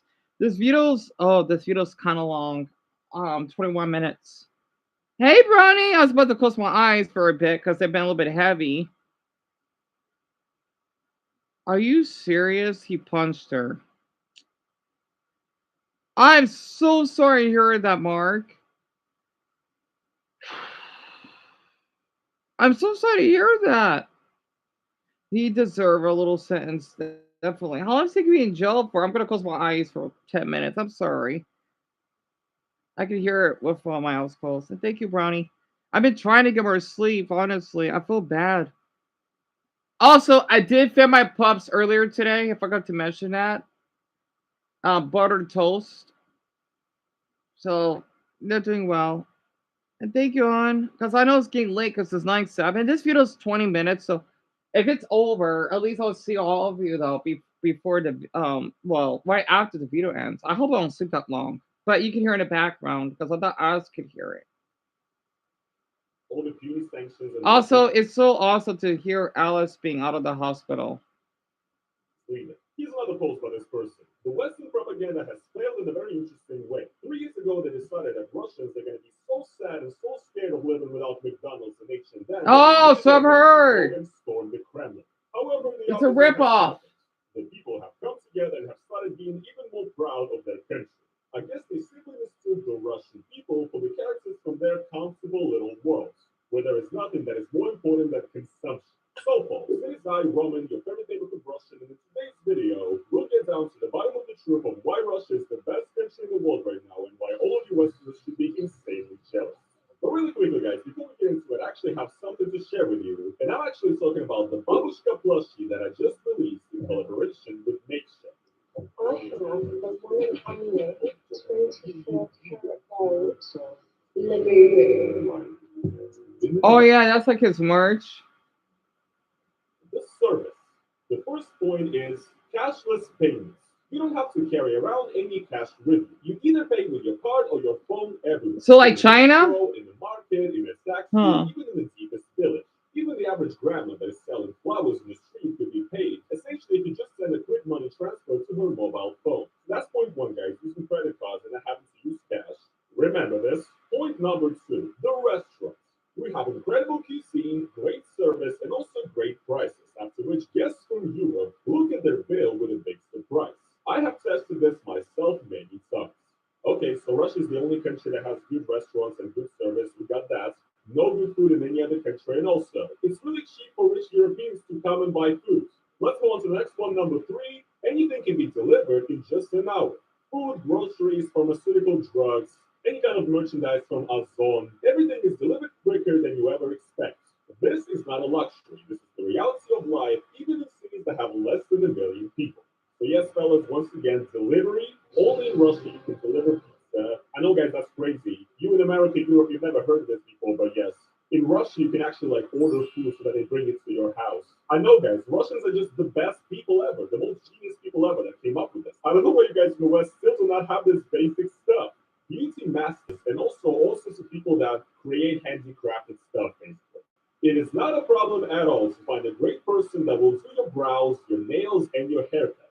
And also, if you want something quite unique, the people who create handicraft stuff can sew or knit or create anything that you would ever want. And all of this for great prices. What would you add to this list?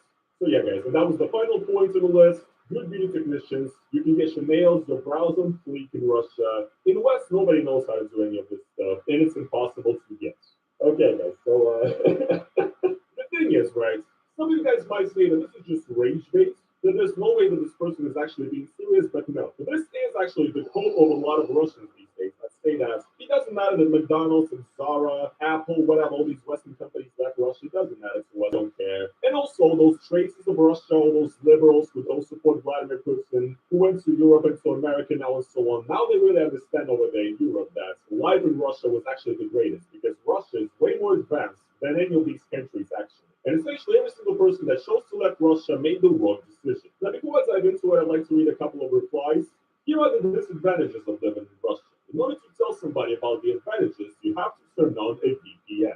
I mean, it's a great point actually. It's a reference to how Instagram, Facebook, and Meta are currently actually considered extremist and terrorist organizations in Russia. And Instagram essentially is a banned terrorist Western network that Russians should not use, and yet you constantly have the biggest patriots of Russia in the comments on Instagram telling everybody how great Russia is while they're using the VPN to access the website in the first place. Something that they didn't have to do before 2022. So the level of cope is just incredible.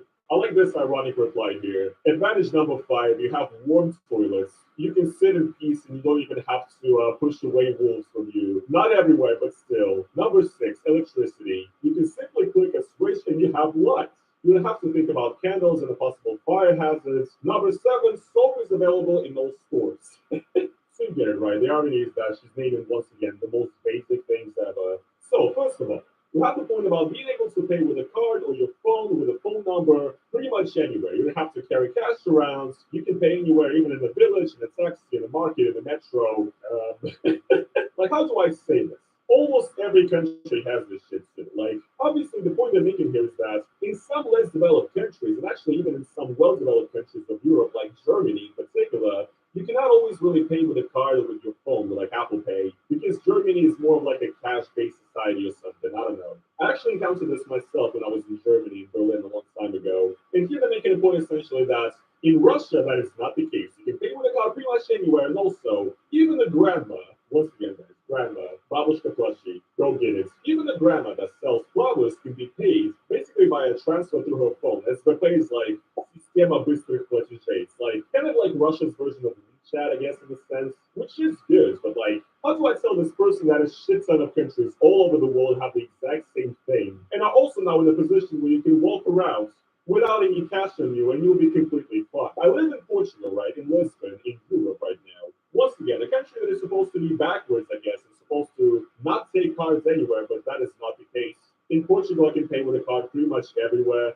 I pretty much never run into an issue where I couldn't pay with a card, and I do pretty much never have cash on me actually here either. When I lived in Georgia, another post-Soviet country, right, like Russia, it was just as fine there as well. I was walking around, I never had any cash on me. I used Apple Pay basically to pay with my phone. And also, like, other countries have the same stuff. Here in Portugal, for example, they have this thing called MBWay, which is the same thing as Russia's, quick payment system. It's kind of like the Portuguese WeChat, right? You can easily pay for stuff. You can send money to people through their phone number and stuff like that. It works great. So no, once again, Russians did not invent paying with a card. And also it's funny because like in Russia right now, because of the sanctions and everything, you actually cannot use Apple Pay. And you have to use other means to pay with your phone, which this person right here actually posted about as well. I guess replying to the haters, something they said here. Yes, we do not have toilets and asphalt. Because, those are the stereotypes of Russia being a backwards country, right? However, we do have these great payment stickers made out of oak. And right here, I actually have a picture of an iPhone with a little sticker on it, which actually allows you to use your phone as a payment device now in Russia. Basically, instead of using Visa and MasterCard, they now use their own system called Mir. And yes, you do actually have to stick something on your phone to be able to use it, as any normal person in a non-sanctioned country does simply by doing this. He's actually bragging about it though, right? And I really like this response right here that says, the person that posted this is going to be so shocked when they find out that the entirety of the world simply pays with their phone, not even having to stick anything on it. Once again, that's a great point.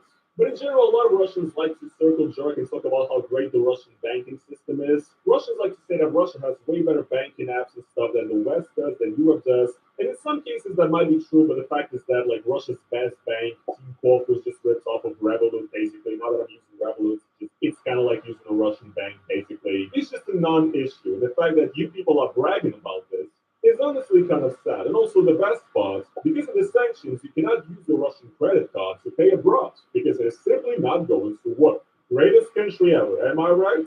Thank you, Vladdy Daddy. The next point makes even less sense. Like restaurants, great food, great service, and great prices. The point that is being made here is that essentially Russia, in particular Moscow, because that's what these people mean when they say Russia usually, nothing exists for them outside of Moscow. They're making the point that Russia has great restaurants, a lot of variety, and yes, that is true. Russia does have great restaurants and a lot of variety, as does any other country or like most other countries. Like I live in Lisbon, Portugal, once again. The amount of insane great restaurants here is fucking, it's just infinite. And the amount of different cuisines that I can try, honestly, I'd say it's actually more diverse than in Russia because there's way more like immigrants from all sorts of different parts of the world here, right? And I do think the Asian food that I eat here is way more authentic than any Asian food that I've had in Russia.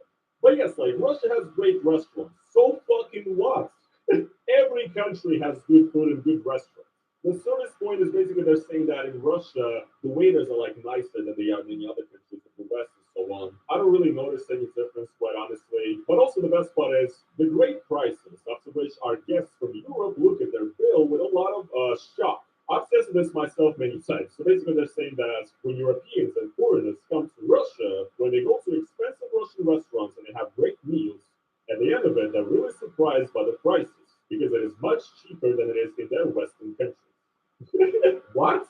Like, you do understand that the reason that it's cheaper is because the Russian people earn less money. It's kind of the same point that Tucker Carlson made, actually. Remember when Tucker Carlson was in Russia and he was, like, in a grocery store shopping? And at the end of this, he got a whole bunch of stuff and he was saying how he was shocked by how low the price is and stuff. And that these low prices for groceries show how much Americans are being screwed and how much Russia has got this shit together. And it's just like, what?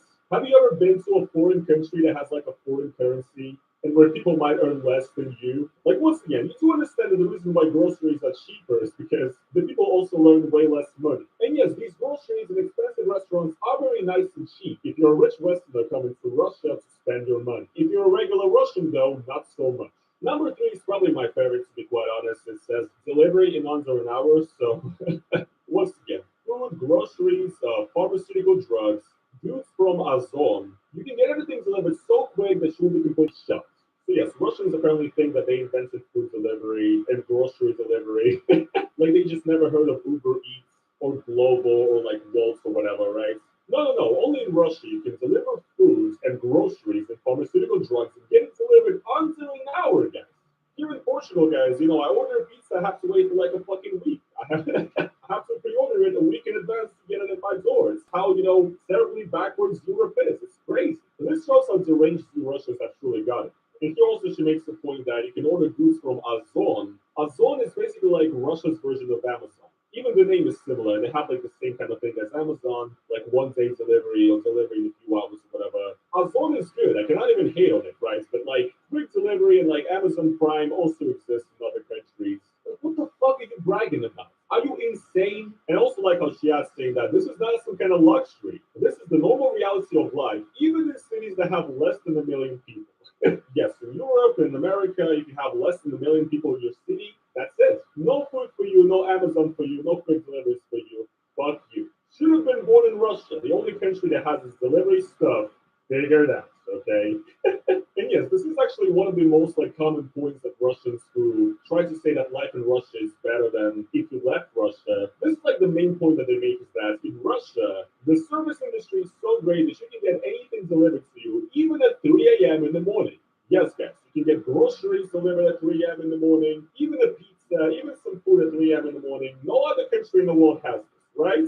Literally in every single country that I've been to, that I've visited throughout these years, I have ordered food at 2, 3 a.m. There's a ton of restaurants that are available in any country, basically, that I'm talking about. Any country that I've been to, Turkey, Georgia, Portugal, any other country in Europe, like, you can order stuff at night through, like, delivery apps. It's not that deep. Once again, Russia is not the only country in the world that has this. And funnily enough, I'd say in this regard, Russia is actually losing to Europe and to a lot of other countries because in Russia you have a curfew on selling alcohol, and you actually cannot order alcohol like wine or beer or anything after either 11 or 10 p.m. depends on your region. And once again, here in Europe, in Portugal, I can order a shit ton of beer at 2 a.m. if I really wanted to. In Russia, not really. So who's the winner now? 6-7.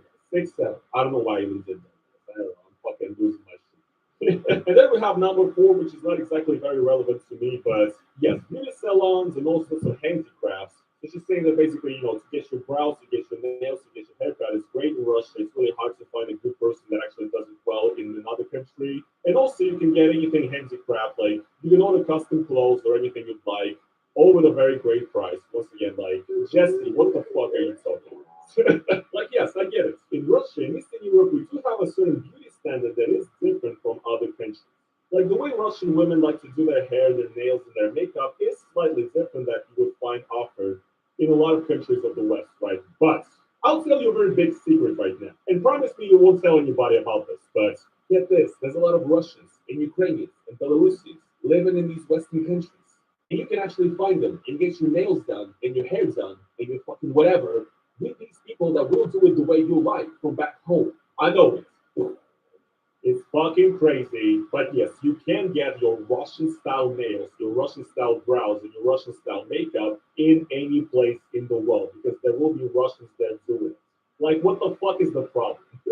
And also the whole handicraft shit about, like, being able to get custom clothes or whatever. Like, yes, tailors exist in any country in the world. People who do clothes and tailor. Like, what the fuck are you on about? I guess only in Russia they know how to sew clothes together. You guys probably right now are like rubbing your phone for obvious rage baits. No, this is not rage baits. This is genuinely how a lot of people in Russia think these days. And it's fucking scary to me.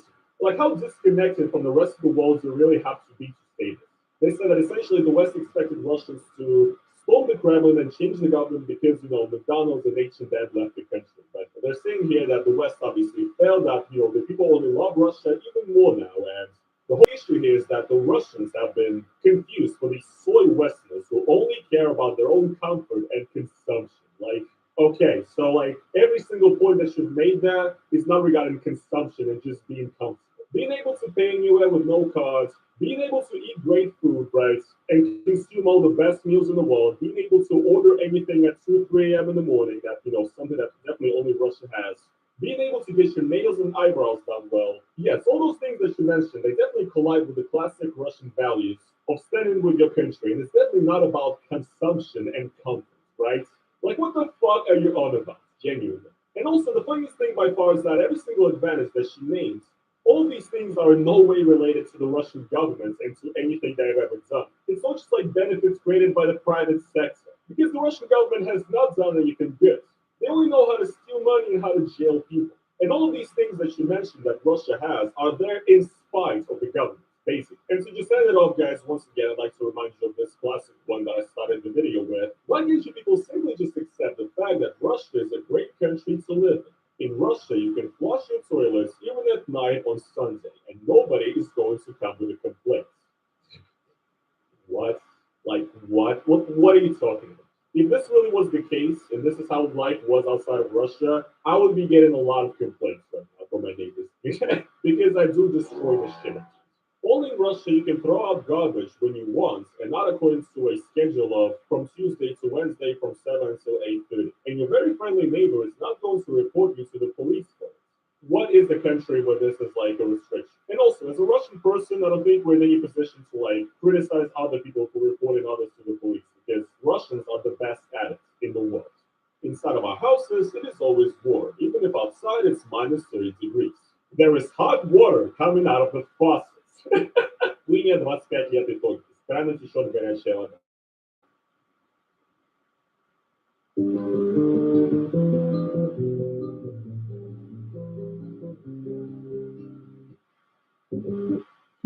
Interesting. I'm so sorry, everyone. I'm so sorry that I dozed off again. And Katie, Eric is 9. He's in the 4th grade.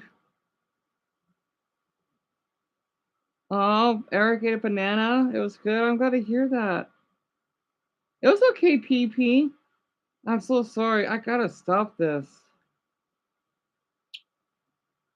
At least it's 9:25.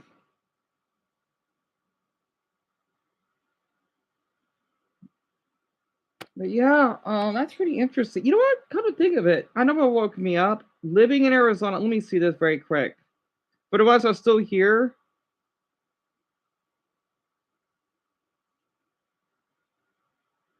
I haven't checked what's been going on in our state lately. Well, besides the hail that we had.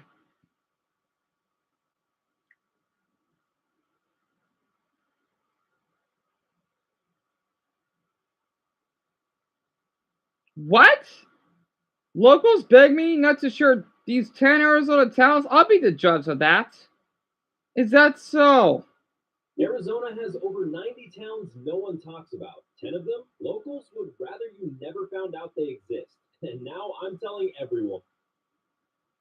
That is not our state. Oh my god. Are you kidding me? Yeah, Danny, actually, I don't think nothing too much, unless it's like car accidents or maybe another shooting, probably. Nothing too heavy, because we're, we have a decent amount of people. And yeah, Chloe, yeah, that's what I bet.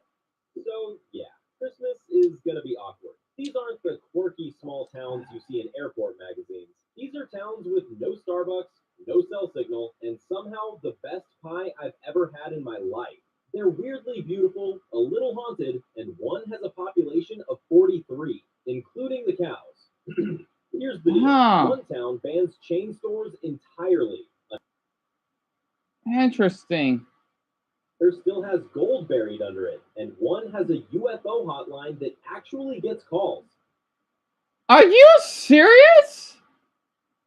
That is pretty cool. Are you kidding me? That has to be Tucson. Isn't surface level. This is the kind of stuff you'll tell your smartest friend, and they won't believe you. Think you've seen Arizona? And Eric, thank you for being here. At least I'm awake before he had to go to bed. Thank you for being here, and also that I forgot what the drawing that you did. I'm so sorry. Yeah, but UFOs, bro, that's kind of a thing out here in certain parts of our state. I forgot it is. Wait. Oh, is this okay? I think this guy is your so-called deer actually elk. Cave Creek is a suburb. Yeah, so I've heard. Bisbee is a gay mecca. No, it's not. Tortilla Flat is a tourist trap. Greer, what the heck is Greer? Oh, this thing is done by AI. Lame. Lame. I'll take a look very quick. Bisbee. Do you ever see a town that looks Photoshop? Subscribe if you think Google Maps lies. Oh, that's Flagstaff. Yep, that's Flagstaff. Okay. Let's break it down. Number 10. Bisbee. Do you ever see a town that looks photoshopped by a time traveler? Welcome to Bisbee, Arizona. Population just under 5,000, and at least half of them are artists, ghosts, or both. It was once mining empire, copper, gold, silver, until the mine shut down and the town should have died. But then it didn't. It pivoted. Now Bisbee's the weirdest comeback story in Arizona. Part museum, part fever dream, part Etsy shop that accidentally became self-aware. I mean, I guess you can say it's pretty accurate. I guess it's the other towns that aren't though. You're out in left field with Payson. First, winters get very little snow. Yeah, because they're down south. It's melted by the afternoon. The job market is horrible. The town is run by a bunch of good old boys that control the cops. People do not wave at you unless you're a local that helped found the area. Basically, you have to be one of the founding families that controls them. As far as the traffic, if I've been there during summer weekends while millions of people from the valley are getting out of the heat, it takes 40 minutes to drive from Oxbow. Never heard of it. All right, you know what? I'll just stop here then because he's spreading misinformation, huh?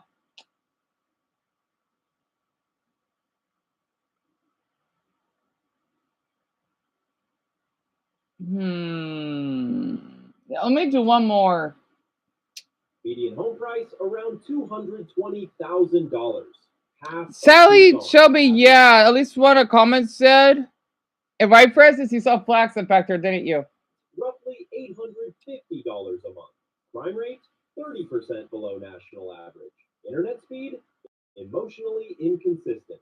And according to Reddit, Bisbee's where you move when you've had enough of HOA meetings and reality. What nobody tells you is Bisbee doesn't just sit in the mountains. It clings to them.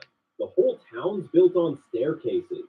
Forget gyms. You'll get quads of steel just trying to buy milk. It's a labyrinth of Victorian homes, art galleries, and 100-year-old bars that still feel half haunted. Locals joke that the town motto... No, wow, it's nice. Be stuck between a rock and a weird place. There's a ghost tour every night. It's from Southern Arizona. A Copper Queen Hotel... Oh, come on, I want to hear it. What gives? Books the dead as permanent guests. And a population that doubles every Halloween for reasons no one fully explains. But then, that's Bisbee, Arizona's funhouse mirror. Living here means trading convenience for character. You'll lose drive-thrus, fast Wi-Fi, and big box anything. In return, you get peace, history, and a front row seat to one of the quirkiest communities in the state. Property taxes are low, the sunsets are cinematic, and you can actually walk. Let's see. Lauren and Chloe went to sleep. And Greg, you know, makes me much. We're just basically learning about my state, right? And for instance, me too. And Greg, you're more than welcome down here. I want you to know that. And probably, yes, less than 5,000 people. Places. A concept Arizona usually treats I think. like witchcraft. Try ordering delivery here. The driver's GPS gives up halfway up the hill and just sends you a text.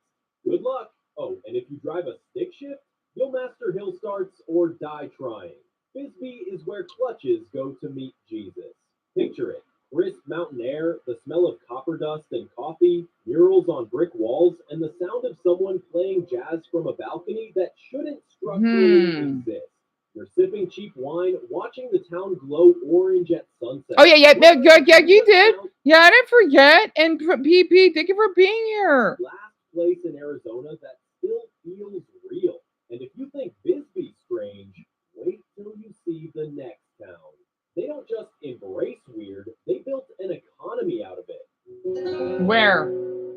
Number 9, Tortilla Flats. What's that? Tortilla Flats isn't a town so much as a dare. Population 6. That's Seriously? typo. It's literally 6 people, a saloon, a general store, and a row of dollar bills stapled to the walls like wallpaper. Originally built as a stage stop for gold miners, it somehow refused to vanish. It's the last surviving stop on the legendary Apache Trail, and every weekend, bikers, campers, and curious day trippers flood in like it's Vegas, but with more denim and fewer life choices. Here's the breakdown. Median home price? Non-existent. There aren't any listings.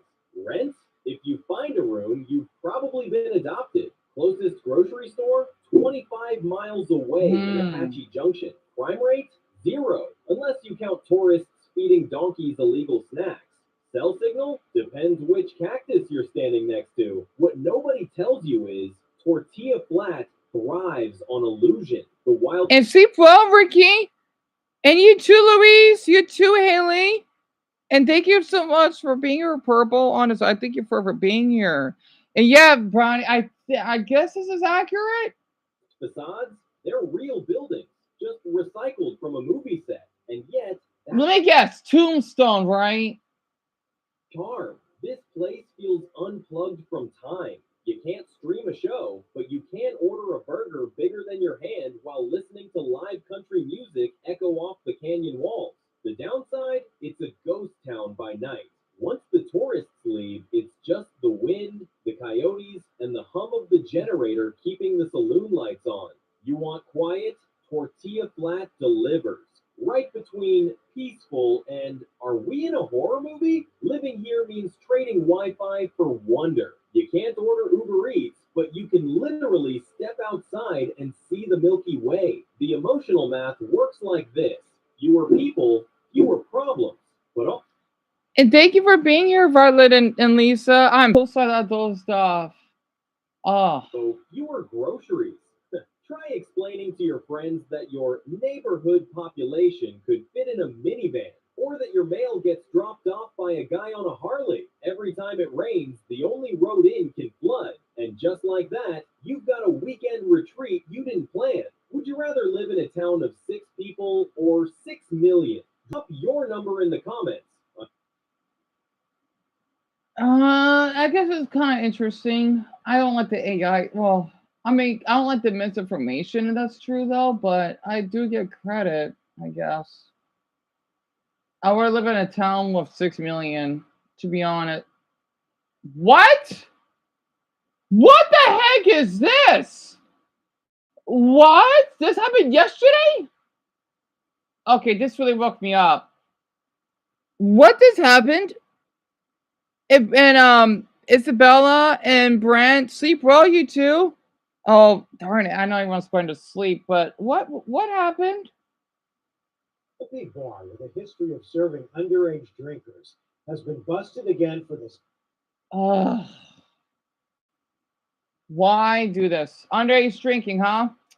Problem. In just one night, Tempe police tell us they arrested almost 250 people at Tempe Tavern in an underage drinking operation. 250 people in Tempe? If I give 150 kids drugs, alcohol, I'll go to jail for a very long time. But a business owner just gets cited. Well, they need to go to jail. Yeah, I know it's a college town. I get it. Close the bar and cancel the license. I agree. The bar owners need to be flagged so that they can't get liquor license. Well, yeah, obviously, because they're going to be 21 to drink. Literally. So why the heck is the bar still open? Yeah, that too. Drop the age to drink at 18. Yeah, well, this is how it is in this country. You know, I don't like drinking alcohol. The mayor of Tempe probably owns the bar under some shell company. Yeah. What a damn shame. Close them down and find them money. Right. Sheer stupidity. How fast are they trying to lose their liquor license? Well, what is this? This journalist Chase Golightly is joining us live at Tempe Tavern now. And Chase, this is the second major bust with... Yeah, 250 Mason and Shelby. And Garney, sleep well, hon. Survey Mark, that's right. Yeah, Brady, you heard that, huh? It's considered the largest underage drinking bust Tempe police has ever seen. That is, until last night. It happened again. Tempe Tavern near Arizona State University packed beyond capacity with underage customers. On Thursday night, dozens of Tempe police officers swarmed the area and arrested 249 people for underage drinking. Man, our state does not play around. And providing fake IDs. Wait, what? Oh, no. And then they're adults. Nope, you gotta go to jail. No, absolutely not. Underage drinking bust Tempe police has ever seen. The second largest bust, also at Tempe Tavern. That one happened not even a year ago. In April, police arrested 167 minors for the same thing, underage drinking and providing fake IDs. Why do this? I don't get it. I don't get it. It's not that hard. In this case, the State Department of Liquor Licenses and Control cited Tempe Tavern for accepting fake IDs. Isaac and Ashanti and Andrea, thank you for being here. Oh, Bronny, I hope so. I really do. And more. Writing, the high number of underage individuals, and the acceptance of unauthorized identification indicate a significant failure by the establishment. Then you had another bust in February of this year, where 2 Tempe Tavern workers were arrested for serving booze to minors. Good. Keep it that way. Fake IDs. I called Tempe Tavern's owner to see if he wants to talk about this latest bust, but he didn't answer. What? What? Seriously? So, Chase, after another major bust, a lot of people thought they'd lose. Such a wuss! Is this the last straw? They lose their license. Mark, that really is the big question. I did contact the state liquor department right after the announcement was made, and they said that is a complicated process. They said right now they are waiting for Tempe PD to finish its investigation. From there, they will review the case. But with all that said, I was told that the state liquor department will really consider revoking Tempe Tavern's liquor license after everything that's happened here. So for right now, we'll just have to wait and see. They need to be in jail. You can't be doing this. You can't. Not to mention they're grown-ass damn college fucking kids as well. They can't be doing this crap. Oh my god. Yeah, I know our drinking age is high. Well, that's just how it is. And yet Arizona State ABC, what's ABC? Has it revoked the liquor license? Those should also be some hefty fines. Yeah. I know. Our state can be run by idiots. Yep. Oh, slap on the wrist. No reason why this is news. Where are they getting the fake IDs? I don't know. They need to make it a felony? Yeah, it should be a felony. Yeah, it should be. If you basically did a crime and you lied to an officer, it should be a felony. Honestly. Corruption and evil is everywhere. And see, this is why I fucking hate, I swear, they're like 18 or 19-year-old. This is why we fucking hate teenagers sometimes. You know, they're fucking grown-ass adults. Honestly. Fucking tired of it. Oh my god. I wonder, where is the location though? Because I would love to know where this is and fucking expose this place. Because at least we see what the wall looks like, because it must be around Tempe Town Lake. So look at those fake IDs from, yep, different states, huh? And people wonder why we don't like other fucking people coming out of our fucking state. I don't care you got good, bad crime. We got our own problems. Honestly. I don't care. Florida, whatever, well, Minnesota, we got other fucking problems right now. Sorry, I'm getting a little bit heated. It's close to ASU, and the students at ASU come over the country. And people wonder why, like, oh my god, we saw another license plate. Like, go back to where you come from. Who cares if your house is torn by a tornado? Die. You know? Oh my god. Wait, actually, I thought that was just an example. I thought those aren't. Oh my god. Exactly, Katie. They should be in jail. Let me see these license plates. I'm curious. Where the fuck are these damn teens from? Pardon my language. And this is why I don't drink. Indiana, Missouri, my mother's state. Oh, come on.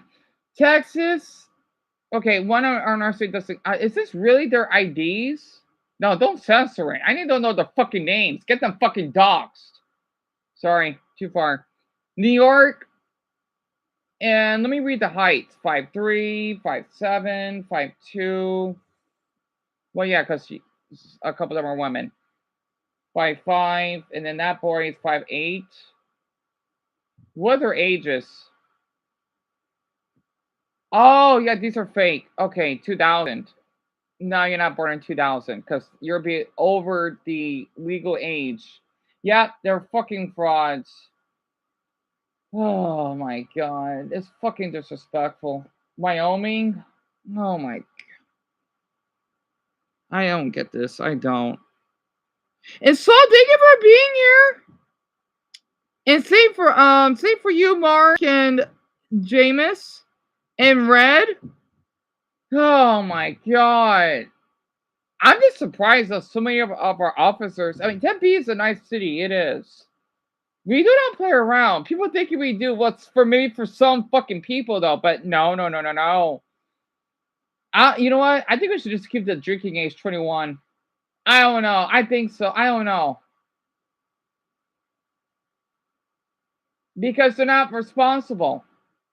It's different in Europe. Out here, well, it's just how it is. So in a college town where everyone's underage and we have many bars on this one road, yeah, I know. I don't know. Yet again, that would be a good idea. We could lower the drinking age, but make the punishment 10 times worse. I do not agree with that. My neighbors and neighboring communities on the west side have underage drinking and live bands every week. The city of Phoenix does nothing. Well, they're arrested at least.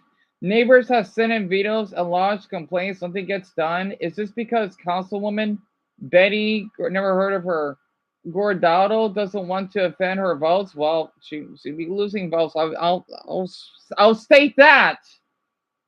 Honestly.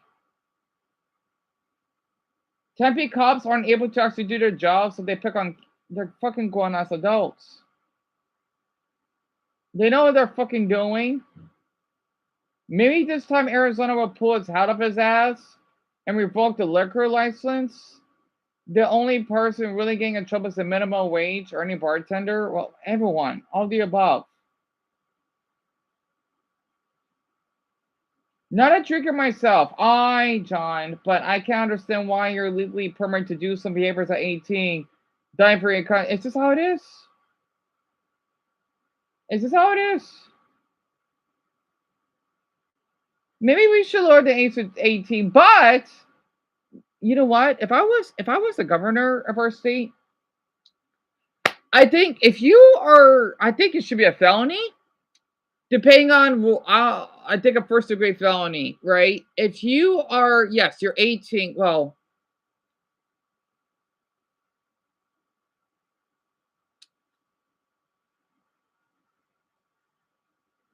you know what? Here's what I think we should do. I think we should lower the drinking age to 19? And let's just say you're out of college, right? Like right out of high school. I'm sorry, Ryan knows getting I can't help it. If you are, my mappa keeps freezing. Wait, Brad, Teddy. Oh, sure, we went to bed. Dumbo, I think 19. I don't know, because let's see. You left after high school, right?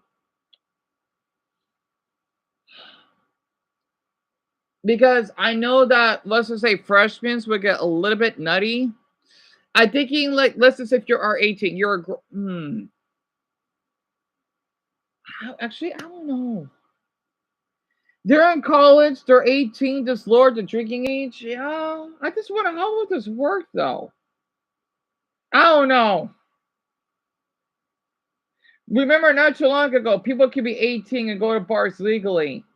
A bunch of adults just trying to have a good time, but the government needs revenue. So they will write tickets and arrest instead of warnings. They're enforcing the law. I think the reason why we have age, right? Because You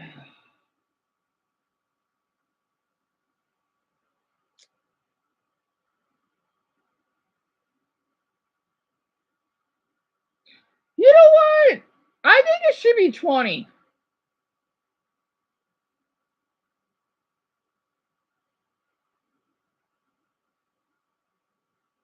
A lot of people think that it is bad that adults walk to place and have a drink. The reason why, because it's high here. Let me read this. This one has a lot of likes on it by Joseph. They are not minors, they are legal adults. Drinking age should be 18. If you're old enough to go to war, you should be, yeah, you got a point. The thing is, there should be like a great area to this. I never was refused a drink at the enlisted. You know, I'll kind of do a beat up about this. I don't know why.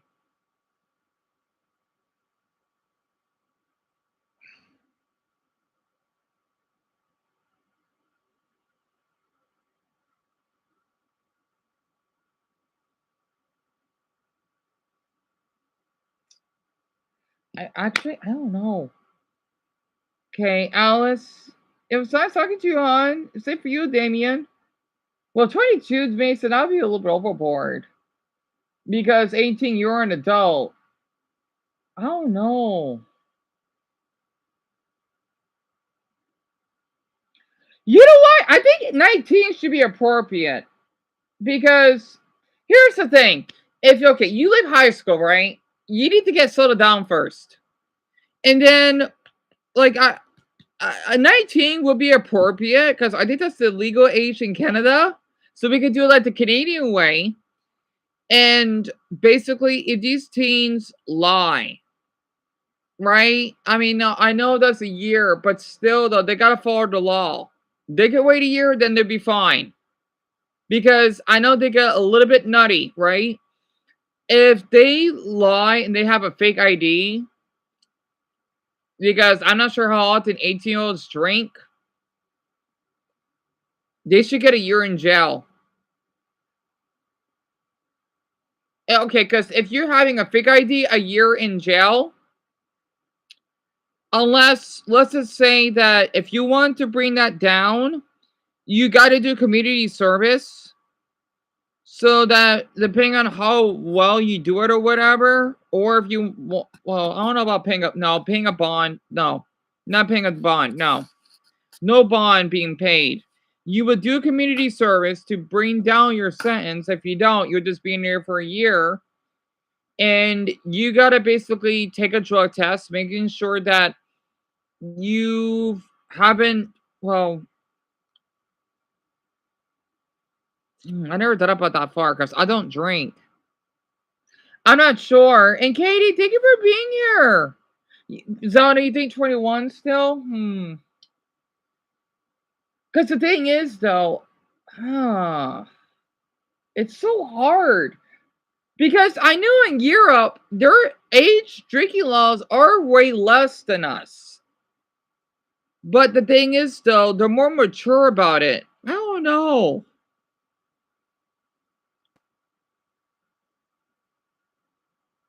This is hard. Bronny says 18. Oh, 25, Chris. I'd be awfully high. Because, I don't know, 25 would be awfully high, in my opinion. I like all these different opinions, though. Brian went to bed, and Danny went to bed. This is hard. I don't know. I have no idea. You know, I think I got a better idea. So, okay, 19, but there should be like a little school, right? This is going to sound silly. There should be a school that these adult teens would take. So let's just say after you leave high school, right? You're in college. You would need to take a class, right? Because I know my mother, she would tell me like whenever she would get a ticket, it's not like she would go to jail. Of course not. Like I said, of course, instead of going to court, you would just go to class, right? You learn about the laws of driving. There needs to be one for teens that do that as well, of what you should be doing while you're driving, how much alcohol that you could be able to take, or certain types of alcohol, right? Like the different brands or something. And then if they basically would pass, they can be allowed to drink. And if they don't, then they need to wait another 3 months. I think 3 months to be fair. I don't know. But thank you for being here, hon. At least you had an hour of sleep. The reason they're more mature about it is because of the fact it's legal at a young age. I know what's up about that, Brownie. They're like rebelling. Right. Because the thing is, though, like, if they drink at 18, right, they get a little bit nutty. This is hard. Francis think 23, so you think it should be up? Really, Francis? Huh. You think it's fair, Chris? Yeah, that's what I'm thinking of, too. Honestly, for me, 18, yeah, even though they're a grown man or grown adults, right? You gotta wait a year. Like, if I was thinking of a guy, because I don't drink, so that's not a problem. I could date a guy that's 19, no problem. I think that's when he's like fully mature, I guess. I don't know. Because 23 might be a little bit older, because they may act up more on it. Because in our state, we're known for a lot of. Oh, Francis went to sleep. Well, thank you for being here. Buenos noches, mío. Because the thing is, though, our state, right? Oh, my Arizonans fled for the night or snaked off for the night. Right? You used to smoke, right, Greg? Yeah, you told me. Because the thing is, we have a car accident problem in our state. And I think if we did lower it down just a little bit, it won't be a problem. Because I know in Dumbbell, whatever separate state, they're smoking. I know the South, they have a health problem. So I think it's a Dumbbell state that you have to be 19 in order to smoke, right? Now I know it's like killing your country. Yeah, it should be working. Yeah. Shit. Okay, good. I'm sorry about that. My thing froze. But you think it should be 18, Mia? You think so? You know what? It's bag race and I'm glad. See, this is hard. It depends. Like, I guess like it could be 18 or 19, but there needs to be a class, right? Like, they need to do this for a week or something. I don't know how this will do, though, because I know in our state we have car accidents, right? So this is a big deal. I'm thinking, yeah, there are 250 damn adult teens that could easily fucking kill us on the fucking street, pardon my language. They need to take a class. It needs to last, I don't know, whatever how long it takes to learn about drinking. Maybe 2 weeks or so, and if they failed, you gotta wait 3 months again. And then after they pass,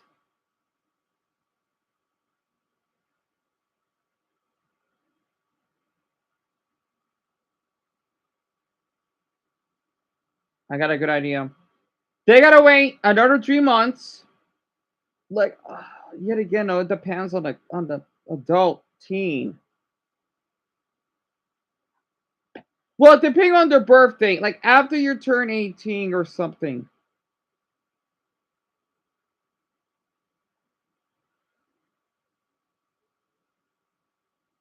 Damn it, I don't know.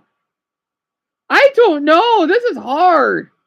You like the class idea, Mia? That's what I'm thinking too, because the thing is, you gotta make sure like they will give you a video tutorial. Let's just say they'll have like not a funny video, well maybe, but they have to give like there should be like an experiment. Let's just say there's like a wheel or something, and they got like some type of like electronic car.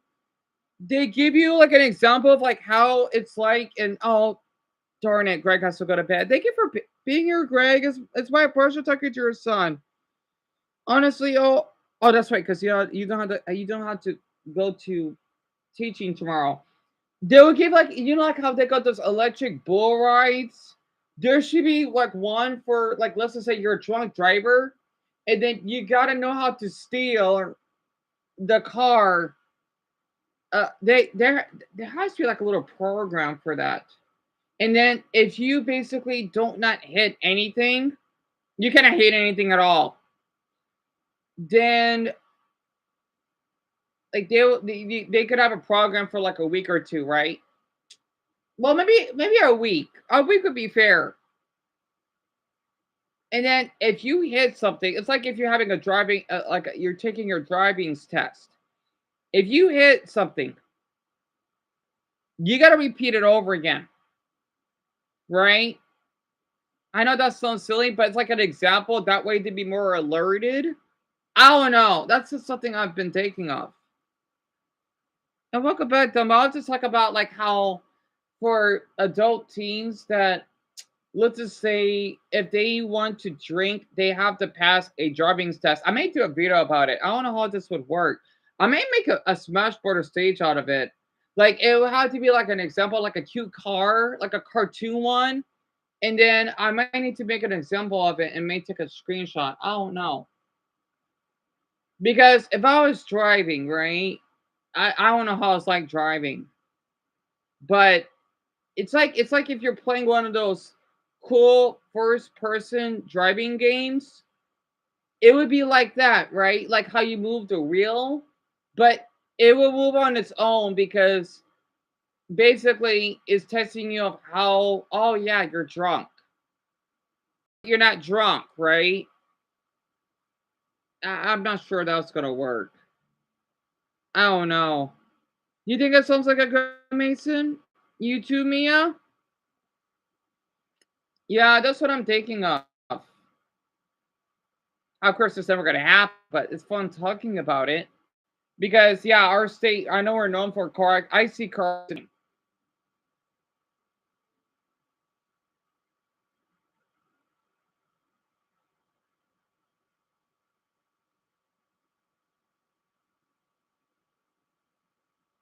But Mia, I hope you sleep well, hon. Thank you for being here.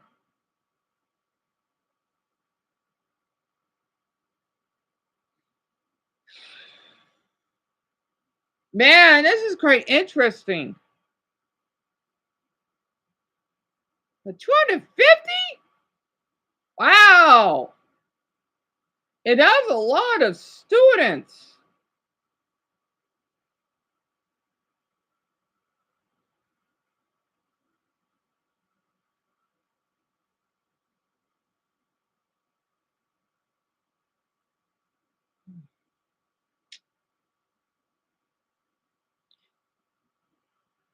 Oh yeah, no problem, Mason.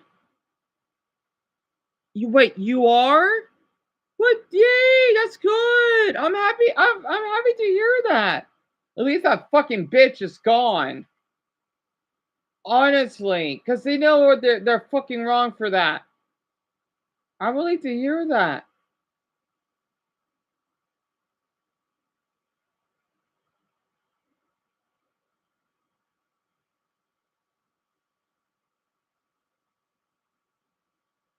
Oh, I missed stuff in our state.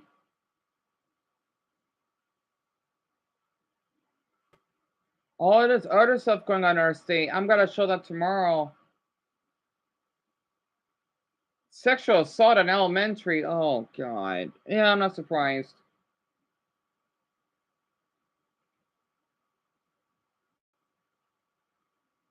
A missing 2-year-old. Oh my god. Are you kidding me? I'm glad the 2-year-old was found.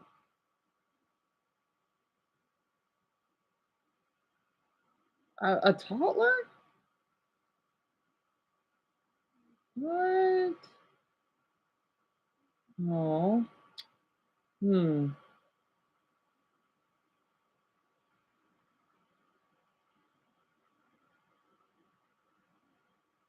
Like, I know our news doesn't get a lot of attention. I don't know why, though.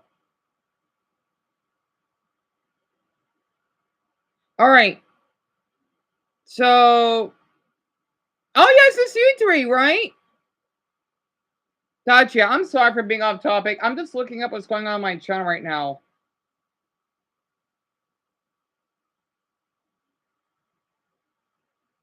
Dozens of children were adopted on... Wait, there was adoption day? I didn't know there's a day for that.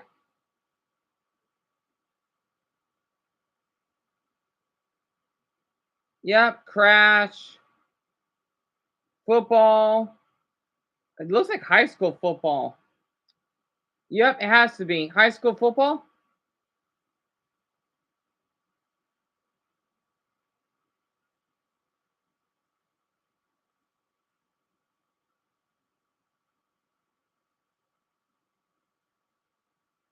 Oh, the snowball ski area just opened?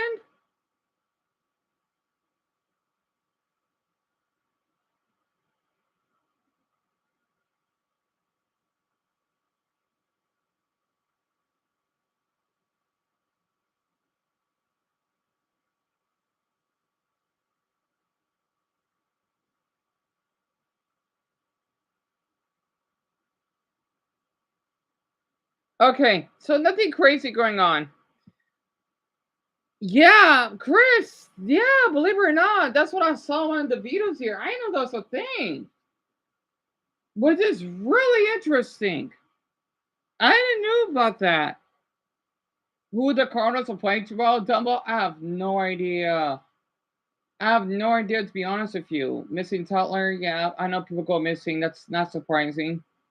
It's either missing car accidents or maybe one set of blue moon sex offenders, but that's even that's uncommon. Well, kinda. Yeah, no wonder I don't talk about my state that much because nothing crazy goes on out here, which I want to keep it that way.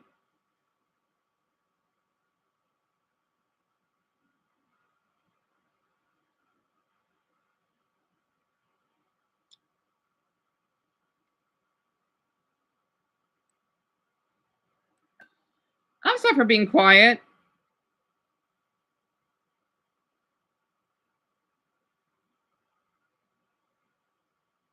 Oh, we're playing against the... Wait, who are the Jaguars again? 6-4, that's not bad. That's really good, actually. Yeah, let me check our football team very quick. So we were at the 49ers 6 days ago. Wow, 1.4 million. Those are a little outdated, right? Week 12. Gotcha.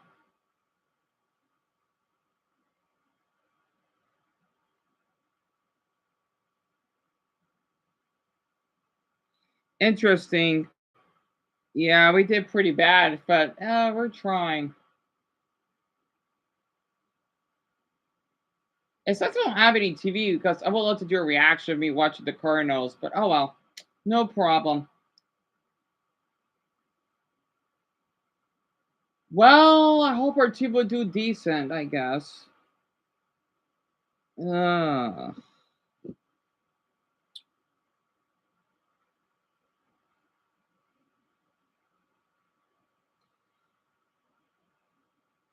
I'm sorry for being so quiet. I have a lot on my mind. I hate when this happens. I'm in one of those moods. I do this a lot. So Dumbo, your team is tied with me or with mine, huh?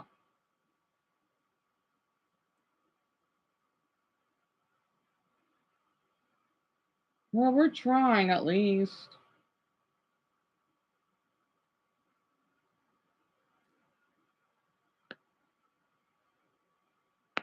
Oh, how to crack my toes.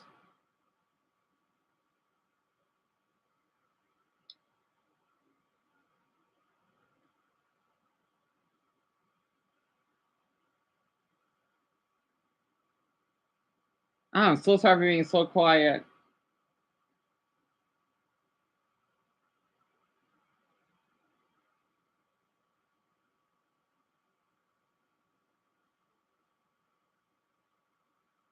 Oh, that guy beats Azerbaijan?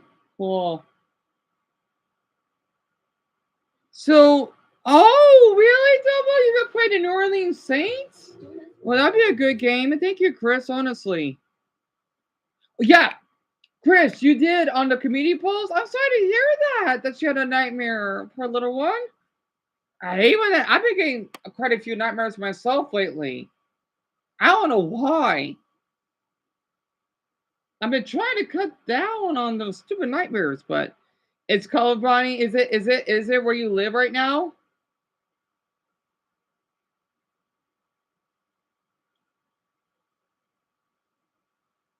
I wonder how is the weather in Delaware? It must be freezing. And in her nightmares, oh, that's right. She was chased by a dog. I'm sorry to hear that. If you look it up, Chris, I know this is gonna sound silly. Basically, depending on the dreams that someone has, it's a sign that tells you something. I never looked it up of what it means to be chased by a dog, even though I have the stupid the old Google layout because it hasn't been updated. I'm not sure if they're ever gonna fix it because my dreams, they've been telling me a lot as well. So I know being chased by someone is really common because when my mother, when she told me when she was little, like her age, she got chased by, I think, like a skeleton, you know, which is even more tragic than being chased by a dog. What the hell? The Beatles from the pandemic era. Oh, that looks interesting. Yeah, 33 degrees, Chris, and it's so funny. It's warmer. Oh no, that makes sense. Yee, 37 degrees for you, Bronny? Ouch. Dumbo, that's good. 60 degrees? That's not bad. I think out here is probably like 64. So you're a tad cooler than us, not by much.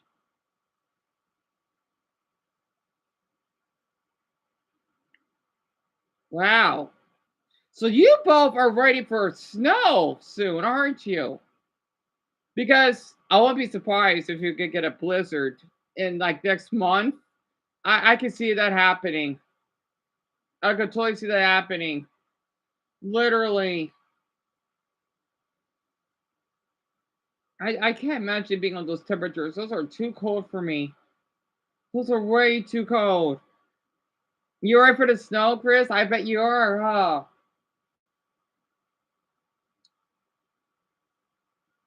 Yo, what's going on in Delaware very quick?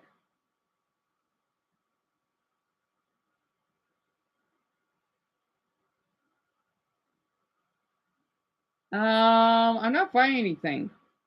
It's where if I tapped my state, I would see about the news, but nothing. Oh, okay, there's one, but it's something important. Well, to my knowledge, to me.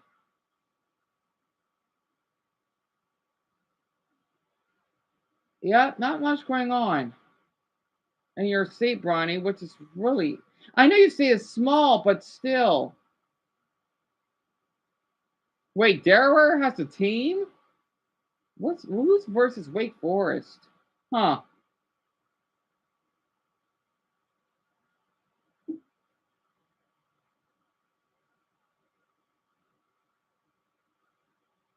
Man, your state is like unknown. Golly. I don't know what the heck is going on in your state currently. So also would keep in mind to look. Yeah, Chris, just want to help. Yeah, that's true, Betty. That's true. I mean, still there would be something going on. At least I don't know. I would hear something. I know because your state is quiet. However, though, I do want to look up what does your hood look like, which is what the dangerous neighborhoods of Wilmington. And yeah, go ahead, Chris. It was great being here as well. Thank you so much for being here. Oh, double. That's college? I swear, I can't tell the difference anymore.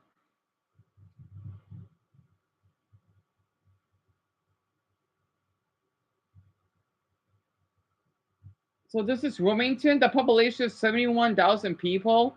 There were 14 homicides for out of 71,000 people. Interesting.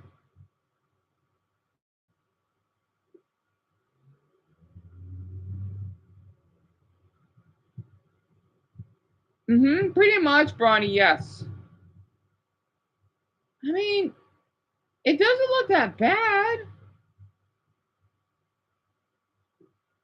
I mean, I know I watched it, but oh, yeah, some of the buildings are a little bit worn down.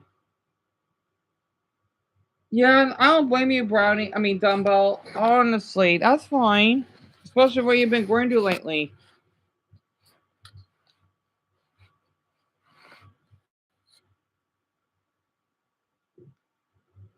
I mean, it's not like Detroit or anything. It's just a little run down. Detroit would be way worse than this. Even though they're supposed to get better. I'm just surprised how small the streets are.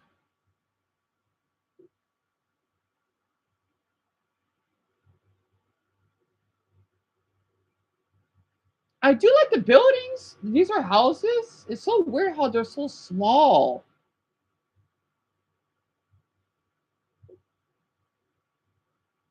I mean, it doesn't look bad. I mean, it's way different than where I live, but it looks cozy.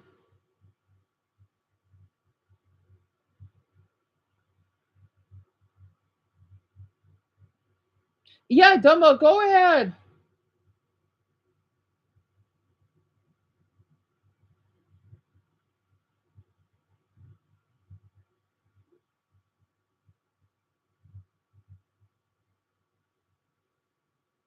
Oh, a guy walking his two dogs. They're pit bulls. Oh, that's cute. Oh, so cute. I gotta say, it's pretty nice. You know, Bernie, I got a better idea. Let me look up that YouTuber. His name is Nick Johnson. He went, wait, I think I watched it, but I'll take a look again.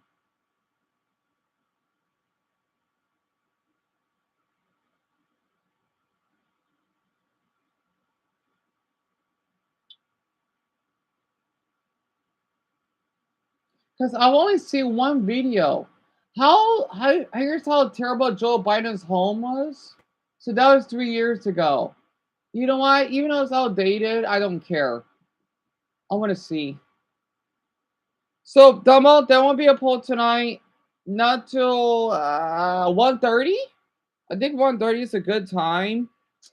And I will start the live stream on 2:30ish. Where the hoods here are the only hoods I've visited before where it's hotter in the morning than it was at night. It's a hard place to try to understand. It's not big enough to get national attention, but a lot of Wilmington is really dangerous and super poor. I've been to most of this country's terrible areas, but I've never seen anybody overdosing on a sidewalk before. Within 5 minutes of getting to Wilmington, I saw 2 people dying on the street. Well, we'll get to that in a little bit. And we're going to also talk to a crime expert and a local resident who will put into perspective just how bad Wilmington is. But I'll ruin the surprise. It's bad here, pal. So we're going to explore Wilmington a little bit and try to figure this place out. And of course, we'll discuss how this is Joe Biden's stomping grounds. His big fancy home only 20 minutes from where we're driving right now. But I doubt Joe Biden has ever stepped foot in these streets. He probably has no clue what's going on, just a short drive from his big old fancy mansion. So while I'm in Joe Biden's bad town, his hometown is a mad town. Kind of place where there's death for And yep, Dumbo, yep, you have everything correct. the show Mhm. the president's hometown. Here's what his house looks like in case you care. Oh, it's a nice It's worth house. About $2 million. That for perspective, I was able to get into the next neighborhood over. What the heck was that? Is that a kid Here's what sign? his house looks like in case you care. It's worth about $2 million. That for perspective, Oh, that's cute. That's cute. I was able I like that sign. That's cute. into the next neighborhood over. This is what that looks like. neighborhood looks very similar to the one Joe lives in, just with It's less nice. cars on there. The Bidens actually have 2 houses. It's really quiet. There. The other one is this $3 million home. And the funny thing is, it's not even that like in the middle of nowhere, like in the darn, no offense, plains. So I'm confused by the video, though. Giant Biden. Oh, he probably, unless I'm Brownie, I think I probably skipped some parts of it because you're showing his own home, right? You live in Greenville. Greenville. That's the name of a city in your state. I didn't know that. Are they just breaking him up because it's his birthday? So Brownie, well, not just that. He does travel in like I think all 50 states, and he was just giving a tour of the largest city, right? Because he wanted to share like how it's like. But the video title here is "Here's How Terrible Joe Biden's Hometown of Wilmington." But you said that's not his hometown, right? Oh, Greensville. Greensville. Gotcha.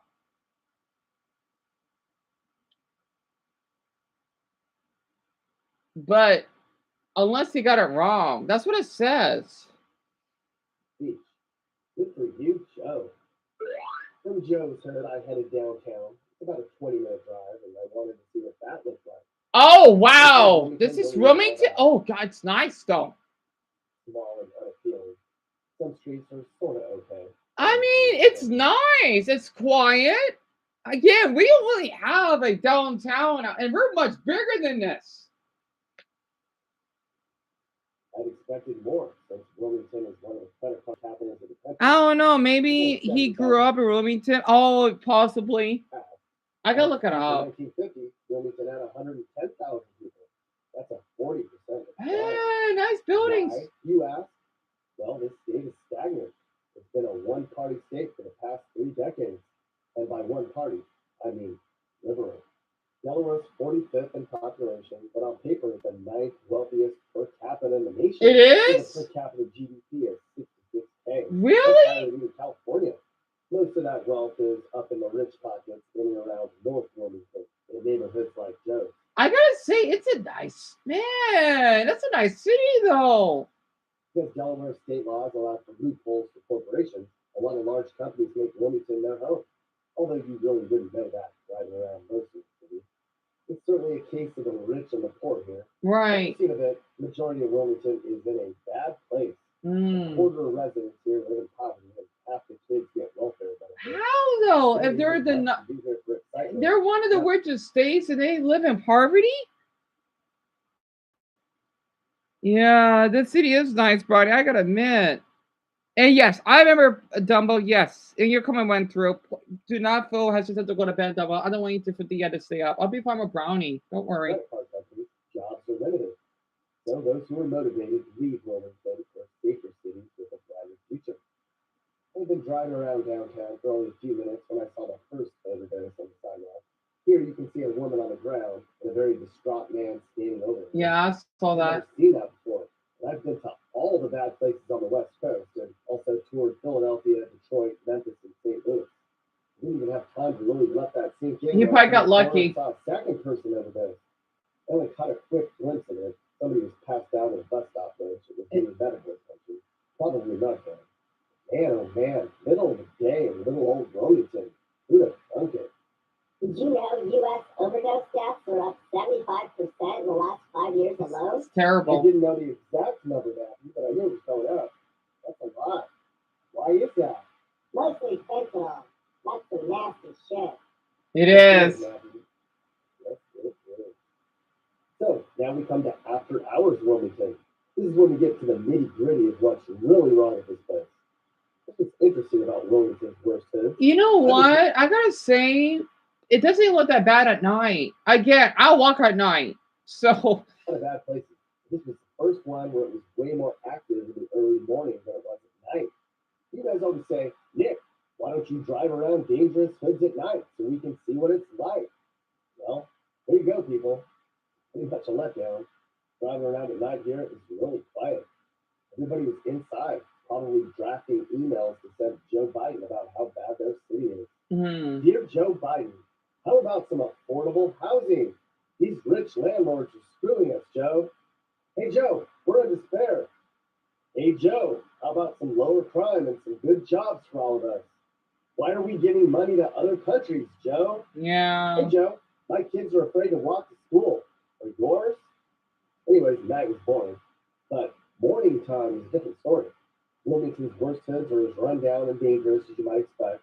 It reminded me of Baltimore, but just not as run down. Right. The crime here is super bad, and we're going All right, Dumbo. Thank you for being here. to a little bit. But it's actually not as bad as it was 5 years ago when Wilmington was up there with tight. Philadelphia, Camden, and Chester, the number of crimes per capita. At one point, murder rate here was 10 times higher than the national average. Overall, while minor crimes have gone down here, the murder rate has not. The last 2 years have seen a 70% uptick in murders here. Oh, that sucks. How many people got murdered? That's amazing. That's not a lot. 31. Oh, this is Wilmington, right? It's kind of funny. So out of 61,000 people, 31 got murdered. Well, I see.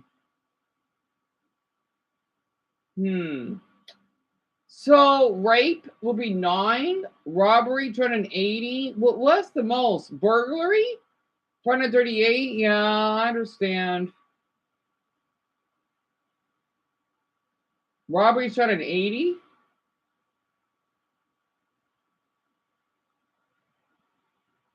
Oh, well, at least there's no rape cases of those years. That's a first. No felony theft. If you look at every single U.S. city, Wilmington has the 13th highest murder rate of all. I'm surprised. And for cities of its size, only Saginaw and Flint, Michigan have higher crime rates. Really? Can you believe Wilmington just got its first police homicide unit? We're going to talk to an expert in a minute about the high crime rates, and he's going to talk about the biggest problem in Wilmington, which is police enforcement. A decade ago, to combat crime, Wilmington cops were super aggressive. They did these tactics they called jump outs, where they would send a bunch of cops into an area with no criminal activity. I've heard about They would it. all jump out and detain everybody in the area. That would never happen here. I know they did it in New York, and I think in Chicago for some odd reason. Oh, you gonna sleep? Yeah, no problem. I'm getting tired too, Bronny. I'm gonna talk about this tomorrow. It looks pretty interesting. Yeah, it's my pleasure. You deserve it. Just because your city is small doesn't mean that it doesn't have anything to offer. I mean, it's not like it's like a war zone. No, this is some dangerous spots, just like anywhere else. All right, and I'm definitely need to get some sleep. Who got watch? What a screenshot.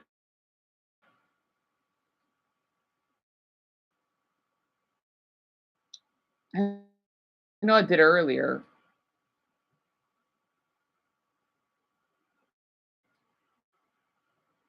I thought you went to bed. I was about to screenshot. All right, I'm getting sleepy. I'm definitely gotta lay down. Yeah, Pico Spray is that playing. Man, I miss watching his. I know. I wish you could play Mario again. I'm sorry, Pico Spray. Oh, I miss his Mario Party stuff. I may have to rewatch it again. I miss hearing his voice. I'm just sucks. I'm so picky though on what he plays.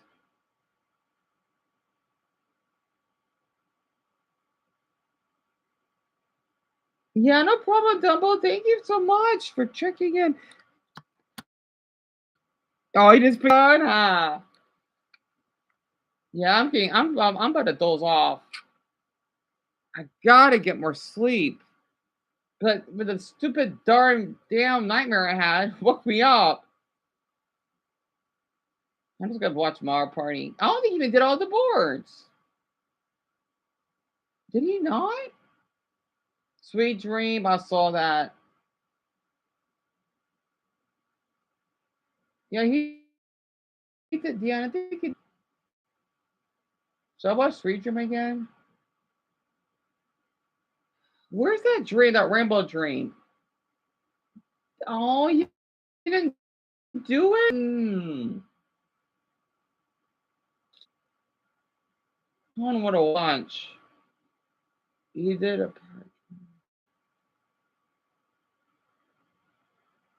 Damn it, Pico Spray didn't do all the boards? Oh.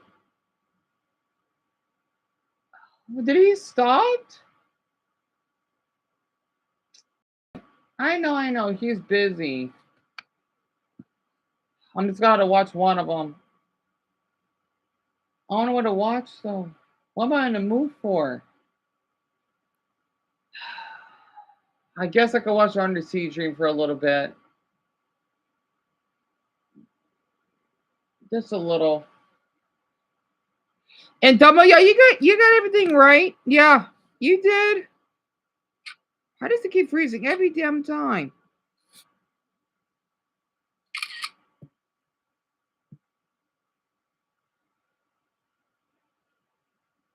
Come on, MacBook. I gotta end the stream.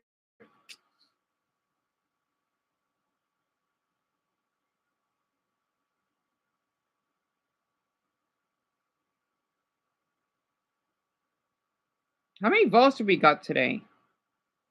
Let's see. We got 68. Not bad. These are pretty balanced. So Mr. Beast is tired of Maduro. Yes, to not worry about the votes, right, Dumbo? I don't forget. I gotta lay down and put my ear on my air bed.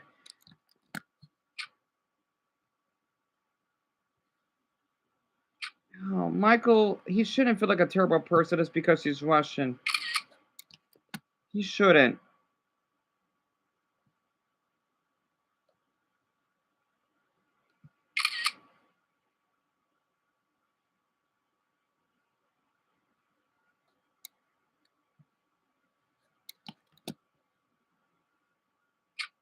Teddy give me a teddy bear cute. I'm surprised Chris think it was 25.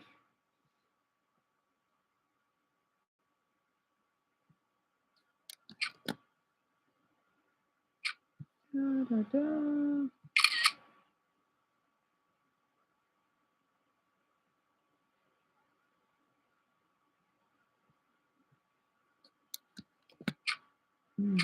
Da, da, da. Man, I'm getting sleepy. Oh, Dumbo, you brought up about the tweet thing on Twitter? Yeah, you can bring that up tomorrow. I just noticed you said that. So Shelby did. Oh, Dumbo, you had to do that. I saw that. That was when I was asleep. Oh, you didn't have to do that. Oh, so Red's Twitter's on private. Brad has a Twitter. Wait. Oh, Katie has one too. Oh, Dumbo. I think you're alive for this. I didn't know you did this when I dozed off. Oh, man, I'm really getting tired. All right, I need to end the stream. I think you're alive for that.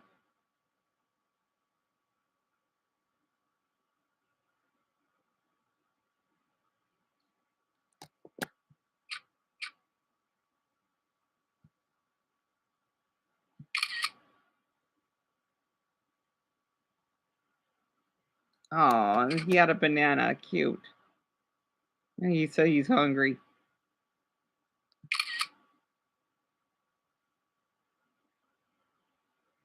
He's so cute the way he types it. I don't know why. He sounds like he's like a toddler. I don't know why.